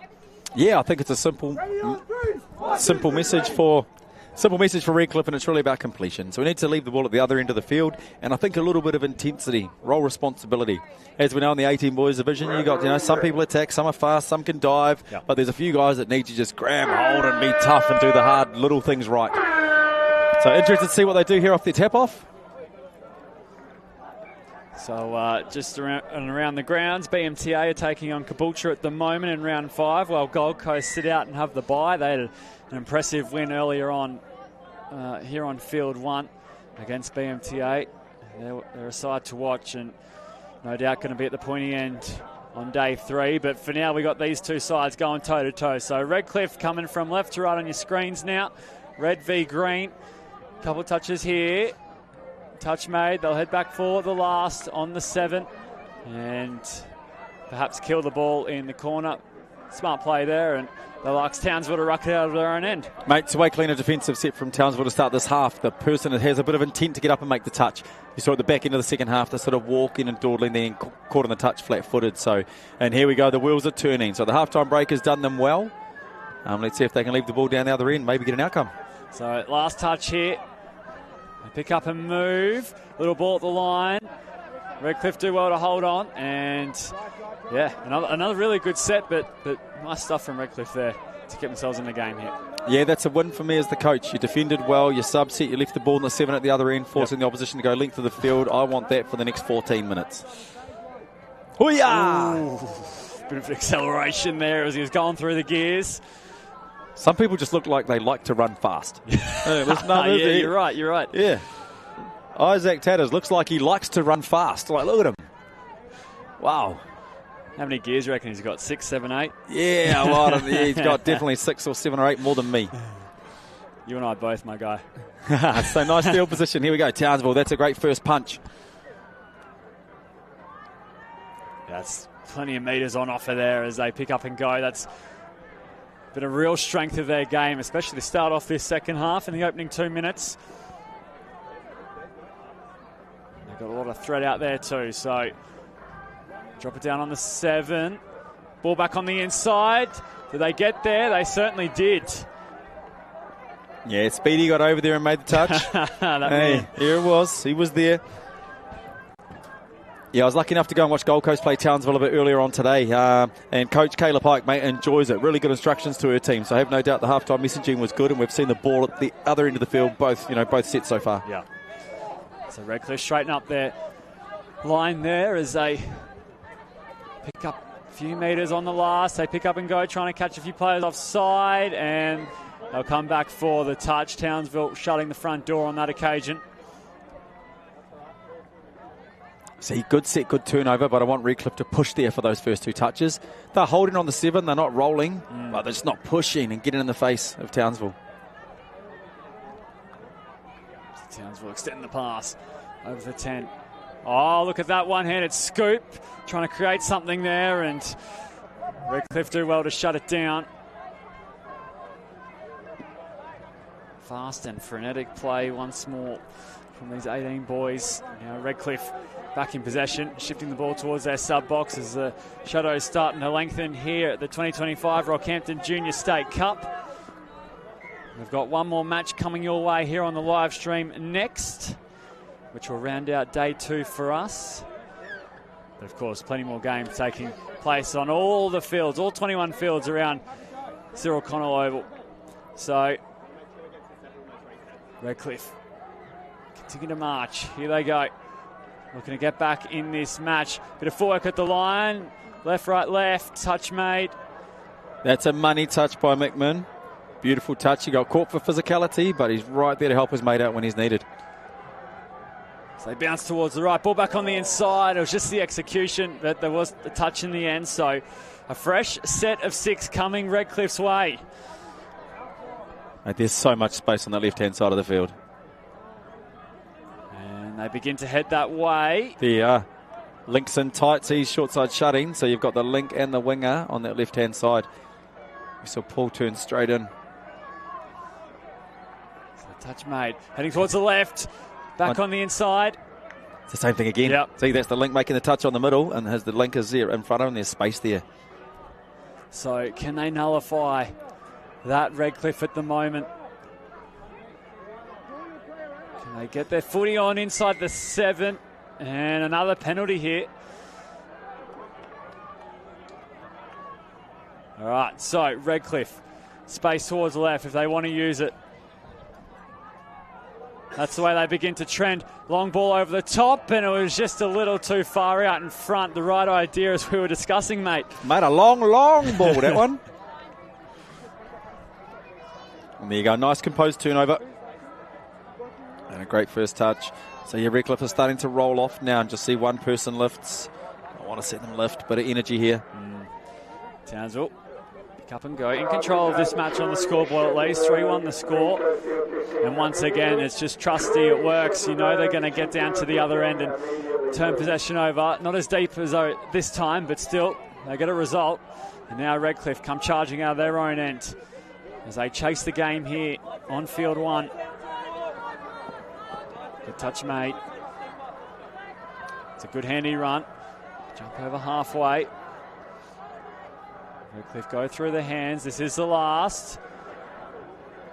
And Townsville have all the answers on that occasion. It's a really good first touch. Like Redcliffe giving the first one up and just letting Townsville set their momentum. Up they go. So they come back towards the middle after getting a few fresh legs on. This is the last one-handed scoop. Little ball at the line. Link using the wing and... oh, he's short in any case. Yeah, it's good on the 7. So Redcliffe up and about still in this game, of course. 3-1 the score.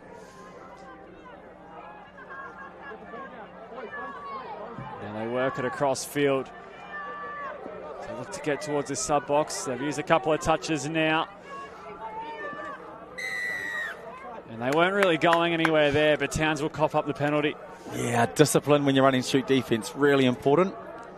I've spoken to a few people recently. They said, make sure you ask the referee. I'm like, no, you let the referee know, sir, I'm with you. Sir, I'm with you. Don't ask a question. They don't have time to answer all 6 of you.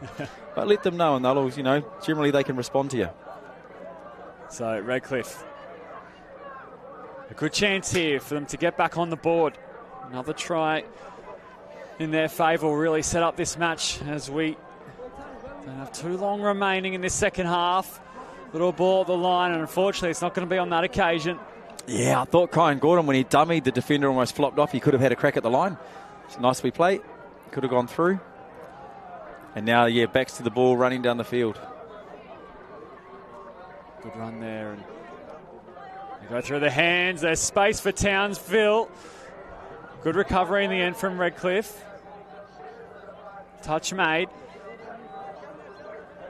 There's still a danger on the last one-handed scoop, looking for support. Oh, and it's a little too easy in the end. Townsville, that was lovely to watch, and they've been working very hard, very, very hard, trying to get in this grind, set themselves up with a chance, and they take it on that occasion. Mate, Marley Hinsby, right from that first set where he saw him sweeping around twice, beautiful, and just power, ball in 2 hands, love it, and then finds a really nice option. Paul able to just shake his man. And there we go. Easy as you like. So nice. And that's a reward for their rucking and defence. They've been on the job for, probably about 9 minutes. Yep. been rewarded well for it. So 4 tries to Townsville, 3 different try scorers. Seth Sharp with a double. And still got 5 minutes remaining here in this one. So Redcliffe handed off. There's no one with him on that occasion, so they walk back to the 7. Bit of footwork. And it's very hard to manufacture anything from that situation.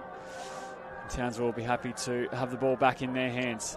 Like when you see Damani do that goosey, you're thinking, golly, time, space, a little bit of momentum to give him that opportunity to scoop rather than coming off a static. I think he'd be so deadly on the run.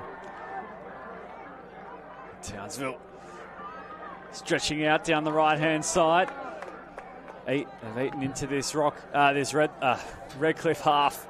Rockhampton, Redlands, Redcliffe. It's all going on up here. So Townsville drop it down inside the 7. Little ball back on the inside. They do well to shut down the play. This is the last touch. And it's their 5th. They got to push nice and hard. Oi! And it was close there.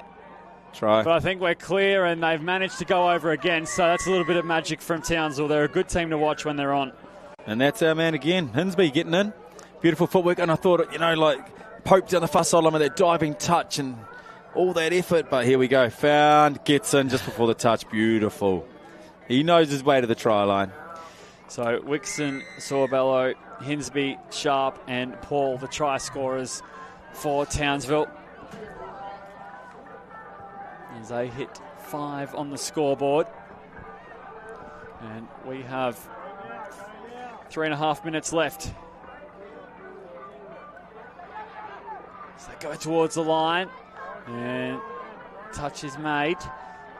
Can they crack open this Townsville line defence? It's proven very difficult so far. And once again, the opportunity was there, but Townsville scramble and shut it down. Mate, Luan Jordan, same thing. Looks like there's a bit of, here he is, bit of speed about him, bit of length. Get him on a quickie. Where's the dive? Oh, yeah. Yep. Again, the touch is called.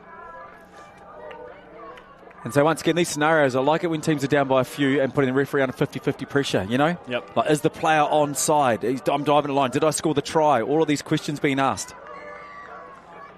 And so that attack runs its course for Redcliffe. And the Ville get moving.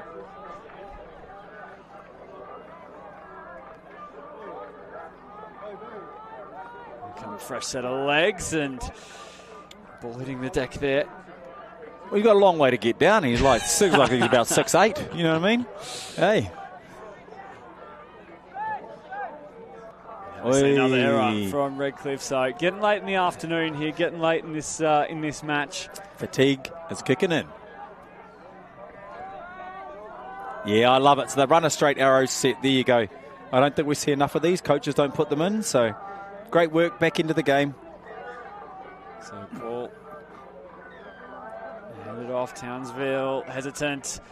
Good diving touch. Strong effort there from Redcliffe. Not giving up despite the scoreboard. They're going to play to the final whistle here, which is what we like to see. Yeah, great first push too. Stalls the momentum. And a step over the mark.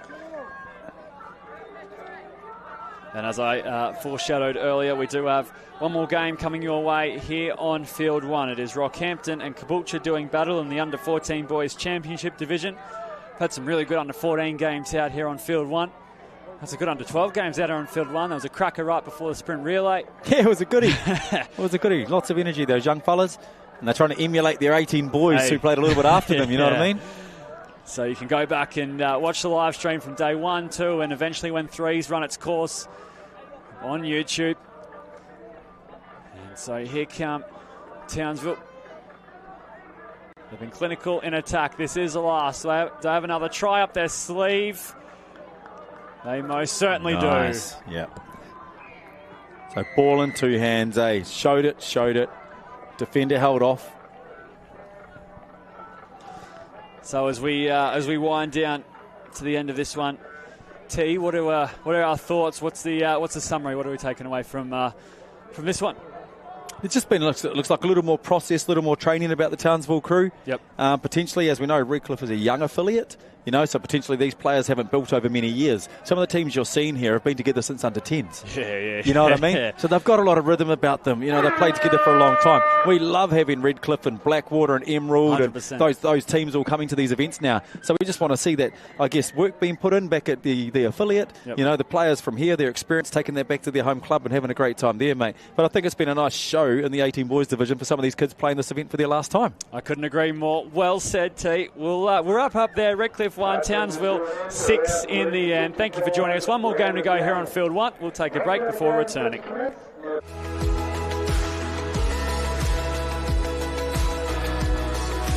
I think it's just the fact that everyone can get in and have a go, like being part of a team. I really love that aspect. A lot of the camaraderie, especially somewhere like JSC with teams from under 10s through to under 18s all together. I think it's a really great atmosphere and a really good environment. I started playing here at Redlands when I was about 10. My family moved up from New South Wales, so yeah, I've been playing since I was about 10. It's the community aspect of it as well. Like, I've made friends for life playing this sport, and I've met my partner through touch. The challenge, it's always challenging, it's always evolving. Yeah, and then obviously being with your friends and mates. Yes, guys from different things. We all play together, we all talk together, we all socialise. The biggest thing is probably the families and the different things that you can get involved in. So I started my playing in Gympie and played for Sunny Coast and Razorbacks and stuff like that. And then, now with young kids playing back through, so coming back through the coaching and refereeing. As players, a family really, like you just enjoy it. It doesn't matter where you come from, what your abilities are. It's just a great sport to be involved in. I see a lot of young talent that obviously are very dedicated to the sport, so I think it's just going to keep going.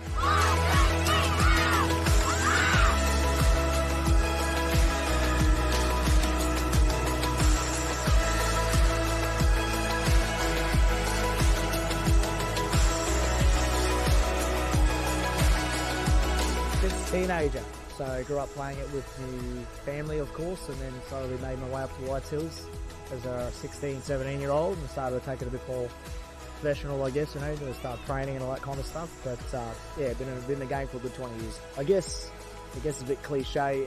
Everyone can play, so it doesn't matter how old you are, what skill level. And touch is a great family game, so yeah, you can play it wherever you want. Bring the juniors through, give them the pathway so they can enjoy what we've enjoyed.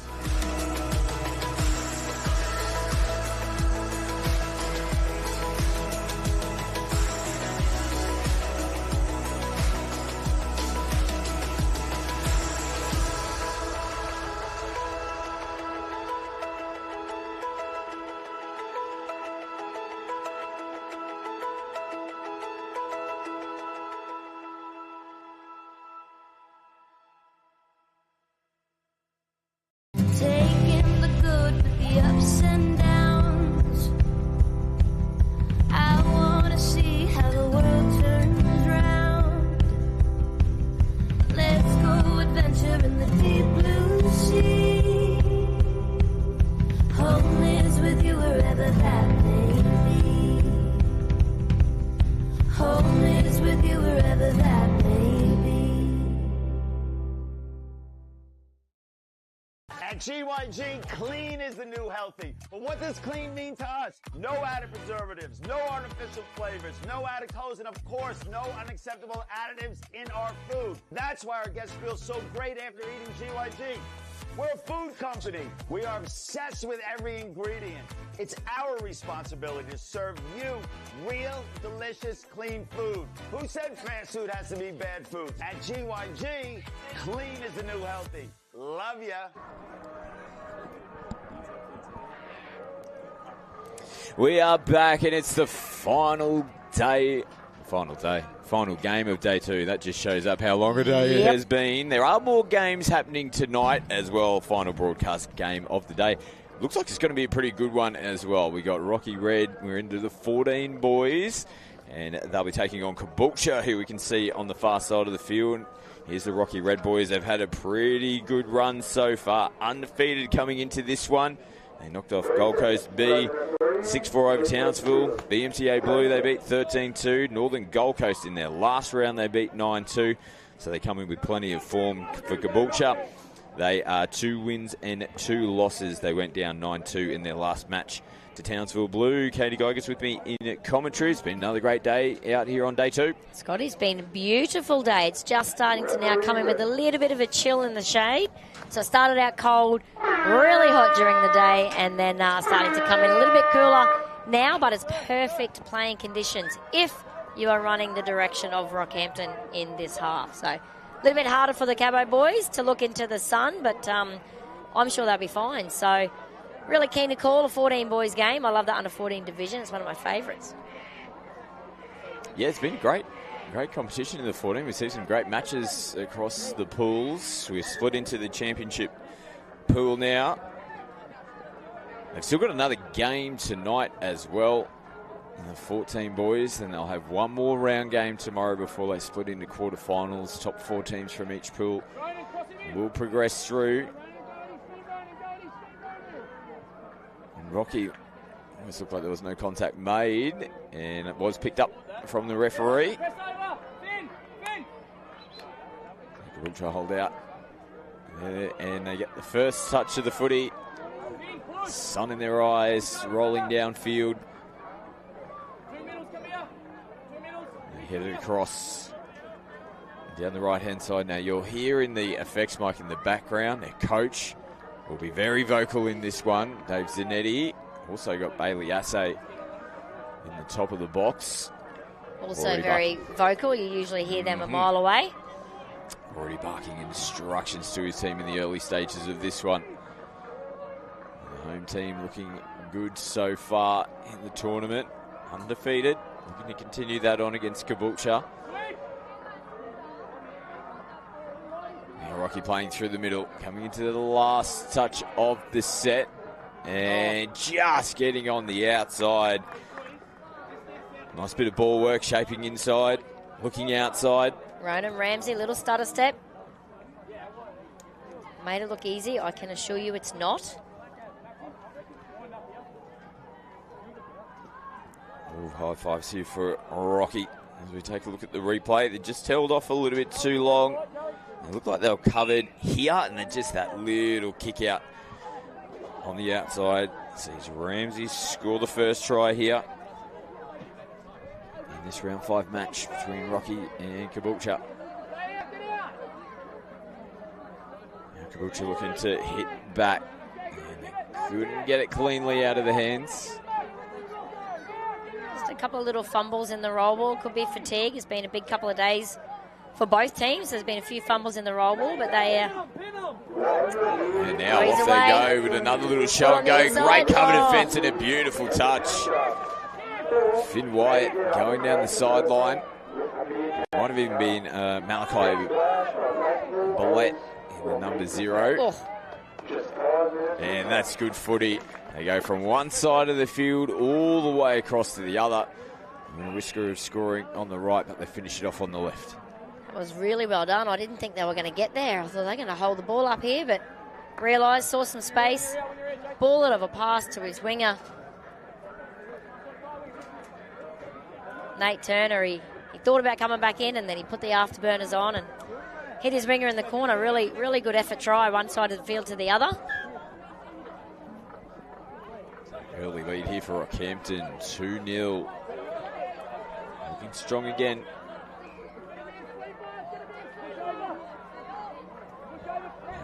Caboolture. There's one to come. Hinks will get himself into half. Feeds early ball, juggle. It just slows things down. Looping ball out to the right-hand side. And Rockhampton, they do nicely slide across the defence. Now they don't mind shifting the footy in the first couple of touches. Smartly, though, playing down Caboolture's side of the field at the moment. Thinking about going forward first. No changes in the set of 6 here for Rockhampton. And ball in one hand. And didn't have much room to work with in the end. Sideline creeping up there on Rockhampton.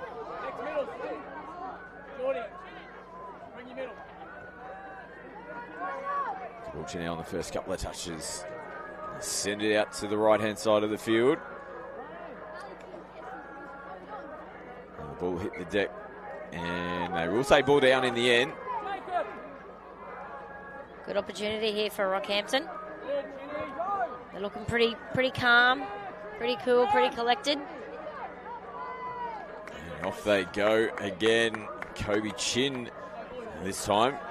Almost look like they just ran out of players. Yeah. Caboolture weren't in position. Just a simple little release and in between wing and link. Yeah, pulled the link in and made him pay. See what the turnaround is in the second half with the sun in Caboolture's eyes. You just saw the roll ball there. He had his arm up blocking the sun just to try and tap the ball. A holding infringement, I believe that was. Can't play the ball and hold on to your defender. Giving the footy straight back here to Rockhampton, who've got a bit of a look about them in this game. 3 tries already. A little bit clunky in this set. Wakeman comes back to Turner. Wakeman back in from half, goes behind Turner. They try the little flick play. A little bit of razzle. Would have looked good for the live stream. And turn the ball over again here, Caboolture. They shoot themselves in the foot at the moment with these errors. Come up against a juggernaut team like Rockhampton, they're just going to make you pay. Look at them go straight away here on the second touch. And they go straight through Caboolture for their fourth. It's good footy, smart footy, nice and simple. Don't have to do anything too over the top on day 2.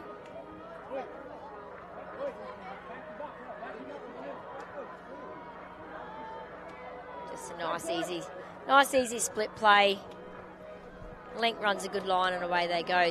It's funny, Scott, you don't want to throw too much stuff out on the live stream. You don't want your opposition for the next day, especially finals day, to get too much of a sneak peek on what you're all about. But the coaches on both sides are smart enough not to throw everything at the opposition just yet. There'll be a penalty here to Caboolture. I think they're still a couple of metres away from the line. And the referee just showing everyone where the try line is at the moment. So Rocky defending that now. It's Caboolture. They haven't had too many opportunities down this end. Repeat set now. Looking for a little bit of spark to get themselves into the game. They're down by 4 at the moment. A little short ball. They come back down. And it was a nice take in the corner. Referees would say the pass was forward. It was definitely well defended by Rockhampton, but you can see how tight they are in the middle. They're really forcing the boys to throw that long ball. So if Caboolture get another opportunity, they could just maybe have their wingers starting infield a little bit, running what we call a bit of a J line and staying infield, starting infield, and heading towards that sideline. Those passes might actually sort of come off. So a bit of a mental note for the Caboolture boys if they can get back down there and give themselves a chance to hit the winger and put one on the board. Got another set of 6 after the penalty for a bit of strong contact. Chapman just downfield. Rockhampton again. They're looking for more points. Nice pick up from half. Early release. They had players out there. And Harvey Fulmer, he was ready to make the touch if they caught the ball. It's Fulmer now. The ball bouncing around all over the place. It's ended up all the way up in the sub box for Caboolture. They do get the penalty. And they make the changes as well onto the park.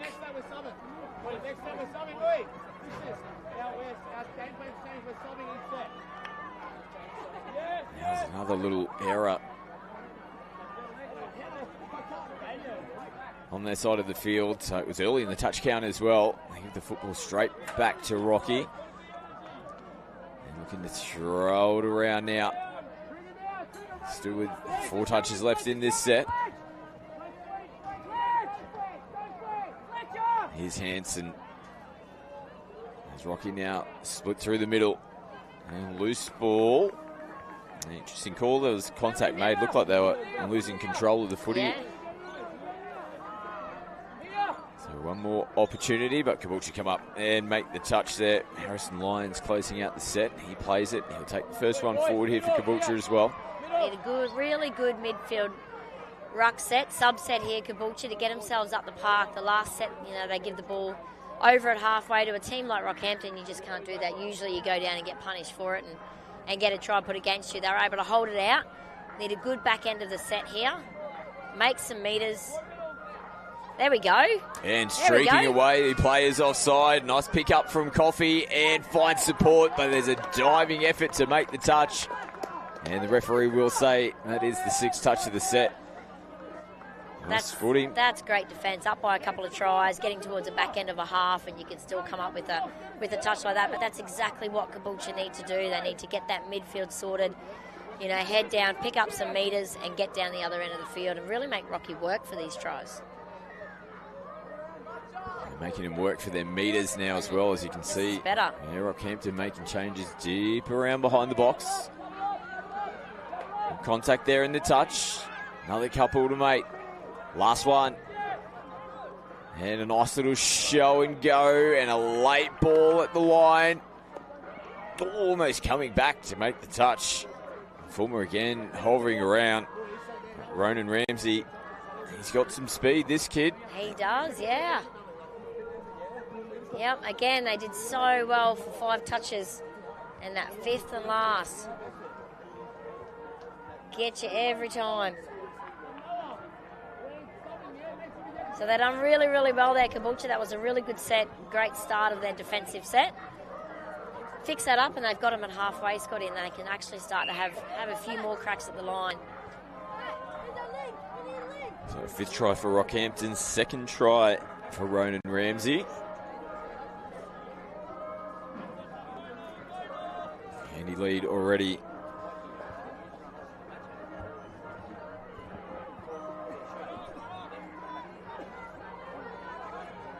Caboolture, late little flicking at the line. They're going to get the penalty though.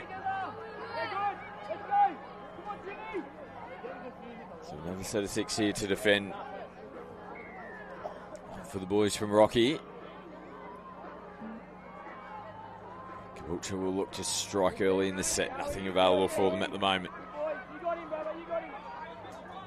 Back in field they come. They look to go short side. They do. Oh, coming across and throwing bodies in at the touch. There is a penalty. Yeah. Yep, that's fair enough. It's going a little bit sideways, Caboolture here. If they can do something like this and then straighten it up with the direct play. A little bit similar to that. So the Rocky boys are really good, or Rocky in general, are really good at covering sideways and really having each other's back inside and out. So to turn it back around and go a little bit more direct at them, I think that's definitely their go-to. So stay a little bit deeper and running a little bit harder towards the line. Now last touch. They come back out to the right and they'll close out the set. So this is a Pool B fixture. In Pool A, Toowoomba White currently sit on top of the table with 3 wins without a loss at the moment. Same for the Gold Coast 14 boys, so only 4 and against separating them at the moment. Wynnum are sitting in 3rd. They've been impressive, 2 wins and a draw so far. And like we mentioned, Rocky on top at the moment. In this pool, in Pool B, Palm Beach are the other team that are undefeated coming into round 5 this afternoon. Rocky with a tap. Sun's starting to set here in Rockhampton on what has been another big day here on day 2. Now nice little show and go and speed to burn.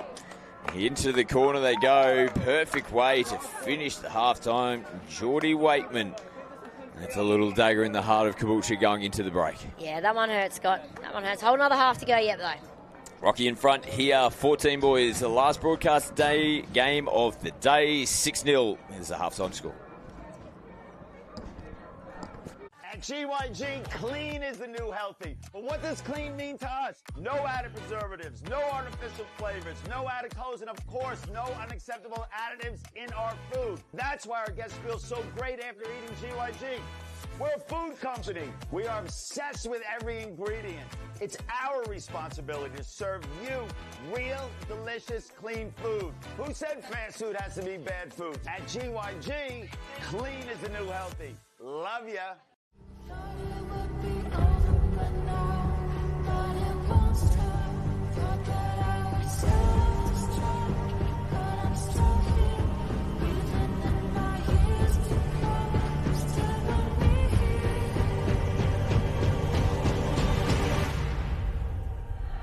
I'm a survivor. I'm not gonna give up. I'm not gonna stop.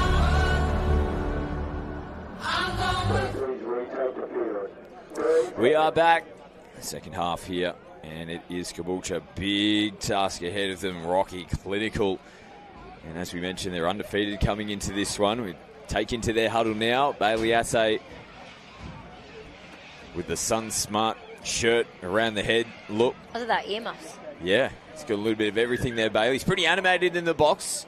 And Dave Zanetti, talk about animated. This man is Rockhampton, passion personified. One of the absolute legends of the sport. Bailey as well, current Australian men's winger. And still plenty of people hovering around. Like we said, a few more matches to go into the evening as well. Now, Vendors City down the road from us. We've got the big screen on. I think people can hear us as well. Give us a wave if you're down there in front of the big screen. Vendors City. I think one person put their hand up. That's pretty good. That'll do. We'll take that one.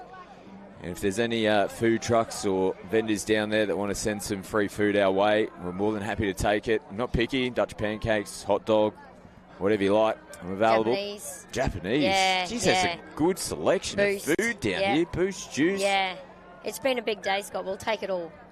Whatever you've got. Little pre-dinner snack for the commentators up here in the box. I am currently having a coffee, so that goes to show how my day's been. Goodness gracious, coffee at 4 o'clock in the afternoon. Yeah. Holy dooly. So big second half needed. Caboolture just need some points if they can strike first here in the second half, and they've snuck in behind Rocky as we say it. Bang, there it is. Perfect way to start the second half. Is this the little spark that they needed? Oh, I really hope so. I really, really hope so. They did that relatively easy. Again, nice and simple. Just pick and go. Back in his speed. And they're on the board. So really, really good. Big defensive set. Yeah, as good as Rocky has been, you're still playing this as round 5. So 5 games, the legs start to get a little bit heavy. Those little moments or spots in games like that where you're usually there, a little bit of fatigue will be in. Lucky they're 14 years old and they can play 1,000 games a day, no dramas. Yeah, surely. I think the 16 girls, I think they had, roughly 5 games today as well. So there's a lot of metres that they're running, a lot of metres that parents are walking between fields at this beautiful venue, but that's all right. That's all right. I'm going to give you a little shout out to the referee on the field at the moment, Ryder Buchanan. He's a Mackay boy and he's really found his niche. He's got selected for Queensland, so he's off to the Nationals to referee for Queensland with the Queensland kids playing, and that's pretty sharp. Look at his action. Oh yes, look. We'll just See, there you go. He's going to make sure that he's sure of these things. But Ryder coming to the Jets program this year that we run at our Q Youth Academy in February. So Ryder come into the Jets Academy, and I was learning of literally the best referees in the world. Come down and help these kids, improve. He's got his upgrades. He's his own worst critic, biggest critic. He knows when he has an off game, and he works really hard to then turn around and fix it. So huge shout out to Ryder. He's doing some really good things. Doing some good stuff out in this game as well. And I like it. That was an old head on some young shoulders there. Just confirming with his sideline ref, but I think he was happy with the try to be allowed. The on-field referee gets the overall say on the end of it. He pointed to the spot, gives the try to Rockhampton, the 7th of the game. Huge day coming up tomorrow for a lot of the divisions. One more final round game to go, but a lot of the teams would have been working through now towards the back end of day 2. They'll probably have a good feeling whether they're going to make it into a quarterfinal or a playoff tomorrow. But sometimes you still got to get through that one hurdle. No doubt the calculators will be out as well. There might be a few games that need to be won by a certain amount of tries. We need that team to lose so we can get through a few nervous hours to come for some of the coaching staff tonight. Yeah, absolutely. Oh, wow, what a dive. What a dive to finish. I think that's the wrong line. And it's your man over the sideline just making sure he's not missing a thing. No, there you go. There you go. But, yeah, I mean, it takes one game, one game that you just have a little slip up that you maybe should have won, that you didn't, that can ruin a whole tournament, and put you in a position where you don't make the top 6 or top 8. So every game is critical.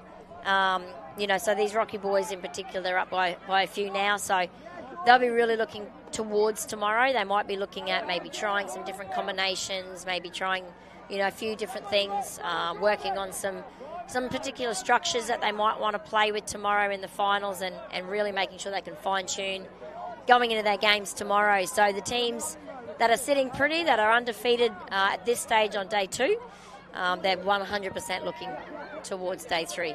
Rocky falling apart here. Just get the ball away. See, I think that was a semi-walker trick, wasn't it, for Roosters one day? Turned around and went the other way. Turned around and went the other way. Well, he did that at full time to wipe the clock off. There's still about 10 minutes to go here, fellas. They're not done yet.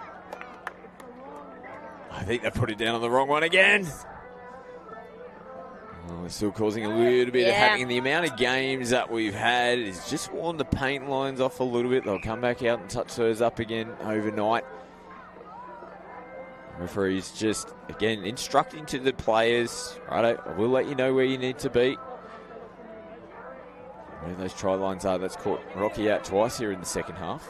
Yeah, so bit of a lucky break for Caboolture. Again, if they can get through this area here, they look really good when they get over halfway. They can get their speedsters on or their strike weapons on. A couple of them on now. Touch is made, could quite get over the halfway. So we'll be on air tomorrow from 8:05 and we get straight into finals action in the championship division of the 16 boys. I hope I'm not on 8:05, Scotty. I think it's going to be cold in the morning. Have seen the forecast for tomorrow. I'm seeing 6s and 7s. I think I might put the young apprentice, Josh Musamesi, on the first one for tomorrow morning. Got to earn your stripes around here. I'll roll in about lunchtime when it hits about 24 degrees. They've gone again on the wrong line here, Rocky. Someone go out there and tell them where this try line is. There's a fish shaking their heads in the box. That's 3 now. I'm not sure why they're unfamiliar with the field. Yeah. Whose home ground is this? Yeah. Oh, the Rocky boys. They're well in control, though. They've got a very comfortable lead. They're looking into the sun. Can we use Well, that could actually be what is causing them drama at the moment. Yeah, it's an awkward position with the sun setting here in Rocky. Yeah, this is one of the only fields that runs actually in this direction. Majority of the other fields all run the other way, so you feel sorry for a couple of wingers every now and again. But this is one of the toughest fields to play on. 6 touch for Caboolture. Rocky will be looking to clean things up a little bit clunky over the last couple of sets. Much better around this sub-box area this time around. Fletcher Farr gets them going forward. Pretty familiar name amongst the Rocky touch fraternity. There's been a few Fars that have come through. And another try. I think he nearly looked at that wrong line again then. Oh, I think you he wouldn't looked dare at do the it. wrong line again. But a few more steps. Yeah, good step there. Good crank, as the kids call it, over the top. And look, yeah, no. He got it. He wasn't going to miss that one. Joseph Murphy comes up with a meat pie. Nice and direct hit from Caboolture. Hinksman. They come back towards Nate now. He plays it. He'll show and go this time around from Dustin Cherry. He'll play it on the last. Cherry gets it back. Decides to try and take them on. And a nice touch there from Riley Landsberg. Rockhampton back with the footy in the hands. A nice release with some space down the sideline and looking to take off there, Finn Wyatt. Now a nice roll through coming in from Turner. They'll look for another clean play the ball. Good contact though from Hinksman. Slowed them up for a second. Turner again, pointing, directing. Maybe having a look at where that try line is. Last touch, early release. Beautiful ball down the short side. And Finn goes over for another one. That was a good one. That was a good one. Smart play. They got smart coaches down here in the Rockhampton sub box. Simple play. Nice early ball. Wingers are always happy with those tries. No pressure. No fancy stuff.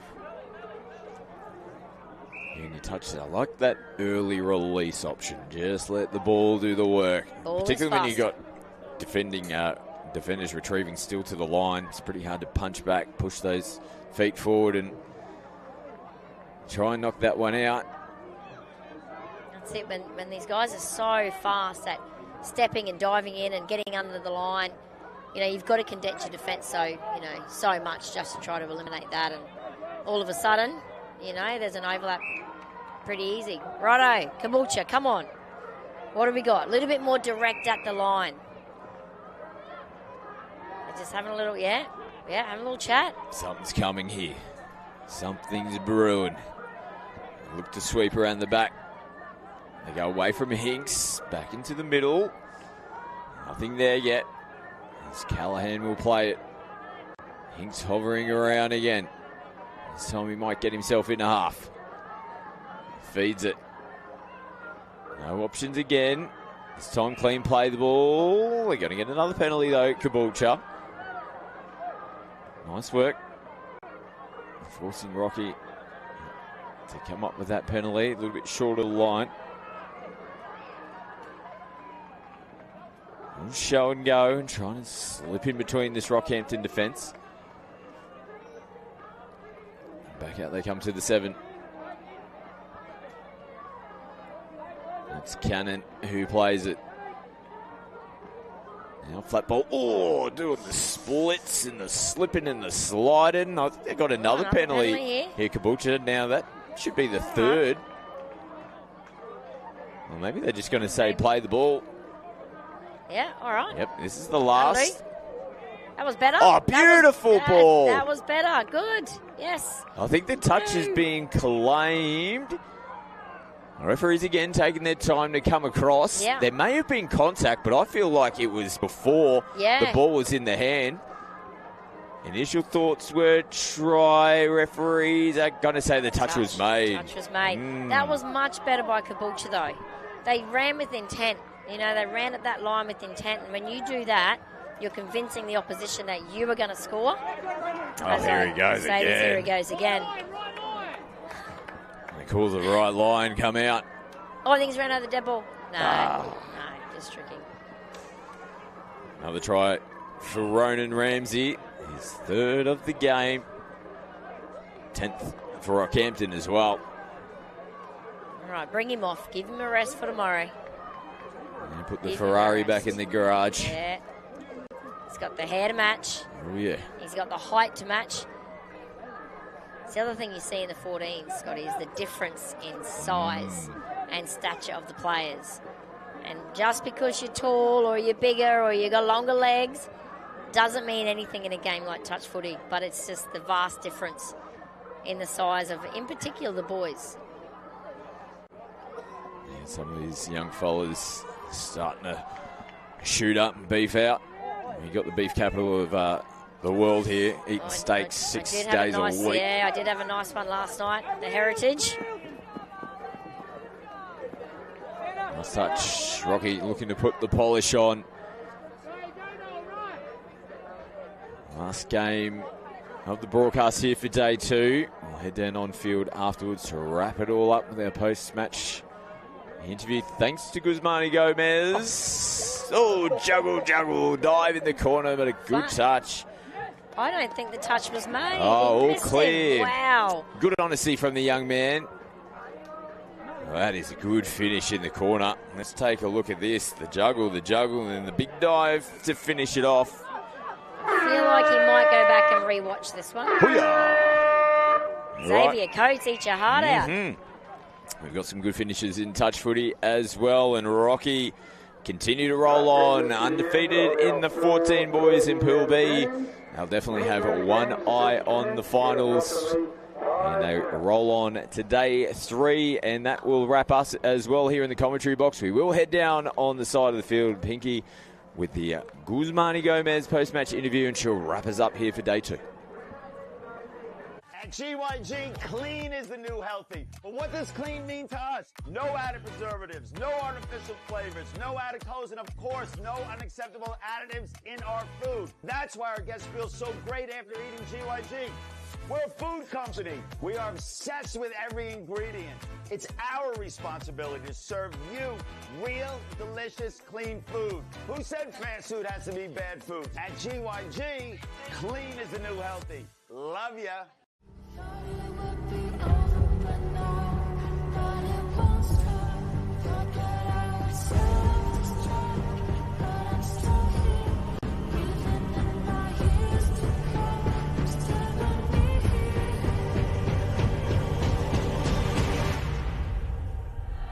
I'm a survivor. I'm not gonna give up. I'm not gonna stop. I'm gonna work harder. Taking the good with the ups and downs. I wanna see how the world turns round. Let's go adventure in the deep blue sea. We are wrapping up day 2 of the Junior State Cup in Rockhampton, fueled by Guzman Gomez. The winners of the last live-streamed game join us right now. Rockhampton Reds, they played Caboolture, the 14 Boys Championship, final score 10-1. How do we feel, team? Yeah! The skipper joins us right now. How are you doing? Yeah, good. How are you? Good. How do you think the team played? Yeah, we played pretty good. Yeah, full credit to the boys. They did good, and yeah, the coaches did pretty good as well. Bailey and Andrew. Yeah. Any areas you can improve on for tomorrow? Yeah, all of them. Just staying tight and yeah, just structure maybe. Yeah. Okay, cool. Look, tomorrow is finals day. The live stream will be back up and running from 8:05 tomorrow morning. We hope you will join us then for all the action at the Junior State Cup, Cyril Connell Fields in Rockhampton. Yeah, the boys!